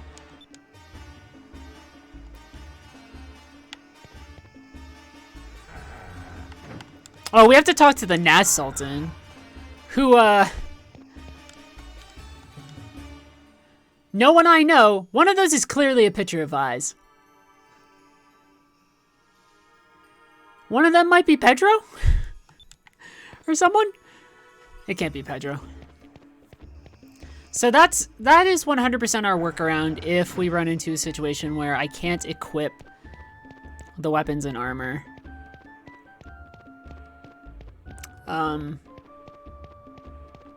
You know?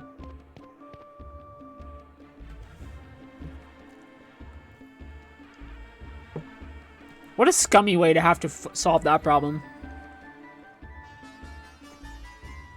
That would mean I could stack their attack to some pretty obscene levels, though.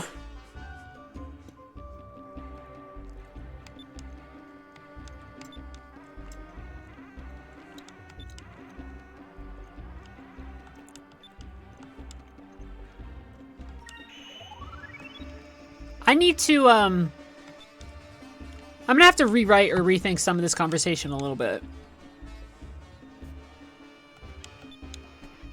Because it makes sense for the Naz Sultan to be like, I don't believe you, we have a big armada and blah blah blah, but it's like, like, I don't know. I want to figure it out. I love his little mustache, though.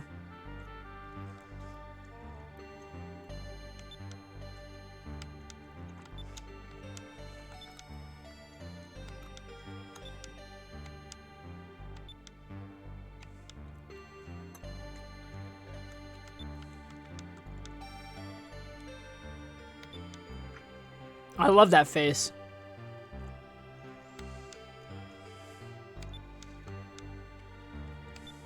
Wait, how do they get through? They go through the sky rifts, basically? Right? Because they certainly don't go through the Dannel Strait. They just have the tech now to go through the sky rifts. And everyone's like, don't worry, the sky rifts will protect us. And you're like, bro.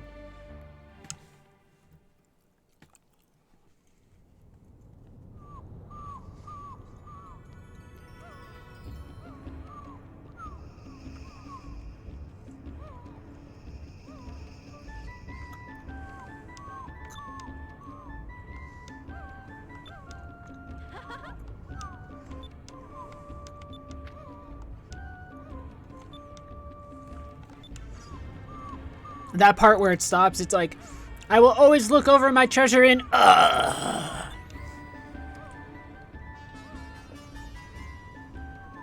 There's a moonfish. I don't know where it is. I haven't been running around on Vise that much. You're really excited for me to do all the Piastol stuff.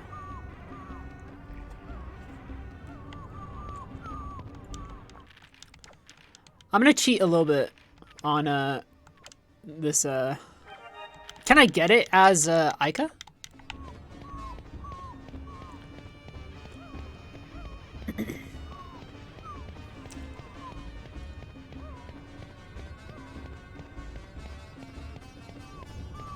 Let's find out. No, Vise has the... Oh, you're right, it's the goggle. Here's the way I'm gonna cheat for a minute, considering that we have all our equipment hullabaloo. Let's find a reasonable upgrade. Those are not reasonable.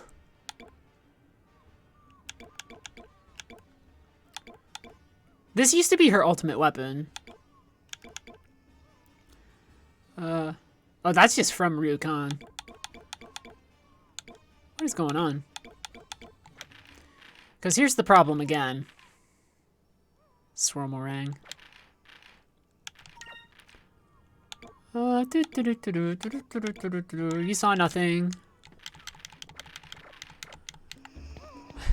I really am just playing this for the story and the enjoyment. I'm not trying to be fair. She's not gonna one-shot Sinistra and Destra. Who, by the way, are not showing up when I write this thing. I'm not gonna be like, and then 2 giant heads attacked everybody. I'm gonna be like, I don't know, I'll have to rethink it. I'll make it like a fucking test of fortitude or something like Indiana Jones. Like, they'll have to choose wisely. You know what I'm saying? I'm not just gonna make it so suddenly 2 disembodied stone heads.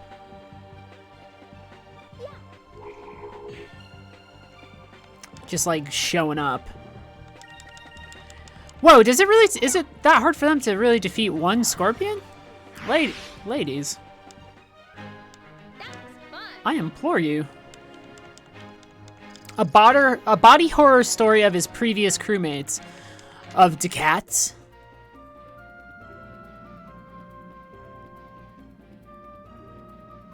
I do like the Nazarad, excuse me? Excuse me, excuse me, excuse me, excuse me, excuse me, excuse me, excuse me? What is this? This is a Legends thing. I do like these Nazarad, like, gun wall ships. Where they're just like, the thing that we're gonna do, because we think we have, you know, the only way they can go is to face us from this direction, is that we're just gonna make, ships that are walls of guns. Yeah, I don't know what you're talking about anymore.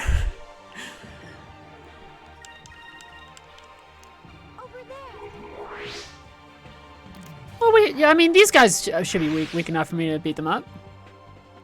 Critical attack? No, it's not. The plant thingies are immune to magic.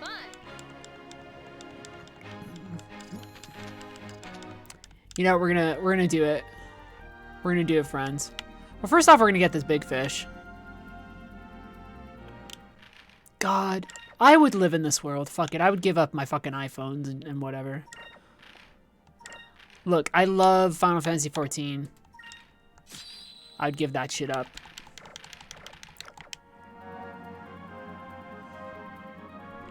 To live in a world with much clearer skies.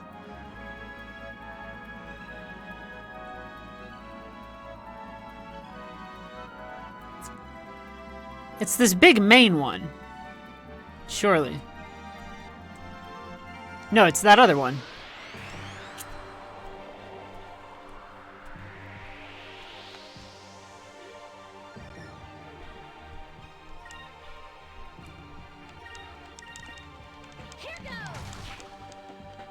Oh, somebody was made into treasure guardians. You know, sometimes we're just in a we're just in a JRPG. You're like, how did the cat do that? And you're like, I don't know, man. There was just some stuff. I want to see what Lambda Burst does to these. Will it ice them? Does a pretty good job, but it doesn't kill. Alright, chat room. Will it kill?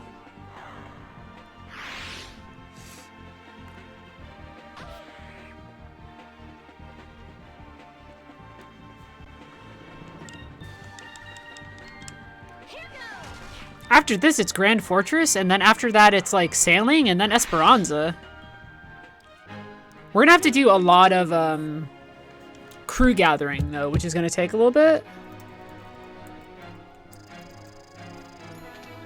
Because we're gonna get as many folks as we can pretty early, which will be we get Ismael and Brabham right away. We're gonna get Polly. We're gonna get Pinta, Hans, Bell. Well, no, because Bell shows up later. We'll get Kazum. We'll get Lawrence. Merida Powell. Maybe we'll have enough to get Domingo. Oh my god, do you think we could get Khalifa early because I have a Surin Blade?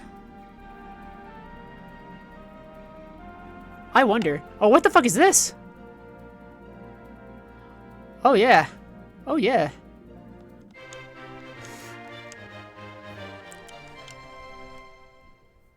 Who else would I be able to get? No one really. The next ones would be like Robinson and like Kirala, Merida, and all that.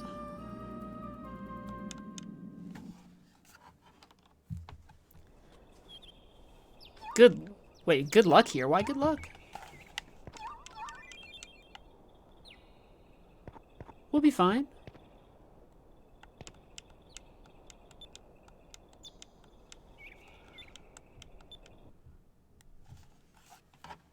Oh, good luck here, as in I found the balloon seed.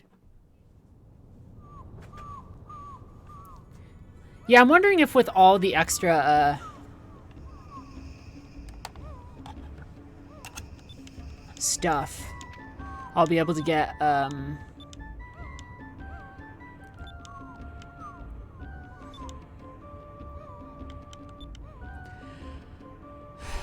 don't know, a handful of things. Wait, was there... Oh, the moonfish is what we gotta do first.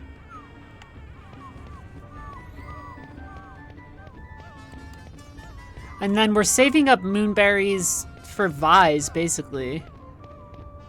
Except when we get Enrique, I'll spend to get Justice Shield.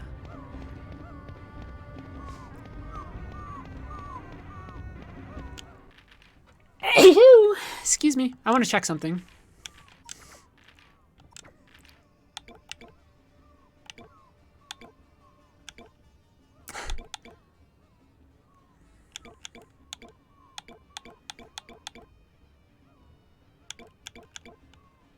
Yeah, interesting.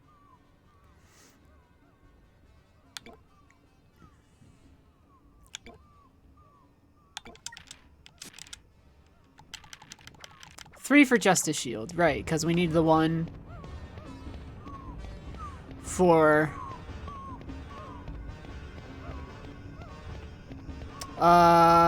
Where's the thing?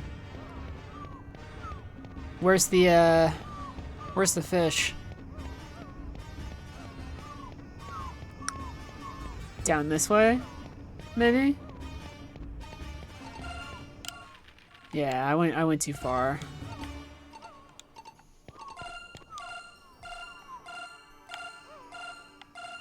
Fish? It's funny, you don't ever get to see it, but it's like a blunderbuss with like a jelly attachment. It's like a little gun he fires, like a Batman utility belt with a weird sticky, I don't know, kind of goes like wow. It's like if Yoshi's tongue was a blunderbuss.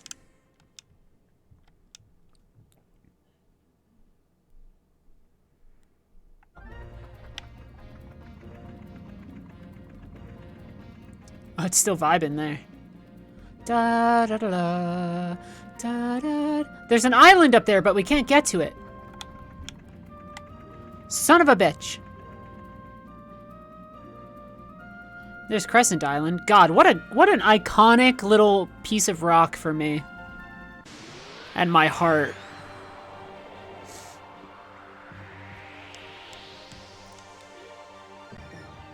What's this one look like? Oh, what a weird looking blade. Once again also, oh, that's a baseball! Yeah, normally he shoots it like somebody properly shooting a gun. Not always.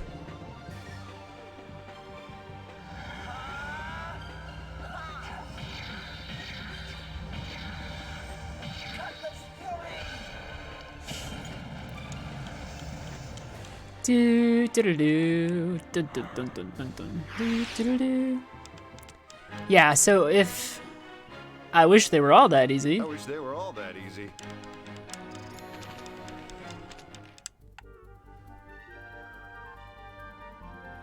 Yeah, so if we end up having the one of the fucking giant snakes drop the pistol, it will solve all the questions that I have.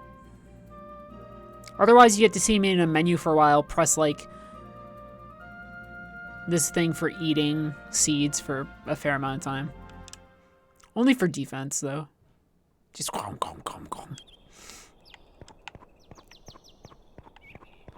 I like this. We both just so happen to be easily standing on these things at the same time. Isn't it great? Boom.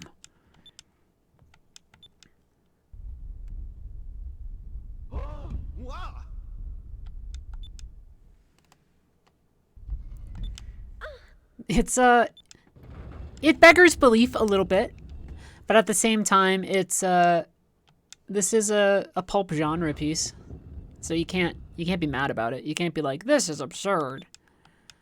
This isn't realistic. I wanted realism from my JRPG. We play stories, we play broad stories because they speak to us on an instinctual and fundamentally unique emotional level. We don't play them necessarily as powerful. Yeah, Skywing. So this is going to answer one of my questions.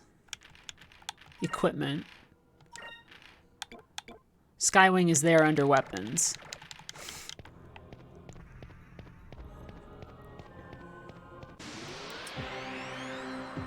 Wow, the dissolving stuff on the screen actually looked pretty good there. Sometimes you get caught up in battles against weird walruses. They should be red right now. Although actually, she should stay green right now. So that we can maybe push her towards Sacralin? Over there.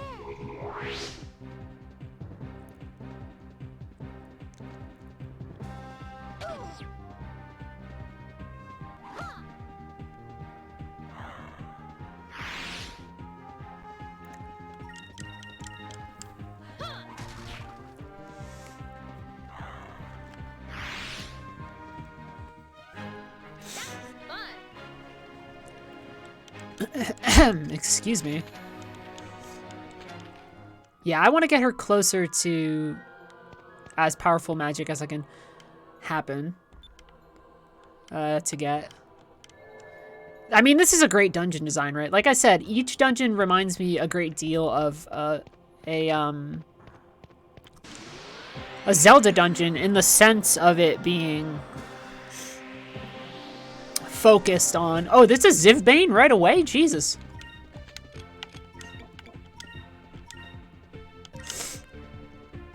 Bring it on. Attack me if you dare. If I had Skull Shield, anything he did to me would be fucked up. Imagine running right up to a Zivulin Bane, and that fucker just dodges the bullet. Oh my gosh. If I was Gilder, I'd be so pissed.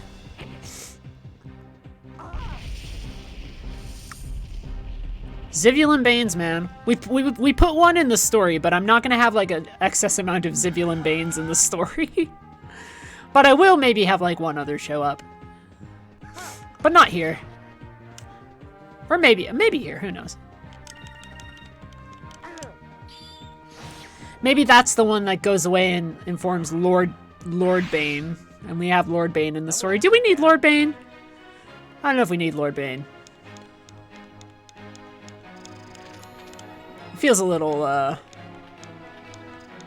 superfluous. Zal Seed. We should give seeds to some of our buds. A soul crystal. For a while, we should give a lot of our seeds to, Vise. Well, Isol Seeds is Will. Zal Seed is Vigor. Well, actually... Vigor would be the thing that affects defense or something, right? I don't know how it works. Oh, yo, wait. Does that mean when I go to the girls, they're not going to have any, healing items? Interesting. Wow, I forgot about that. That's fascinating. So they're really counting on you to use magic.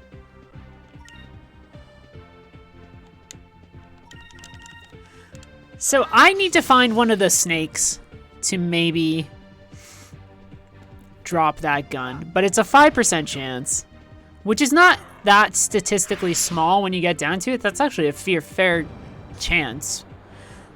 A lot of people hear 5% and they go, that's nothing. I'm like, it's actually not bad.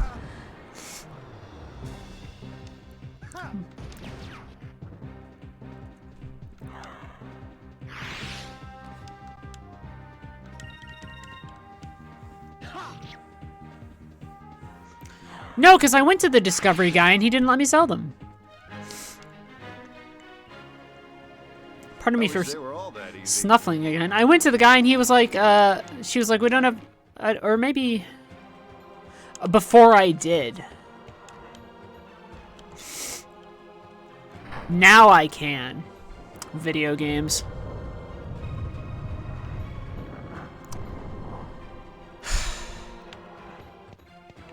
Ridiculous. Ridiculous world. Alright. Let this be one of the things that can drop a thing. Oh, these are just Feralisks. These ones are weird because they kind of like got an armadillo deal going on. Usually when you think of a Feralisk or like a Huskra weird feral version, they're a little different. Can't believe Gilder just shot a dog.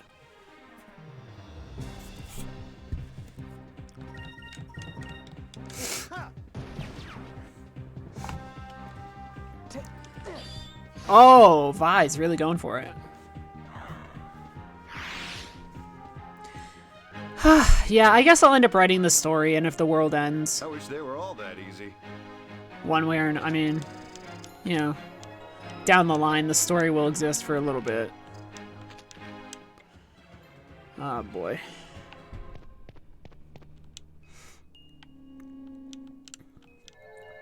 Or maybe I might just ask people publicly and be like, how do you make peace with the fact that your art is ephemeral?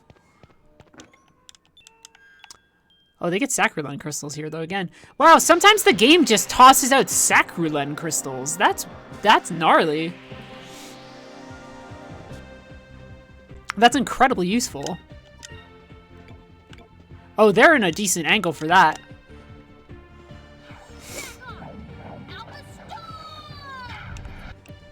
That should hit a lot of them. Oh, yeah. Ica! Over there.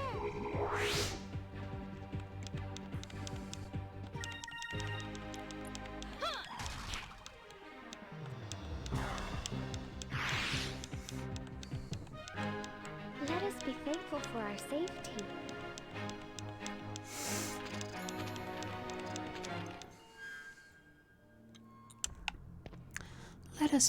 It was so nice that Jules Giselle got back to me on that. I still need to message her back and be like, thank you, thank you, thank you. It's been over a year. I didn't know what to say. And she'll be like, that's very kind.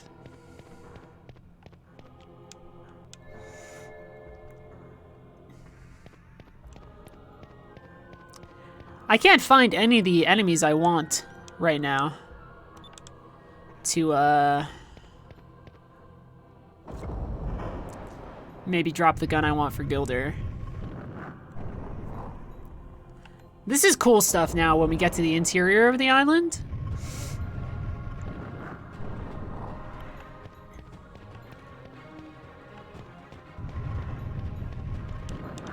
Like, all of this space is really you know how it is. Really fucking cool. Man, oh, you know what? If there was an event where Vise lost most of his stuff, then we would have gotten rid of all the shit.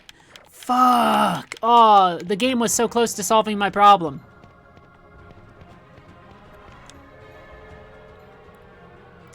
God damn it.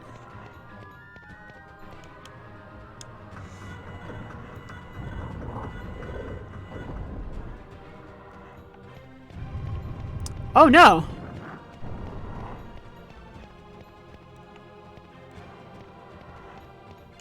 Something about the stairs.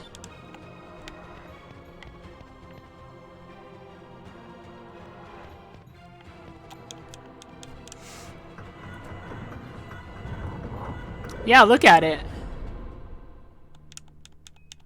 Something about the stairs in this area does something weird. Watch, once I'm on the stairs, and then when I'm off the stairs. That's unique.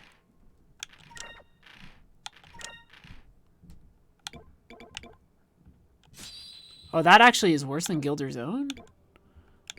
Gilder's mail?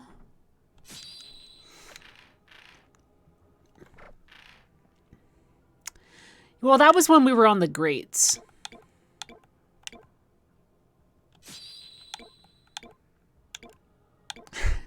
I could have the Sky Fang.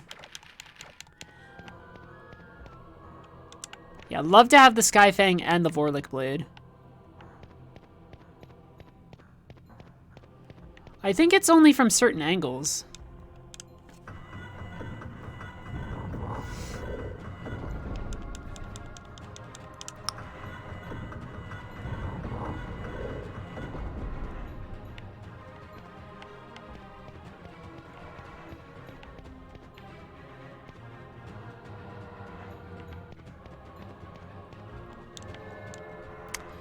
There's probably a way to fix that.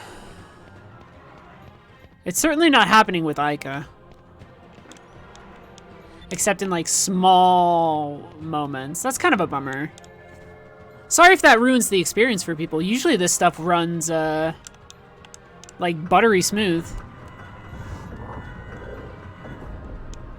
Genuinely rare occurrence. Oh, I wonder what the inside of,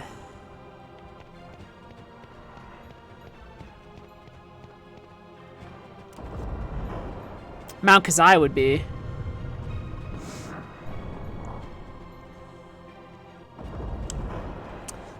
Oh, you know who would know how to fix this? Cass would. Cassio. I have no way of, like, messaging them right now to ask. But they know exactly how to fix this stuff on Dolphin. I kind of would want to ask them once I reach a save point.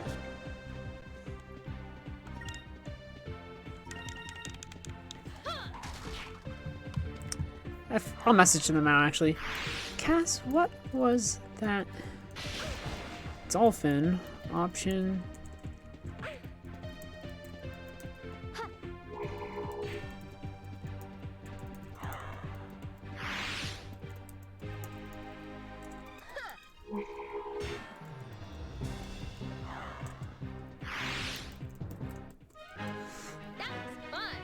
Hopefully they know what I'm asking for when I ask them that question.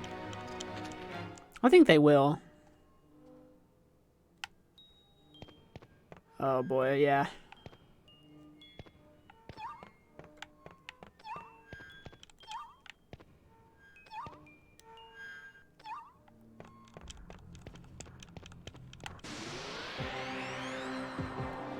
Oh yeah, this is making it an interesting experience, but we'll get through it together, gang. Yeah, these have a chance to drop the pistol for Gilder.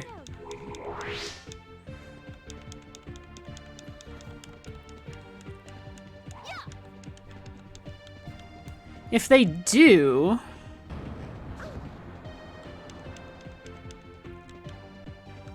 then we'll have a bit of an answer to one of our main predicaments. Otherwise, man, we're feeding people Paranta seeds for days. It's just gonna have to be like that.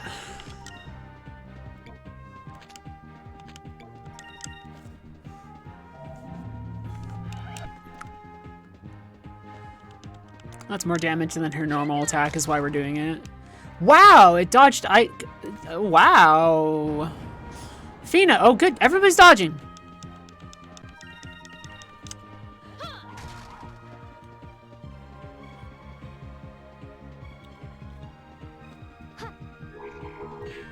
Good job, team.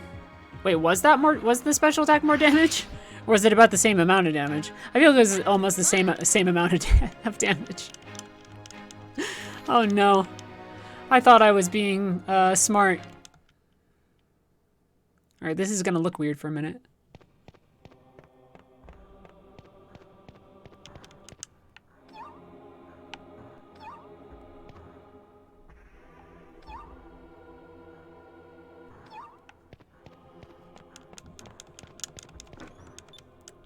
I knew there was a thing there. Where is the Cham? Look we're gonna navigate through this. It's gonna be fine.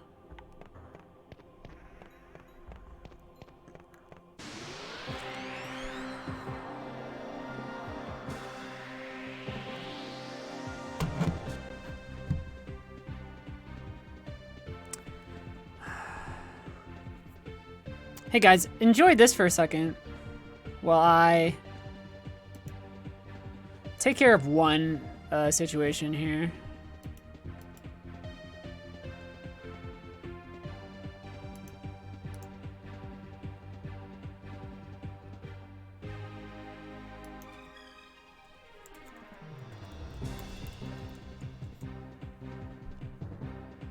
I'm getting my answer about the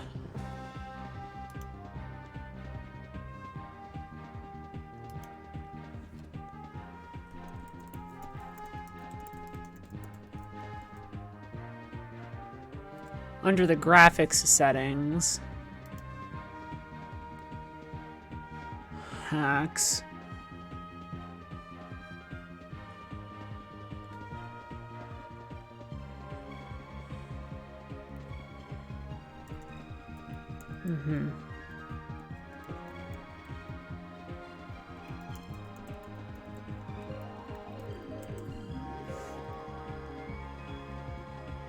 I'm just trying to figure out some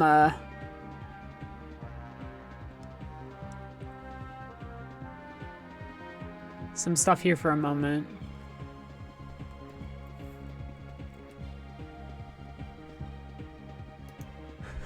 How y'all doing as I troubleshoot a thing?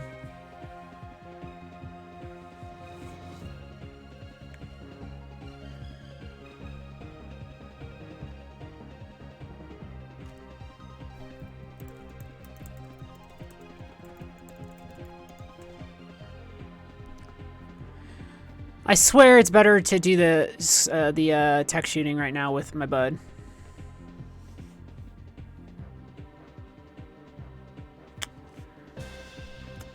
See what they say.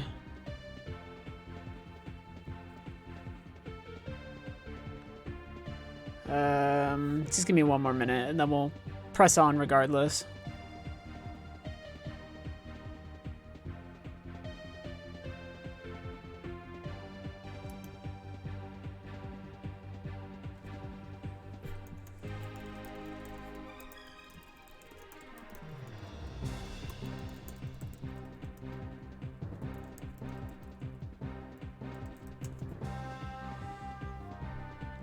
I just want to check one more thing.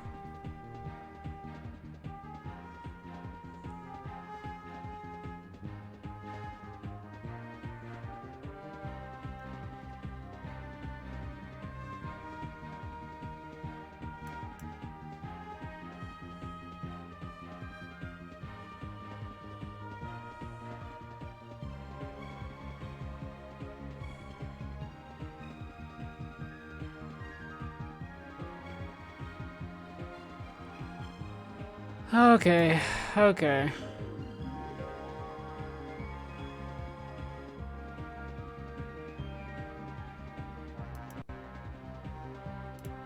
Alright. We're going to try a couple of these little hacks that I've employed to Dolphin. Which will either make things more playable, do nothing, or help us out. There's no middle grounds. We have 3 options to go down this road, and all of them are, one of them is good, one of them is the boring story path where you date your best friend or whatever, and then the other one's like the cool, exciting path.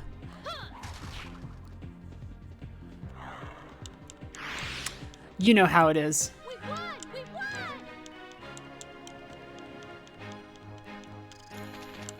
My bet is that nothing happens, but let's find out if we come down here. Yeah, nothing happens. Fucking...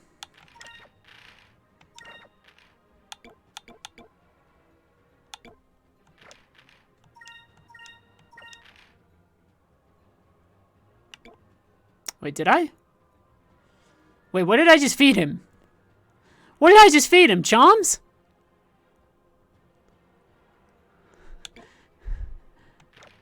Well, here's our answer to this. It does automatically upgrade him.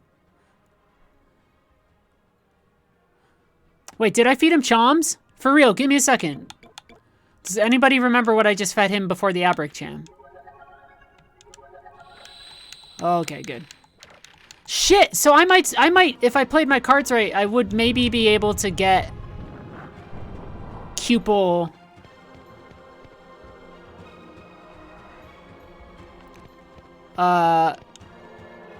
Final Cupel? What is going on in this world?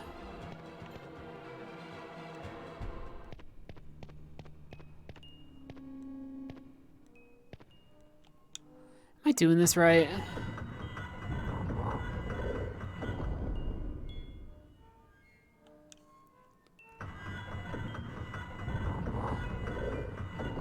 I think I gotta swap to them back here.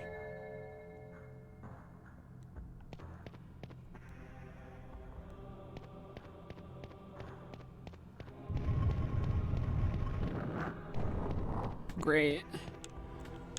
So the Chams do work. At the very least, Abric Chams work. The big thing I would do here, if I didn't think it was going to waste everyone's time, is that I would farm to try and get Gilder's weapon. But that seems... Oh, I went the wrong way. Wait, what? I gotta go up? Yeah. Gotta go... Wait, what? Where the fucking ass shit am I going?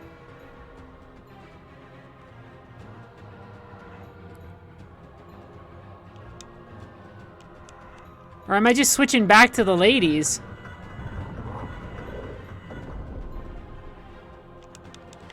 I stepped on it and nothing happened.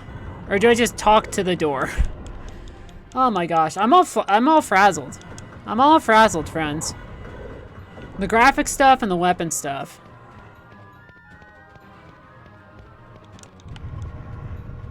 Oh, I have to interact with the door. Let's hope it's the snakes, and let's hope they just drop what I want. Nope.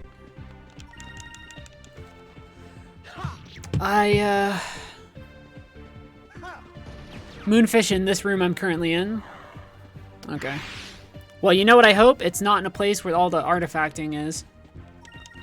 Because then how am I supposed to fucking target a moonfish?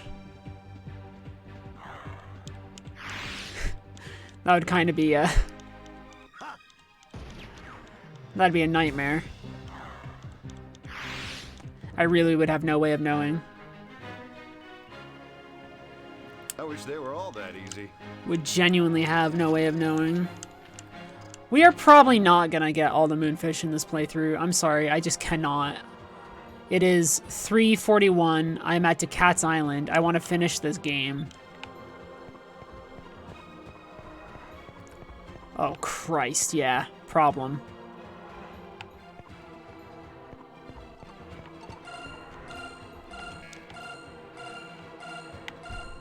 Oh, it's above. Shit, okay.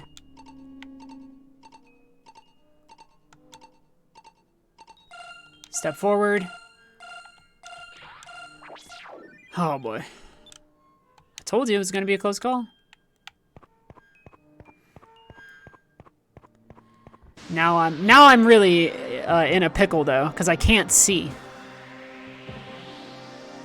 Well, the first person is not all okay, is the problem. It's actually okay in certain spots. This is weird. We didn't even have it this bad in Moonstone Mountain.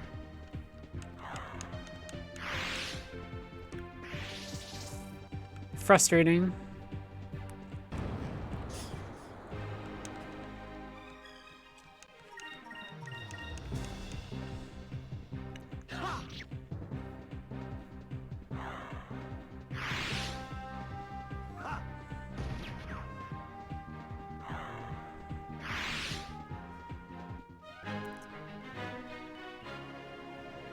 I wish they were all that easy.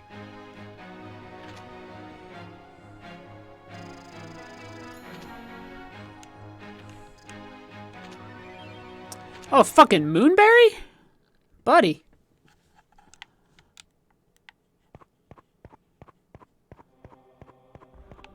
Yeah, I need to run around until I find...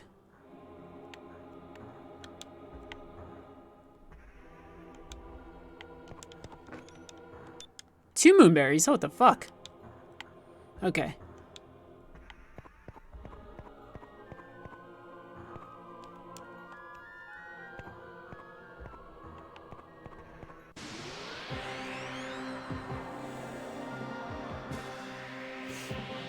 We're just gonna have to brute force our way through a lot of this.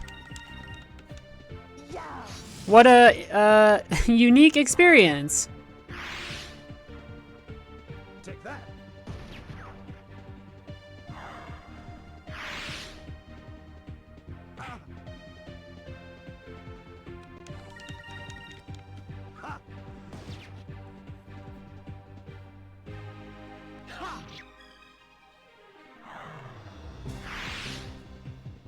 We'll get through here. That was easy. It'll be fine, kids. We have workarounds to basically all potential things that could show up that are problematic. And even then, they're probably not that problematic. It's just a couple of hiccups. My gut says that maybe there'd be something weird that happens in, like, Dangrel Island would be the next place that I would... Oh, weird. Wait, what?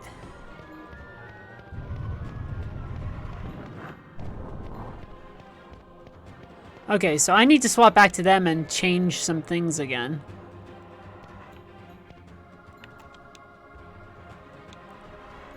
Well, first off, there's...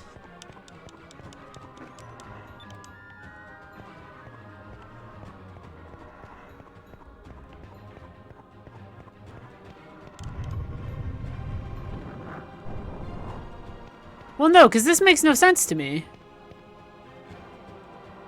What do I need to move for the girls? Because I need to go down there. Oh, I fucked it up! Dog!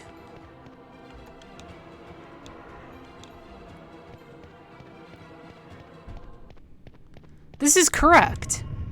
I have to go this way. I guess maybe I go through the cave and there's another thing for me to turn. Lord, there best be. Also, let this be one of the snakes so I can get my thing. Bro, come on.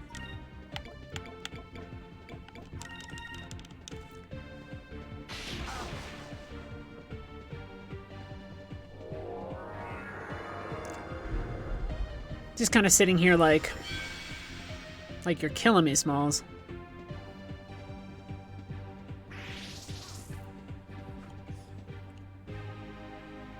Moons, give me strength.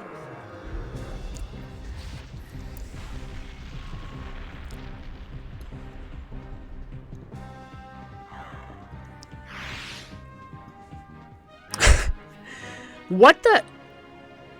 I wish they were all that easy. Okay. Interesting. All right.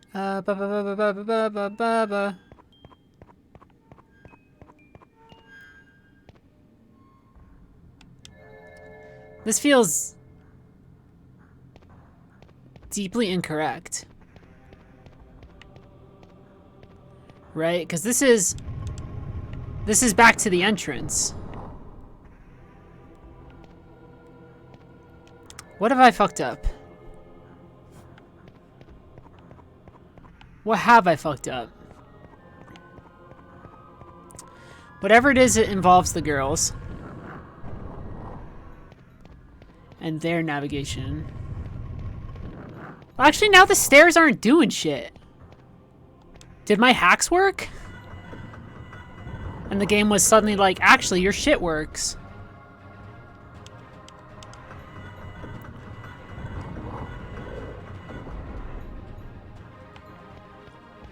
That would be nice.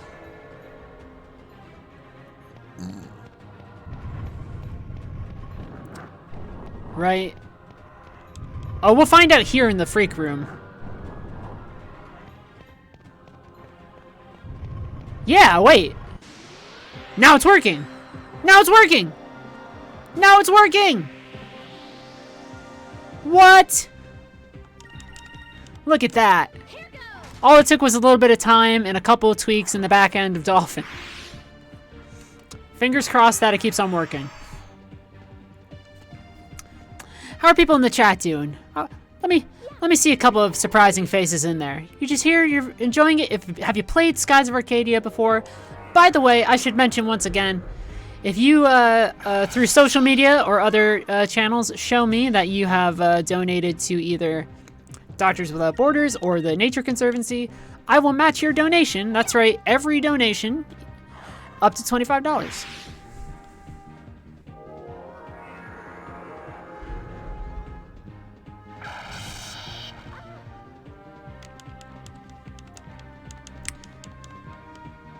Oh, I saw the skull and I was like, that can't kill her. That's ridiculous.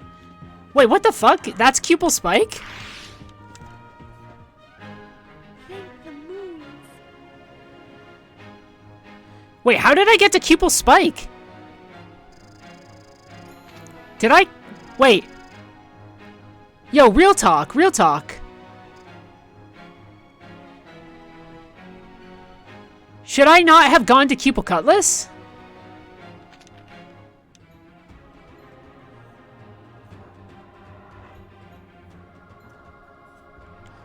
Hold on. Hold on, dog. Hold on. For real.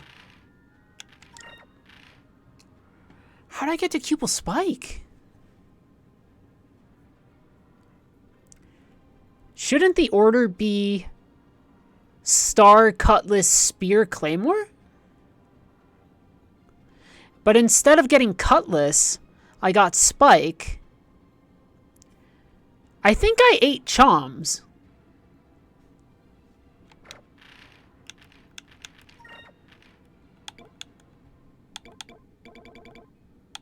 No, Vise would have the Choms, right? What is happening? What is going on in my brain? Vise would have the Choms.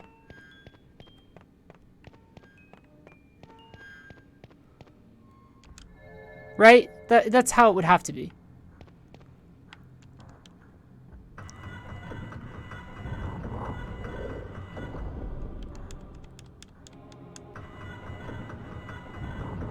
Right?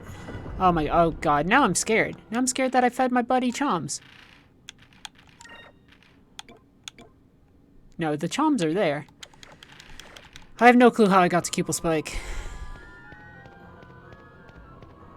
Because I'm fairly certain that it should have been Cupel Cutlass.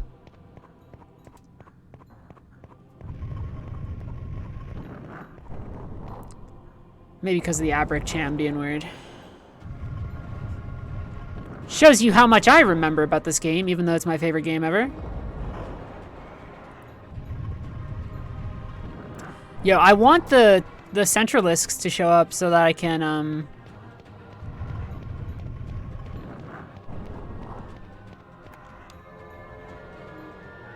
get Gilder's weapon.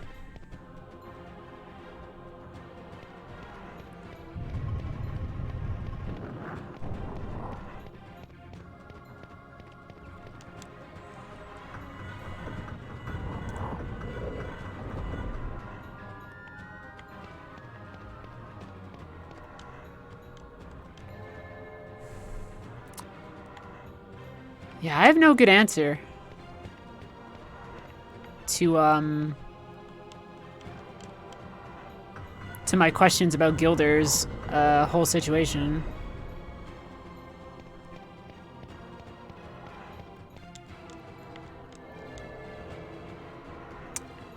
I feel like the answer would be from... Oh, word. Oh, word. This is a, okay. Okay, I guess we're doing it this way for now. Oh, that's right. I know how this room works. I know how this room works. I know how this room works. I think. Yeah. Yeah. Yeah, I know how this room works.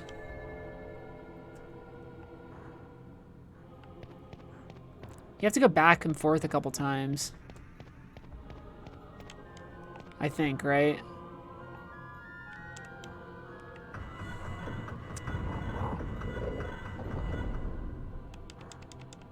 Now I can go to the center and do that. I have a Cupel chart, I think, near me? In front of me? Not in front of me. I thought I had one.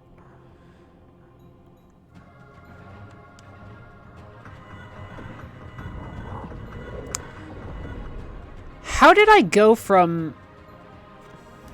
Oh, what the fuck? I ate? That means I ate a Cham? Oh no, it's keeping track of Chams and Abric Chams. So I skip Cutlass, and the next thing I'll do is I'll immediately go to Spear.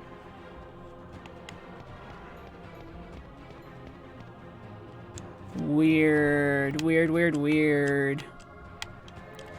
Maybe because I usually hold on to Abric Chams, like an idiot.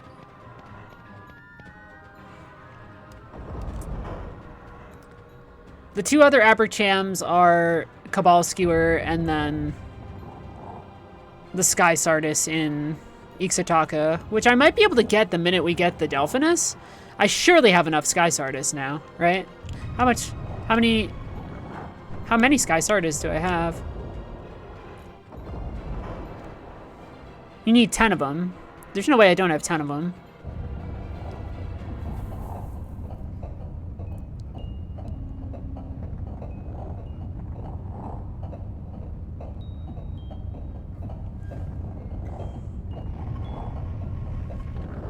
No, because I don't think that ship shows up until Value is gone, right? That was my impression. But perhaps I'm wrong.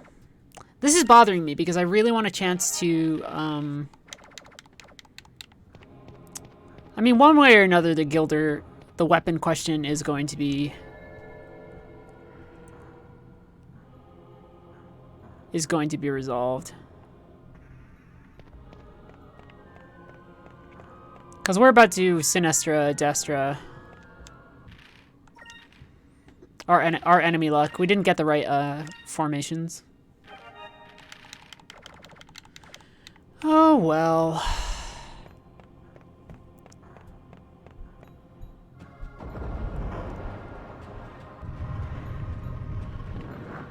At least it's a pretty quick dungeon.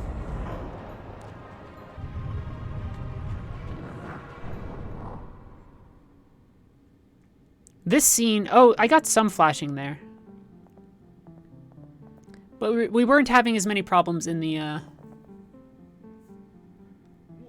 dungeon itself.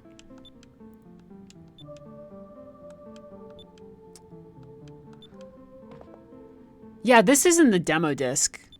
Not the Sinestro Destra fight, though.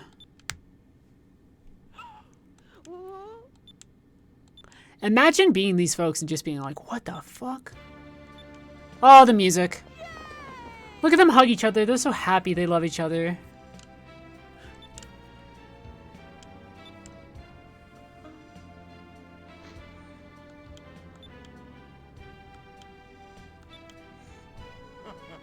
They're so good. And Gilder's like, you got the ladies.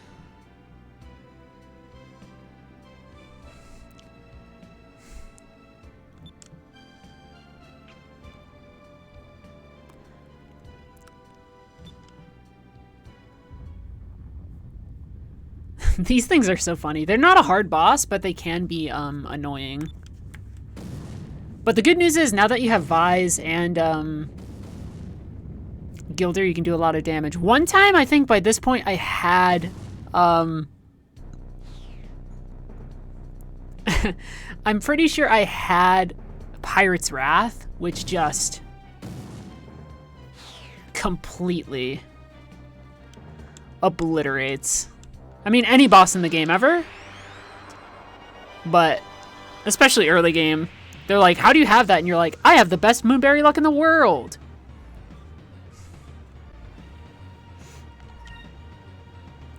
Alright, who do we want to beat up first? This is a fairly important question. No matter what, we're at a disadvantage.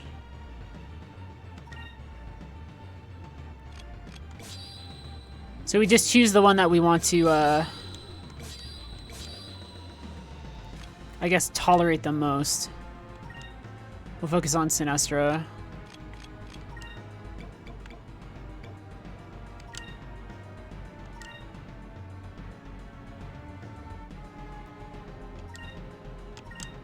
Very basic starting turn to get us going.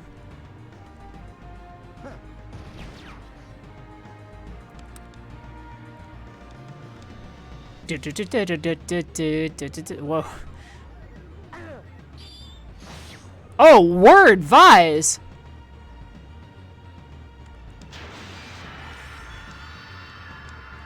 Does Fina know Sacrum? That would be nice. Let's try this.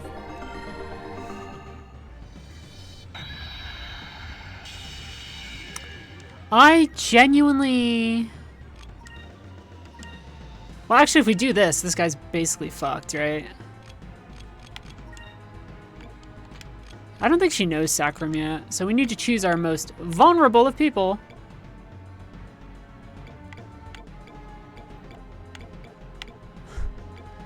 Get out of here. What am I doing?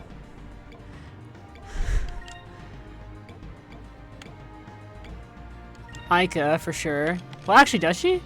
Oh, she does. Never mind. So we can... Let's... Yeah.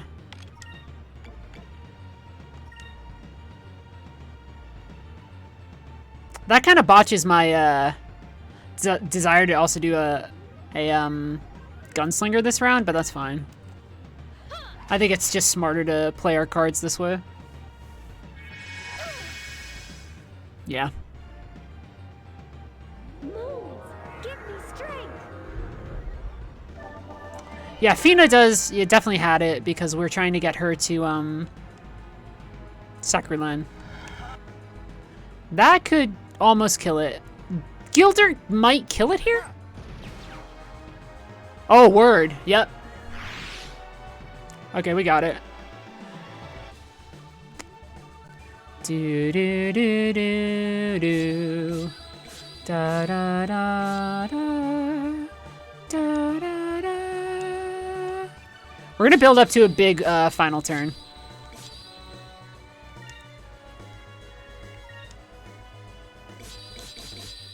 And right before the end of it, we're all gonna also put everybody to green. Which will be pretty good. Green does a little bit to purple, so it won't be like we're wasting everything. But for this first round here, we can do like red attacks to get the ball rolling. Right? Yeah. Way to go, Cupel.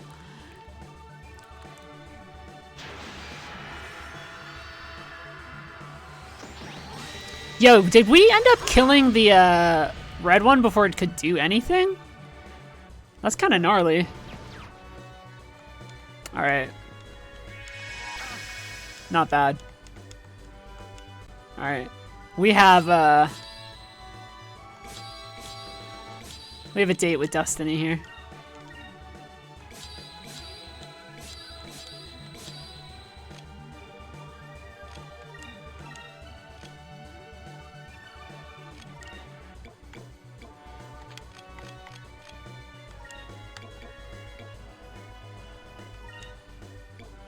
Who's our weakest right now? Ica. Will it kill this turn? No, but it'll be close. We're sacrificing a bit of upfront damage here. Let's try this. But it's not the dumbest thing I've ever done, because this might get us over the line for what we want with Fina. Yeah, like one more turn, 2 more turns. Because even right now, Gunslinger, although it's usually like a group attack, it can do a fair amount of damage to bosses.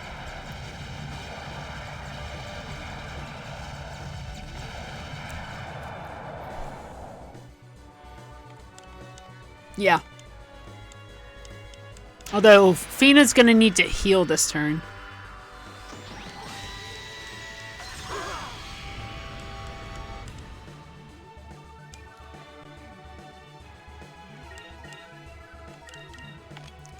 Yeah, let's do a turn like this. Well, actually, even better. Let's do a turn like this. Aw, dude, the battle system in this game is too fun. It's so simple, too.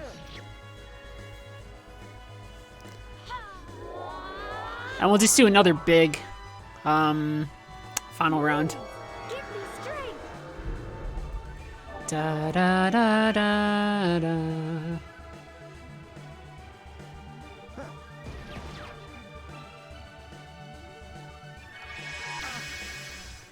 Yeah, next turn it's done. And Fina probably gets Sacralin? I hope. Would be very disappointed if not, but otherwise we'd bring her really close to it. Yeah, we have the perfect amount of Yep. Knew it, knew it, knew it, knew it. Vise is probably gonna kill it right now. Yeah, word. Whoa, wait, there's no... It just fades away? Isn't there... There's no... Boom, boom, boom, boom, boom, boom, boom, boom, boom. Yes, there it is, Sakura line. Perfect, my plan worked! My plan worked! Yes! Perfect, and now she can focus on silver magic for, like, the rest of the game. In fact, let's get everybody back to their deal right now. What do we have equipped? Wind Slicer. You're back to red. You're gonna go back to... Actually, we'll keep you on green for a bit.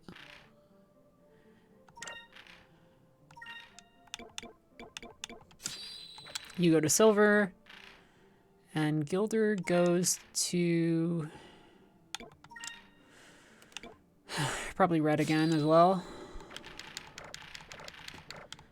Maybe that way he can learn or Increm if he doesn't already know it. Although we're gonna end up going to the Grand Fortress very shortly, which means this was also in the demo disc. But they don't show you what's inside the chest. He opens it and he goes, "Huh?" And everybody goes, "What?" And then you don't get to see the treasure. I'm holding on to my Ducats coin right now. Yeah, it stops. Doesn't even show you what's inside.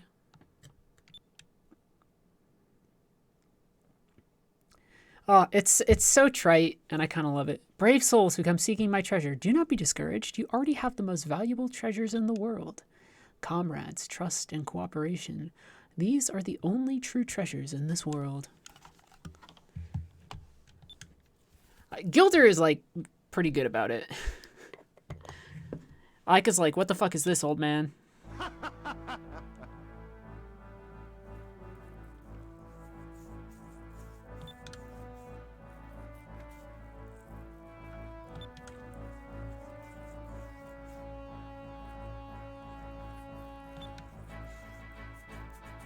Look at those models, those high quality models.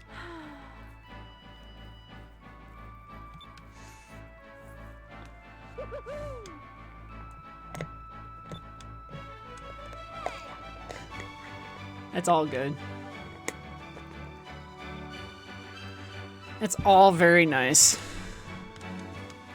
We're gonna get the Delphinus soon. We're gonna get a brand new overworld map theme. We're gonna fly around and get a bunch of companions. It's gonna be nice. A bit more frustrating is just the fact that I don't know what the weapon situation will be for teammates. Although if we have 2 moonberries, that gets us Skull Shield, right? Skull Shield should only be 2.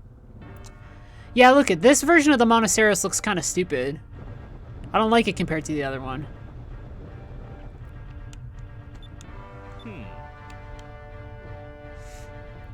Yeah, there it is. They go through the sky rifts. I don't like this version of the ship. It's like, come on, bro. I like the one with the horn. You can just say that there's an engine modification and then keep the thing.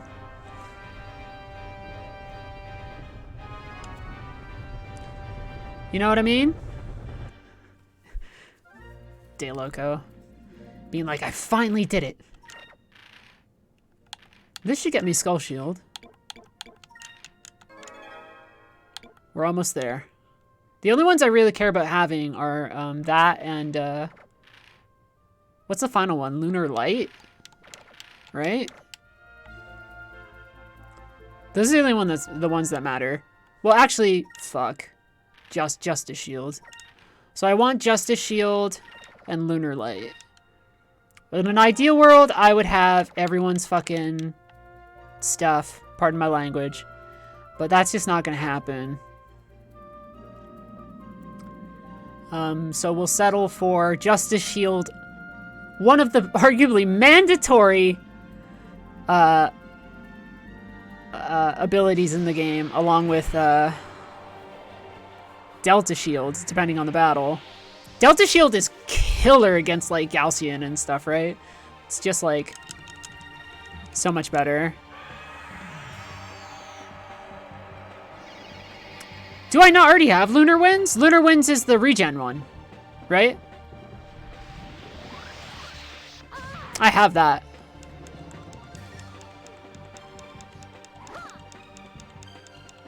Oh. Is Lunar Winds the debuff one, then? What? Yeah.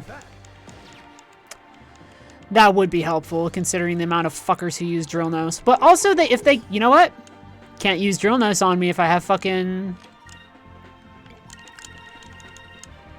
You know. Delta Shield up. Oh, enemy buffs, you're right. Yeah. I'm glad everyone is okay. But at the very least, they can't debuff me if I'm like, haha, I'm using my magic shield. Which really, that's how it should always be done. It's very funny. I like the idea of Cupel and his color changing, but anytime I see Cupel and he's not, he's any color other than silver, I'm like, what have they done to my boy? See how they massacred my boy.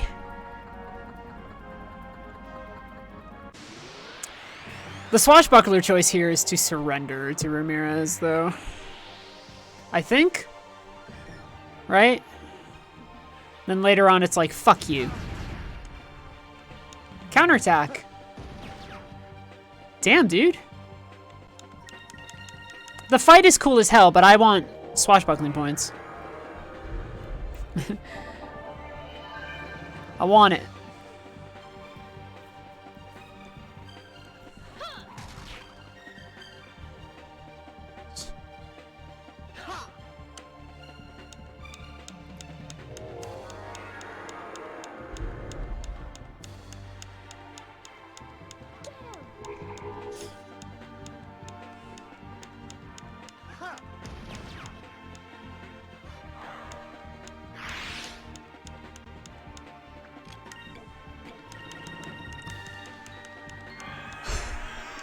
Well, swashbuckling points are more important.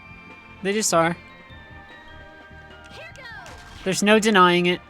They're the most important thing. Do I want to be Vise the Ninny, or do I want to be Vise the Daring?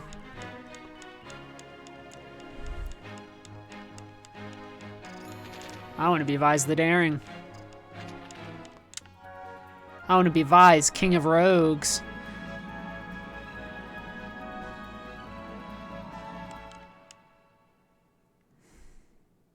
God, even 20 years ago, things felt more possible. What a feeling to have in your heart. Even not that long ago, things felt like there was a clearer pathway.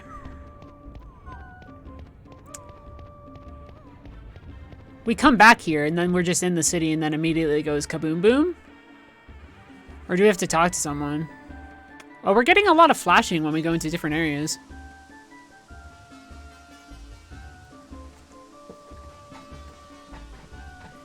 Oh, shit. I'm trying to move my chair closer to the table. And the chair's like, what if you fell?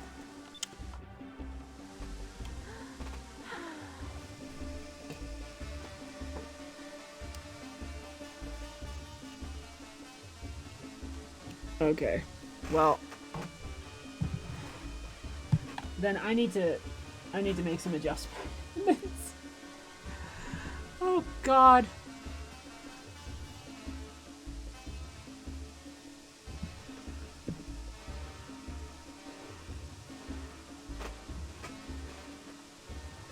Give me a second, friends.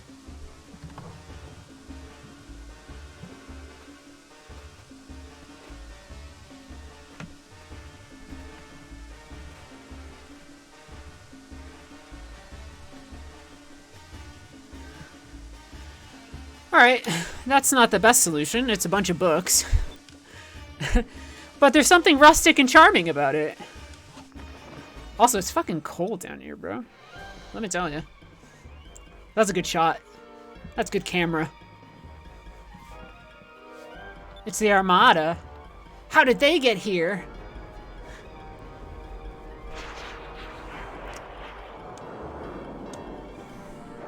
Ugh. Fucking empires, man. All of them.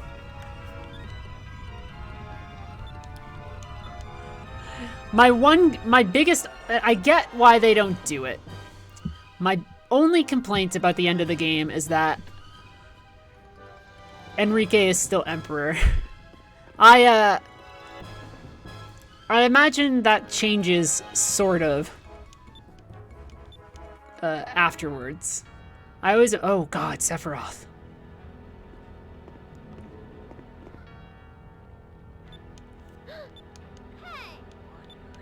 Yeah, look at, this is so weird that they don't do this yet, right? By this point, they should, like, you have to change it if you're writing it, right? You can't just have him show up and be like, looking for you, and be like, Ramirez!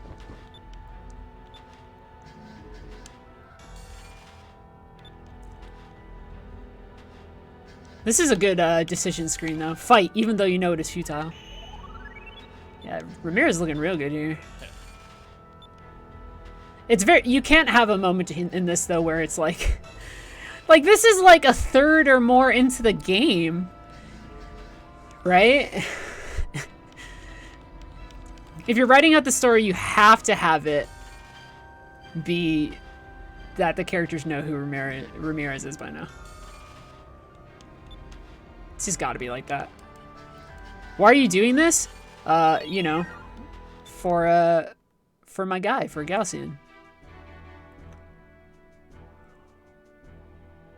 And this is when we see Enrique again being like, I'm not so sure. No, I don't know if he does that. I have little sympathy for Enrique in certain cases. Because he is somebody who in theory does have the clout and position necessary to do stuff. Despite what the game wants you to believe. And to me, it's like, bro.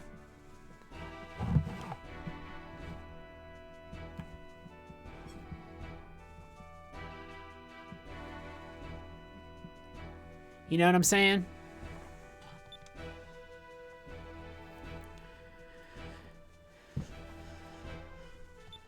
It's really a matter of